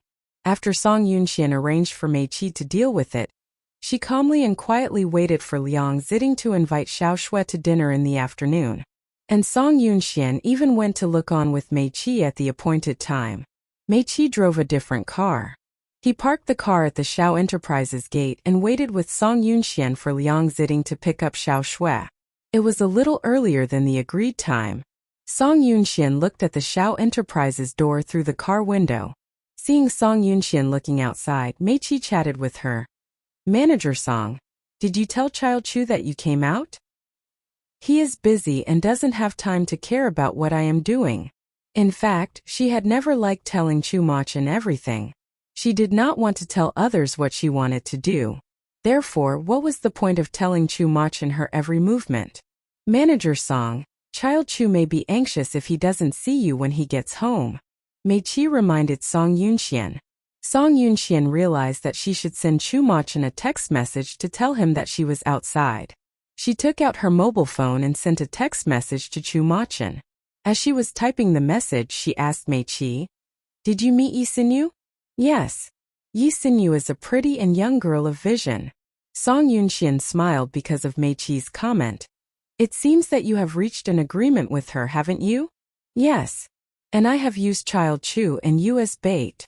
Song Yunxian stopped looking at the phone screen and turned to look at Mei Qi. "What did you promise her?" "I promised to recommend her to the film crew of the 9 states on behalf of you, Manager Song." Song Yunxian nodded. No wonder that she agreed. This is an excellent opportunity to hit the big time. Yes. This film's promotion has achieved good results recently. Its casting has also received a lot of attention. If she can stand out, she will surely become an instant hit. Song Yunxian put the phone away and said casually, "But our Song Enterprise does not invest in this movie. It can be done with just a few words from Child Chu." Mei Qi knew this matter well. That made Song Yunxian couldn't help but seize Mei Qi up. "You are well informed. Since I work for you, I have to be well informed to gain a foothold in the Song Enterprise," Mei Qi said jokingly. Song Yunxian knew Mei Qi liked news from all sources most. While they were talking, Xiao Shui came out of the Xiao Enterprise. Mei Qi saw Xiao Shui first. His sight caused Song Yunxian to turn her gaze to the door involuntarily. Seeing Xiao Shui standing in front of the gate, Song Yunxian subconsciously glanced at the time on her phone. It's 6 o'clock now, but Liang Ziting hasn't arrived yet. Do you think this is because he doesn't have the most basic courtesy, or because he is waiting for something? She asked Mei Qi. Mei Qi smiled and looked at Xiao Shui as well. He is probably waiting for something. Xiao Shui waited at the door for 10 minutes, but Liang Ziting had not come. Song Yunxian and Mei Qi saw Xiao Shui looking at the phone all the time. Xiao Shui seemed to want to call Liang Ziting. However, after thinking for a while, she put down the phone and did not make the call. Seeing Xiao Shui's movement, Mei Qi asked, "Is Xiao Shui a little fond of this second son of the Liang family?" "In my opinion, it's not a little but very much." Song Yunxian had had a crush on someone. Seeing Xiao Shui's behavior, Song Yunxian naturally understood Xiao Shui's current mood. Xiao Shui must like Liang Ziting to a certain degree. However, Liang Ziting's ambiguous attitude made her hesitate. Smart women were good at tantalizing men and vice versa.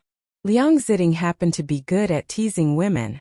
Looking at Xiao Shui intently, Song Yunxian felt a little complicated in her heart. Xiao Shui was fond of Liang Ziting, but Liang Ziting was certainly not Xiao Shui's Mr. Right. Song Yunxian asked Mei Qi to investigate Liang Ziting's current girlfriend, because Liang Ziting was not good enough for Xiao Shui.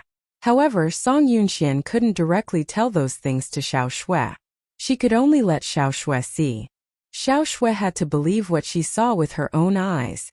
"Manager Song, you should be relieved that Miss Xiao Shui is just fond of Liang Ziting rather than fall in love with him." "You are right." Song Yunxian didn't deny it. If Xiao Shui had loved Liang Ziting, to help Xiao Shui know Liang Ziting's character would have been to separate them. Xiao Shui would have certainly felt sad. If Xiao Shui hadn't got it, she would have misunderstood Song Yunxian.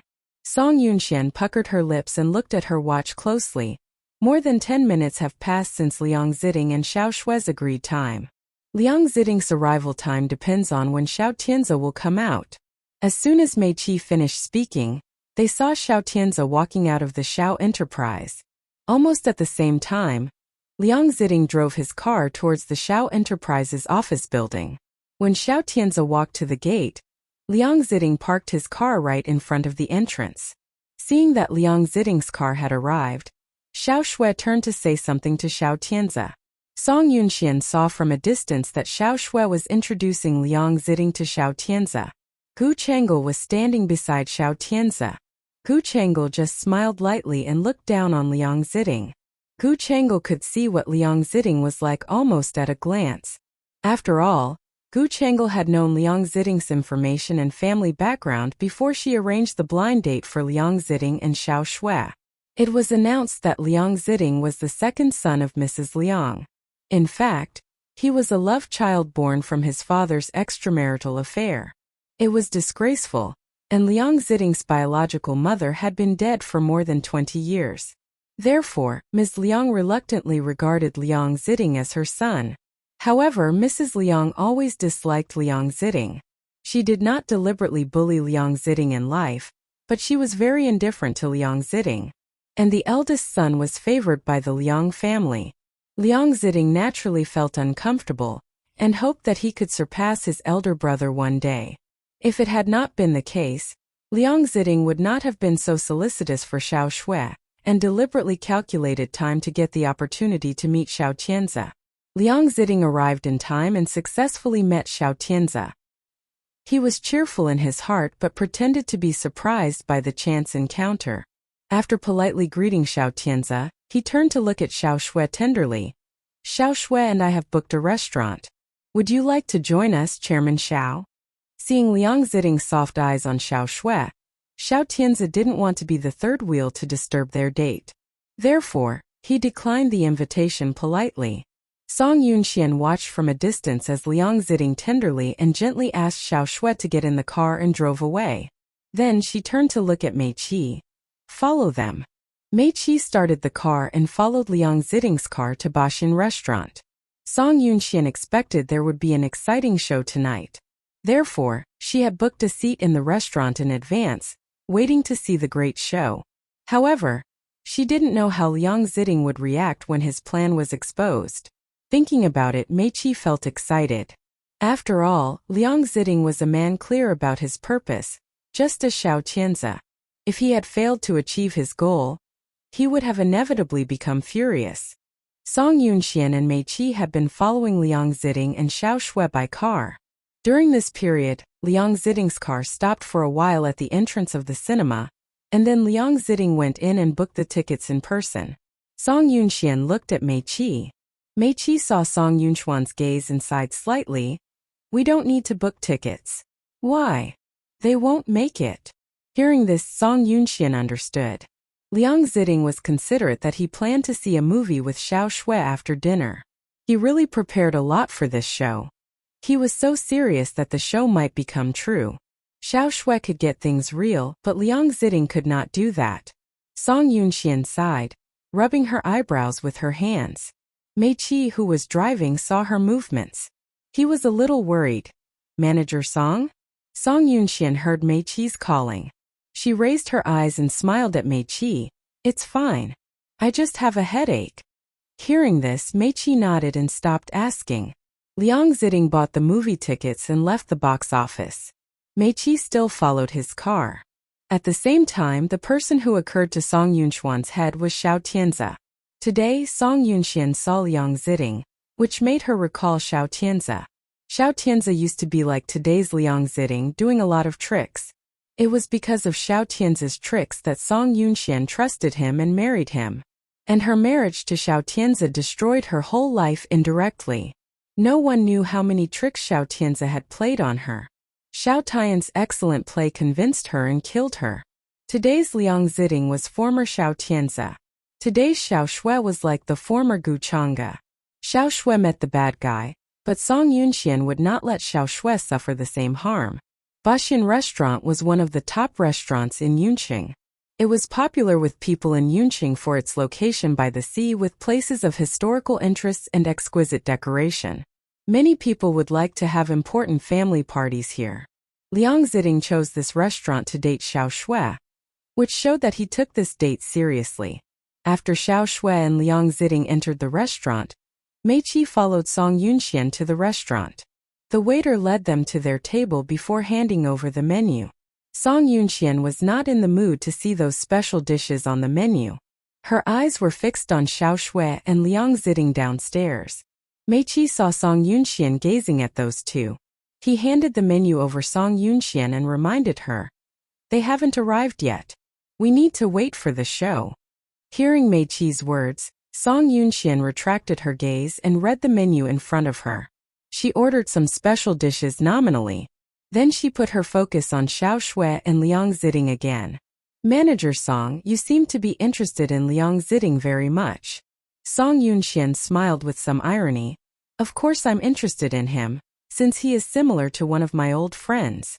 He was so similar to Xiao Tianzi. They were both manipulative and wanted to stand out. They both played tricks on women." Therefore, Song Yunxian wondered whether he would get crazy when his plan was nipped in the bud. She watched them, pursing her lips. The waiter started serving dishes one by one. Xiao Shui and Liang Ziting also started being served. Liang Ziting was smart at words, and he could also show his indifference when necessary. For example, he performed indifferently when he first met Xiao Shui. It made Xiao Shui believe that he did not like her. Then Liang Ziting would catch Xiao Shui's heart with a schedule to make Xiao Shui feel his tenderness and sweetness. Song Yunxian ordered the fruit wine. She did not eat the dishes on the table but looked over Xiao Shui. Xiao Shui did not know that Song Yunxian was not far away from her, and watching her first date with Liang Ziting in the same restaurant. When the third dish was served, Liang Ziting let Xiao Shui eat first. Xiao Shui did not restrain herself. After Xiao Shui had a taste, Liang Ziting put 2 movie tickets he had just bought on the table. He said, "We can see a movie after dinner." Looking at the tickets, Xiao Shui nodded. "Okay." Seeing Xiao Shui nod, Liang Ziting raised his lips. This man was handsome. He had impressed her. If no one had seen his ambitions, a lot of women would have been willing to date him. After all, a man who had a mask was always popular. He hid all his bad thoughts and vicious methods under his mask of gentleness. When Xiao Shui had dinner, she was quiet and not very conversant. It was embarrassing when they kept silent for a long time. After thinking for a while, Liang Ziting said, "I'm wondering whether your brother believes it." Xiao Shui understood that he was talking about whether Xiao Shui believed they were dating. "My brother has believed it. Otherwise, he would not have treated you with a nice attitude when he saw you in front of the company." Hearing Xiao Shui's words, Liang Ziting smiled. "Since he has believed it, I should invite your brother and Miss Gu for dinner another day." Since Liang Ziting had decided to make use of Xiao Shui, he should build good relationships with people in the Xiao family as much as he could, especially the relationship with Xiao Tianzi. Because even though he married Xiao Shui, the one who was really helpful for him was Xiao Tianzi. What was the point of marrying Xiao Shui once Liang Ziting did not have a good relationship with Xiao Tianzi? Hearing Liang Ziting's proposal, Xiao Shui kept silent for a while and did not give an answer immediately. "I'll think about it." Xiao Shui refused him in a mild way. Liang Ziting was clear that Xiao Shui would have said to Xiao Tianzi directly if she had wanted him to have a meal with Xiao Tianzi and Gu Chang'e. Xiao Tianzi would not refuse it. Xiao Shui was Xiao Tianzi's only younger sister. The younger sister asked her brother to meet her future fiancé for a meal. It was not an excessive request, and Xiao Tianzi had no reason to refuse. Xiao Shui's answer postponed the chance that Liang Ziting had dinner with Xiao Tianzi. Liang Ziting did not like this feeling. He did not want to be so passive either. The reason Liang Ziting came to Xiao Shui was that he needed Xiao Tianzi's help. If Xiao Shui had not cooperated with Liang Ziting's future plan would have been postponed. Once his plans were pushed back again and again, his father might give the Liang family's property to his elder brother. At that time he would have no remedy. Liang Ziting was worried in his heart, but he did not show it on his face. He heard Xiao Shui's attitude. He nodded and made an excuse for himself. "No rush. To avoid your brother thinking I don't take you seriously, we can see each other whenever available." Hearing his words, Xiao Shui felt a little weird. Are we serious? Liang Ziding smiled. Can't we be serious? We have decided to play a show, haven't we? If you want to play a show, I can be there with you. If you don't like it, I will take you seriously. When Liang Ziding said that, his eyes were serious and gentle, which made Xiao Shui frown. The man in front of her was very outstanding. He had the capital to attract women from many aspects. However, Xiao Shui always felt the man in front of her weird. He seemed to want to achieve a goal by using her. Because of this feeling, Xiao Shui avoided some questions when she had dinner. Liang Ziding knew that too much was as bad as too little. After Xiao Shui avoided some questions, he turned to see the seascape out of the window. We can see the sea clearly from here. After all, it's so close to the sea. He smiled. I've heard that it's very beautiful to see the sunrise here. I haven't seen it here. Xiao Shui had not relaxed herself since she came to Yunqing. Therefore, she had never done things like seeing the sunrise. Liang Ziding heard her answer. He raised his lips. Near the restaurant is a Seaview hotel. If you are interested in it, we can book a room and wait for the sunrise. If Xiao Shui had been out for dinner with her date and not returned home, Xiao Tianzi would have paid more attention to him. However, Xiao Shui was not so easy to be fooled. She publicly rejected his suggestion. We can watch the sunrise anytime. But my brother will worry about me if he doesn't receive notice in advance when I don't go home at night. So, I can't stay overnight at the hotel. Well, Liang Ziding groaned a little. He said regretfully, then we can only wait for the next time. Okay, we can see the sunrise together next time when we are available. Xiao Shui's words were a bit ambiguous. Suddenly Liang Ziding's eyes twinkled. Song Yunxian watched the interaction between the two from a distance. She pursed her lips slightly and took another sip of fruit wine. Mei Qi saw her by her side. He was a little worried. Manager Song, do you only drink but not eat? It's okay. My stomach is strong. Song Yunxian had no appetite to eat now. She just wanted to see how Liang Ziding would turn things around in the chaos, and let Xiao Shui continue to trust him. Is she coming soon? She asked Mei Qi while taking a small sip. Mei Qi nodded. She's already on the way. She will be there in 5 minutes. Hearing that, Song Yunxian smiled slightly. The one who will expose his lie is coming soon. Where has Liang Ziding and Xiao Shui been? It seems to go smoothly. However, Miss Xiao Shui seems to be wary. Has Xiao Shui found it? She looked at the smile and expression on Xiao Shui's face. Thinking for a while, she couldn't help admiring. Xiao Shui has changed.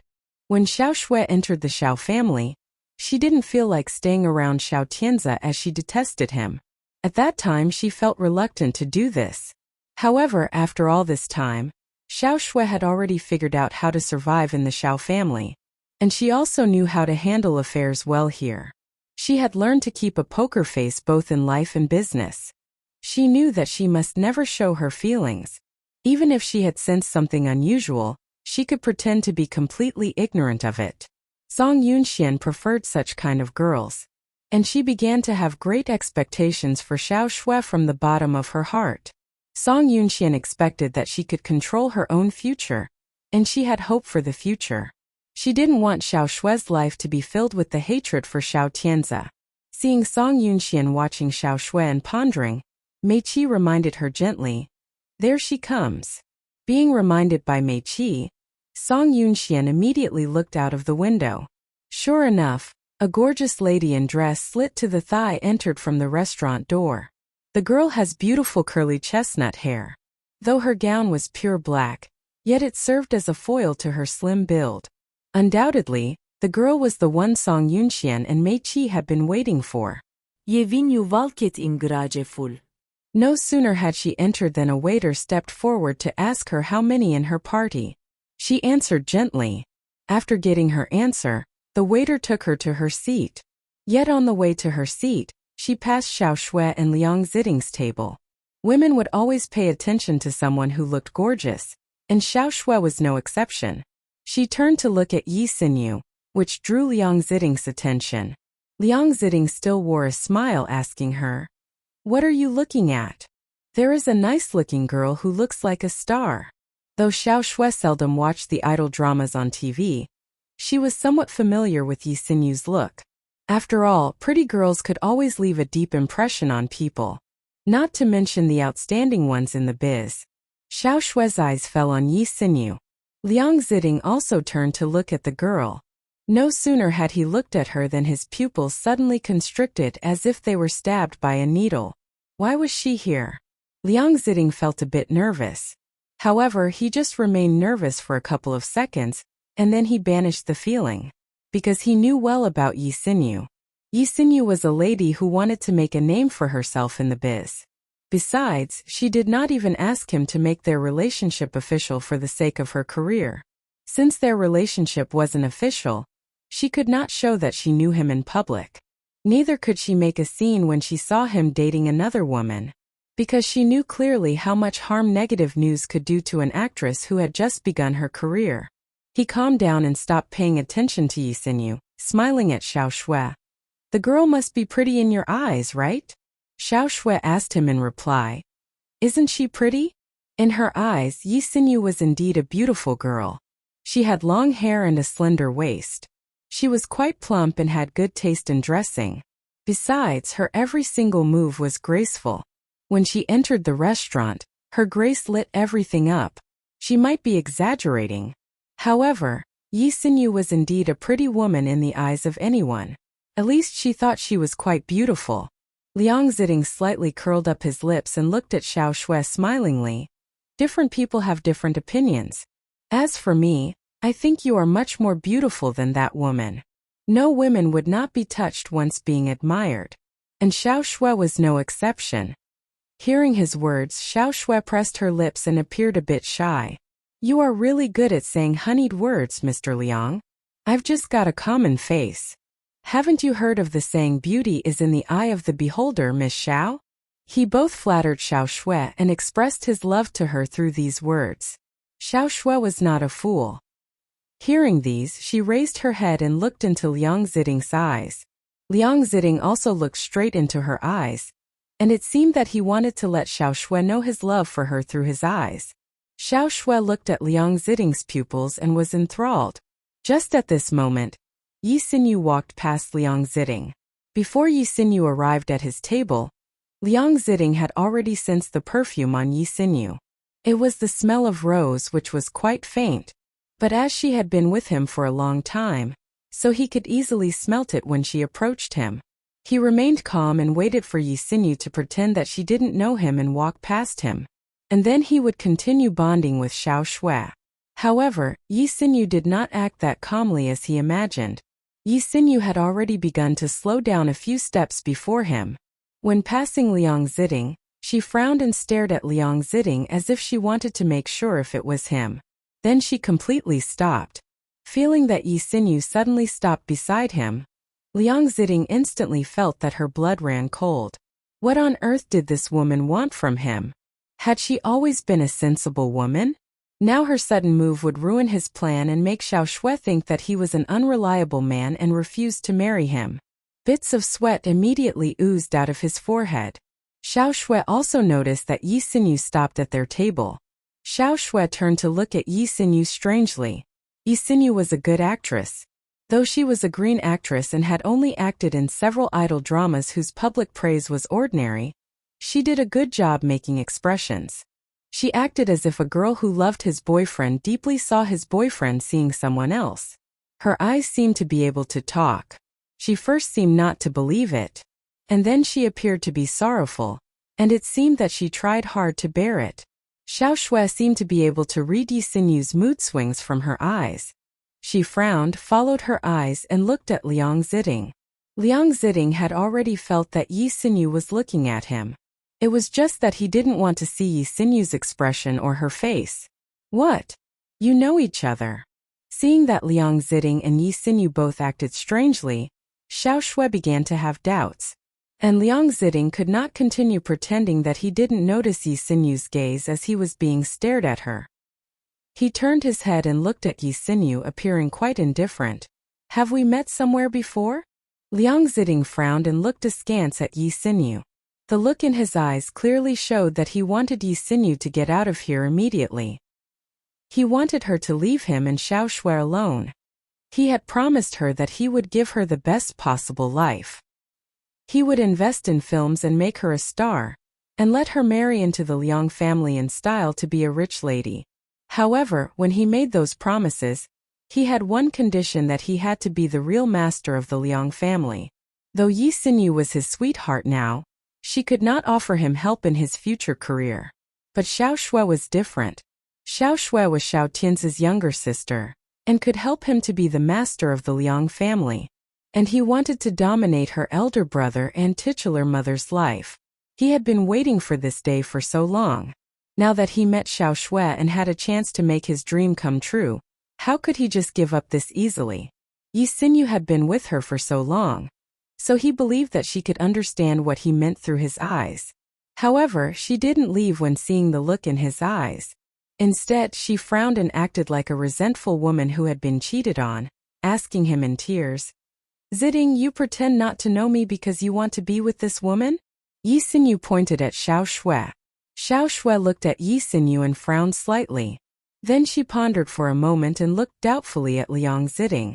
She hoped Liang Ziding could give her a clear reply.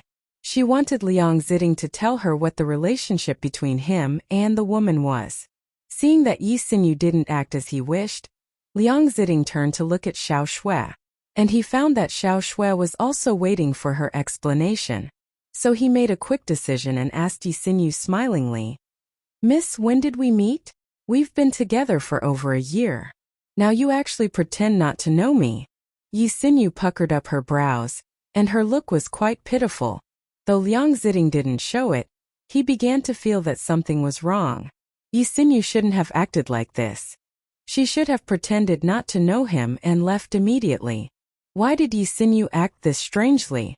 He frowned and looked at Yi Xinyu. His eyes gradually became fierce.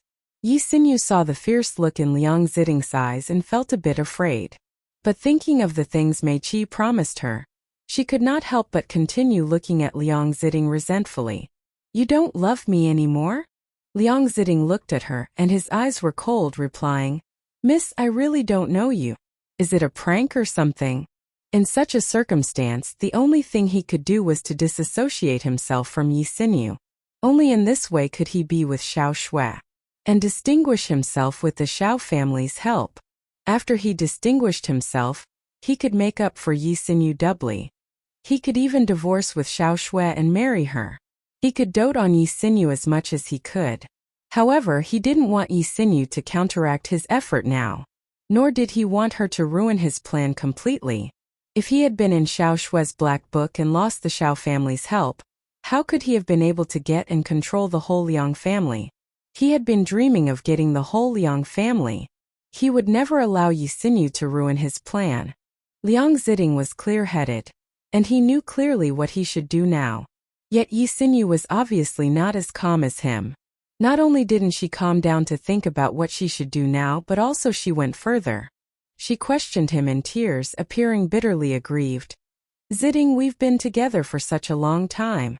How can you do this to me?" Yi Xinyu was a pretty lady, and some diners had already paid attention to her arrival. Now that there was a commotion at their table, the diners beside them all turned to watch the show. Liang Ziding didn't like to be focused.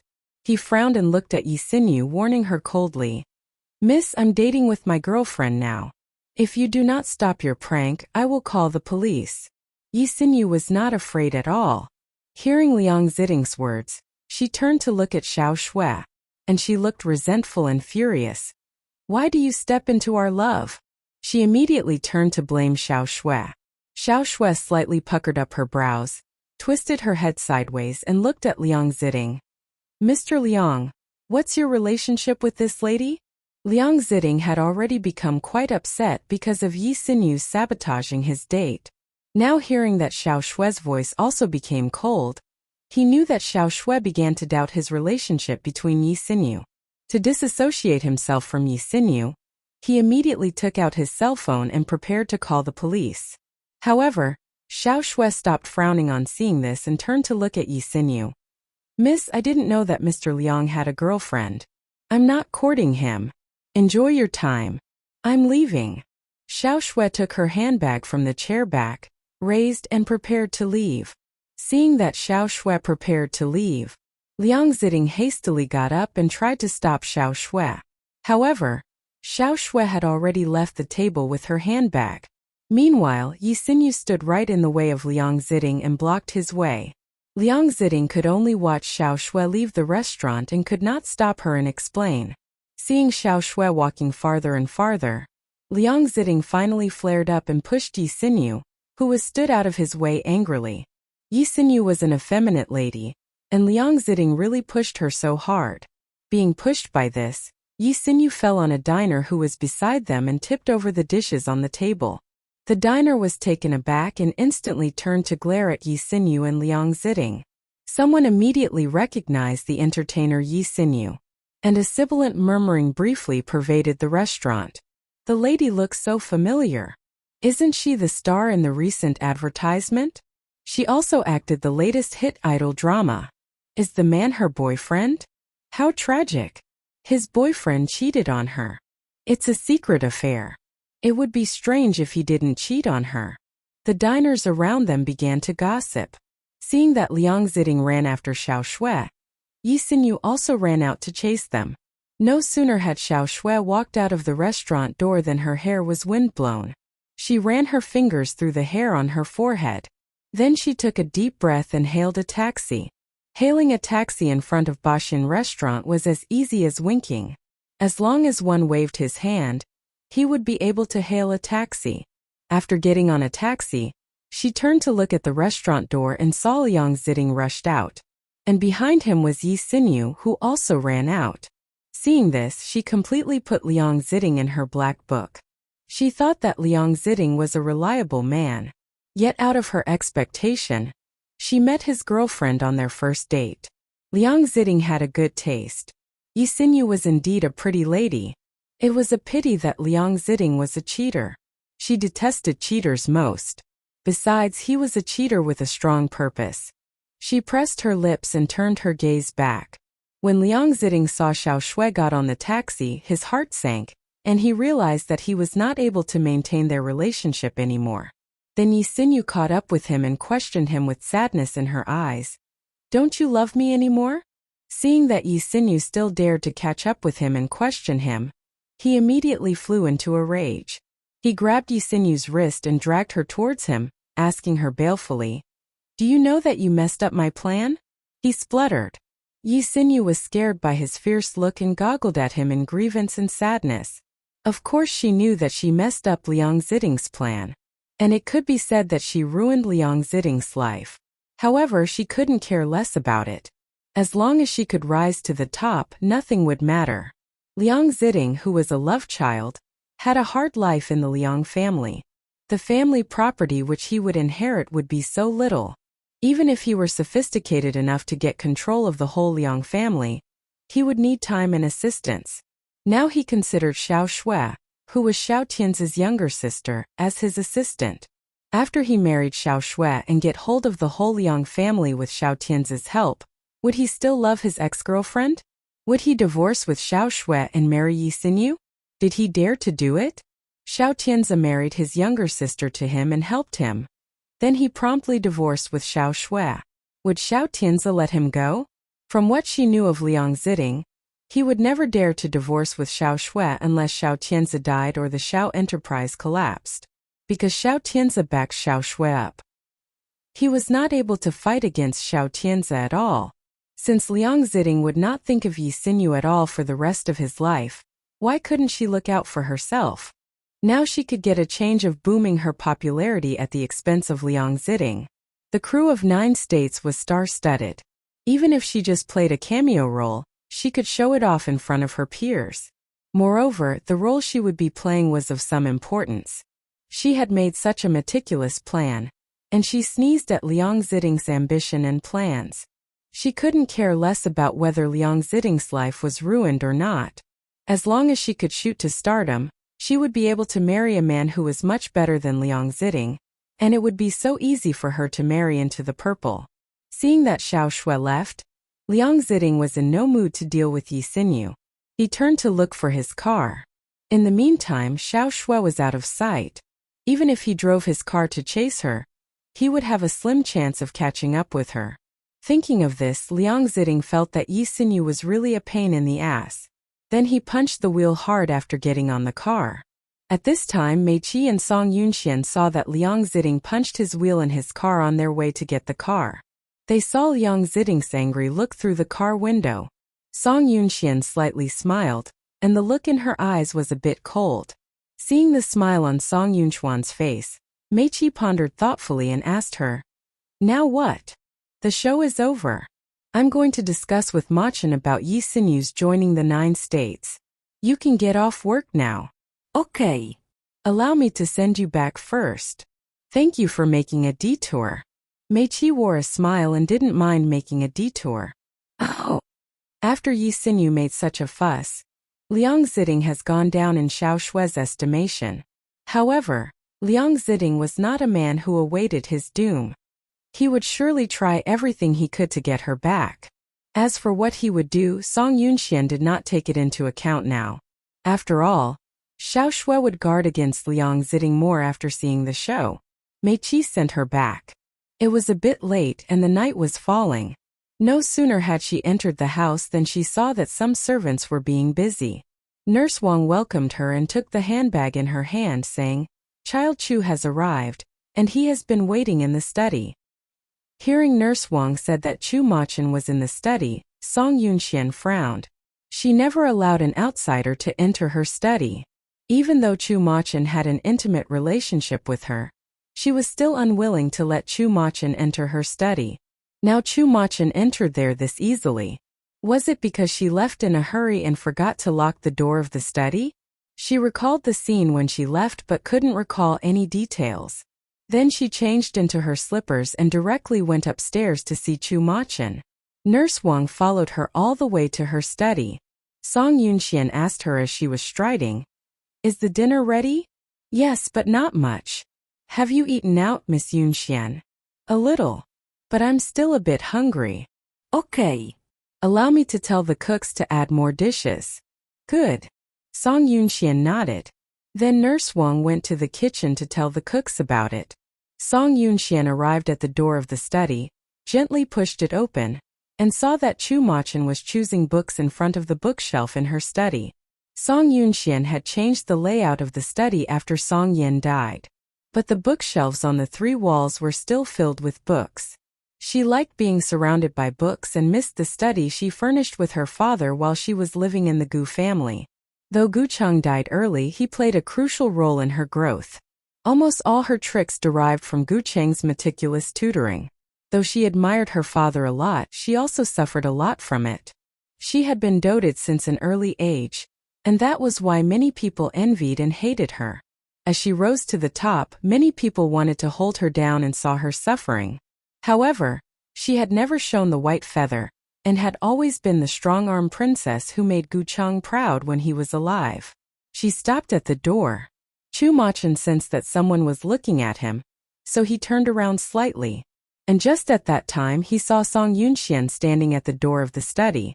He couldn't help but ask her, "Why are you standing there?" Something crossed my mind. So did I. Chu Machen put the book on his hand back onto the bookshelf and said with a casual air, "The study is a bit similar to Gu Cheng's." Song Yunxian slightly pressed her lips. Though she didn't reply to him, she had begun to think about his words. The study was indeed similar to Gu Cheng's, because she had once been Gu Cheng. She entered the study and asked him in displeasure, "Why did you enter my study without my permission? It's impolite." Chu Machen slightly raised his brows and walked to her, replying, "I give you that. But I didn't meddle with your things." Song Yunxian chuckled and walked to the desk. When seeing that the 3 locks of the drawers were untouched, she said, "Entering my study without my permission is impolite, and meddling with my stuff is unforgivable." Hearing that she said the words unforgivable, Chu Machen couldn't help but give a smile. "If it's unforgivable, how are you going to punish me?" He leaned his chest against her back and trapped her in front of the desk. Though they all wore clothes, Song Yunxian still felt the warmth coming through his clothes. Song Yunxian didn't turn her head. She just allowed him to get closer to her and let him breath close to her ears. What can I possibly do? You don't know how to punish me? No. Except for breaking up. Hearing she said to break up, Chu Machin looked quite unhappy. However, he was clear that it was just a joke. Now she had become submissive to him. How could she suddenly turn against him and leave him?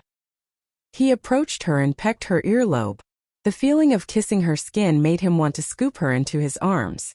Being hugged by him, Song Yunxian raised her hand and rested it on his, asking, "Have you had dinner?" No. "I've been waiting for you. Let's have dinner now." No rush. Chu Machin turned her around, hoisted her up, and put her onto the desk. Facing him, Song Yunxian raised her brows. "It's too early. Don't you tell me you want to make out now." "Why not? It's too troublesome. I will have to take a shower. Besides, I haven't had dinner yet." Song Yunxian steadied herself against his chest, saying, "Have dinner first. I have something interesting to tell you." "About Liang Ziding?" "Yes." Song Yunxuan's eyes lit up. After her plan worked out, she had always been looking a light. He liked her smile. And he also liked the happiness in her eyes. "Then tell me over dinner." He knew she detested Liang Ziding. And he expected that she would make a move on Liang Ziding sooner or later. But he didn't expect that she would take the initiative to tell him about it. Song Yunxian got down from the desk, and Chu Machin held her hand.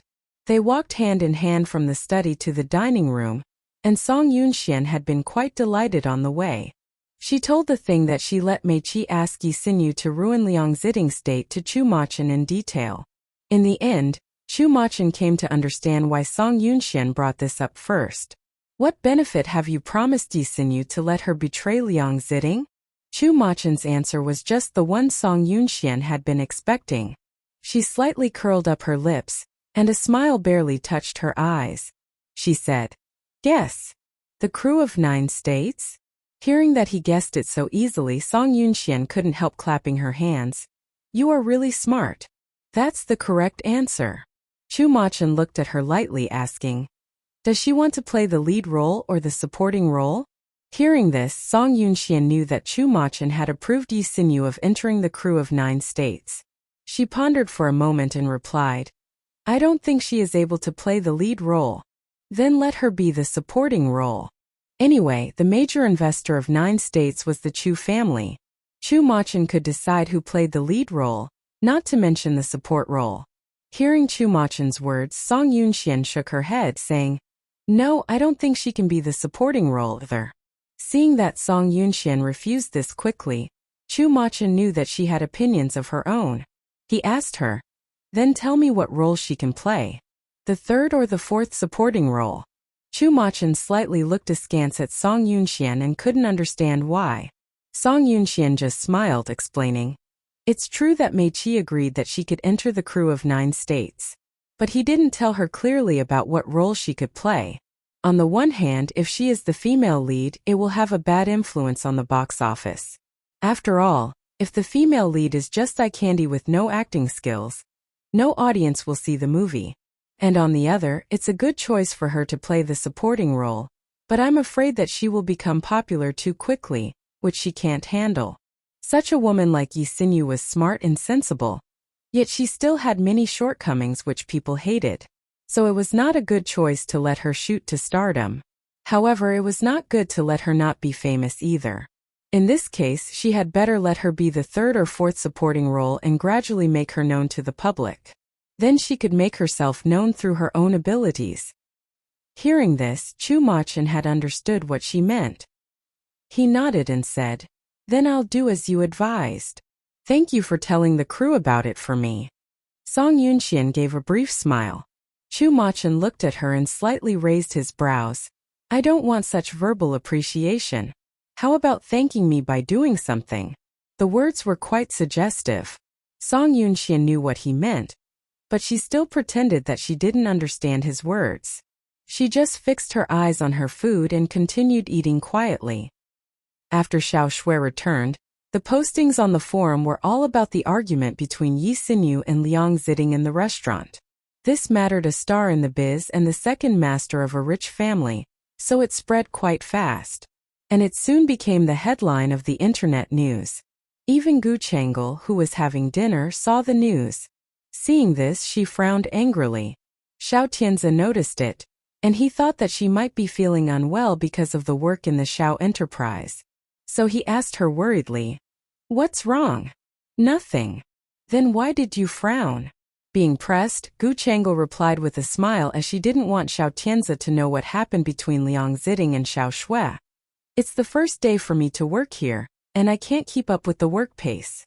So I have a bit of a headache." "Nothing serious. Go to bed early after dinner." Xiao Tianzi finished his words. Gu Chang'e nodded and stood up from her chair, saying, "I've had enough and I'm turning in." Xiao Tianzi nodded. Then he asked a servant next to him after Gu Chang'e left, "Did Xiao Shui have dinner?" The servant answered. Miss Xiao said she had had it, and she turned in as she was not feeling well. Xiao Tianzi felt it was a bit strange. Xiao Shui went on a date with Liang Ziding, which was a date between young people. But why did she just come back after dinner? Didn't they hang out in some other places? He was full of doubts. But Xiao Shui had gone to bed, and he couldn't just wake her up. So he went back to the room to accompany Gu Chang'e after dinner. Gu Chang'e was quite annoyed. She thought Liang Ziding could easily let Xiao Shui fall in love with him after being her boyfriend. Yet out of her expectation, Liang Ziding had affairs. And the most annoying part was that Liang Ziding's current girlfriend appeared in the Baxin restaurant. Besides, many people saw it and the news had been all over the forum. And there had been a large number of viewing and reposting. Maybe the whole Yunqing would know about the thing that Liang Ziding committed adultery with Xiao Shui during the time he was dating Yi Xinyu. Xiao Shui had only known Liang Ziding for about a week. Even if she had good feelings for him, she would still choose to break off their relationship as Liang Ziding did such a silly thing. Liang Ziding probably could not continue being with Xiao Shui. She should find someone better to date Xiao Shui now. After all, Xiao Shui had always been a thorn in her flesh during the time she stayed in the Xiao family. The sooner she could drive Xiao Shui away from the Xiao family, the happier she would be. Xiao Tianzi didn't understand what Gu Chang'e was up to. Seeing that Gu Chang'e had gone to bed, he threw back the quilt and lay beside her. No sooner had he lain down than Gu Chang'e turned around and gently put her arms around his waist.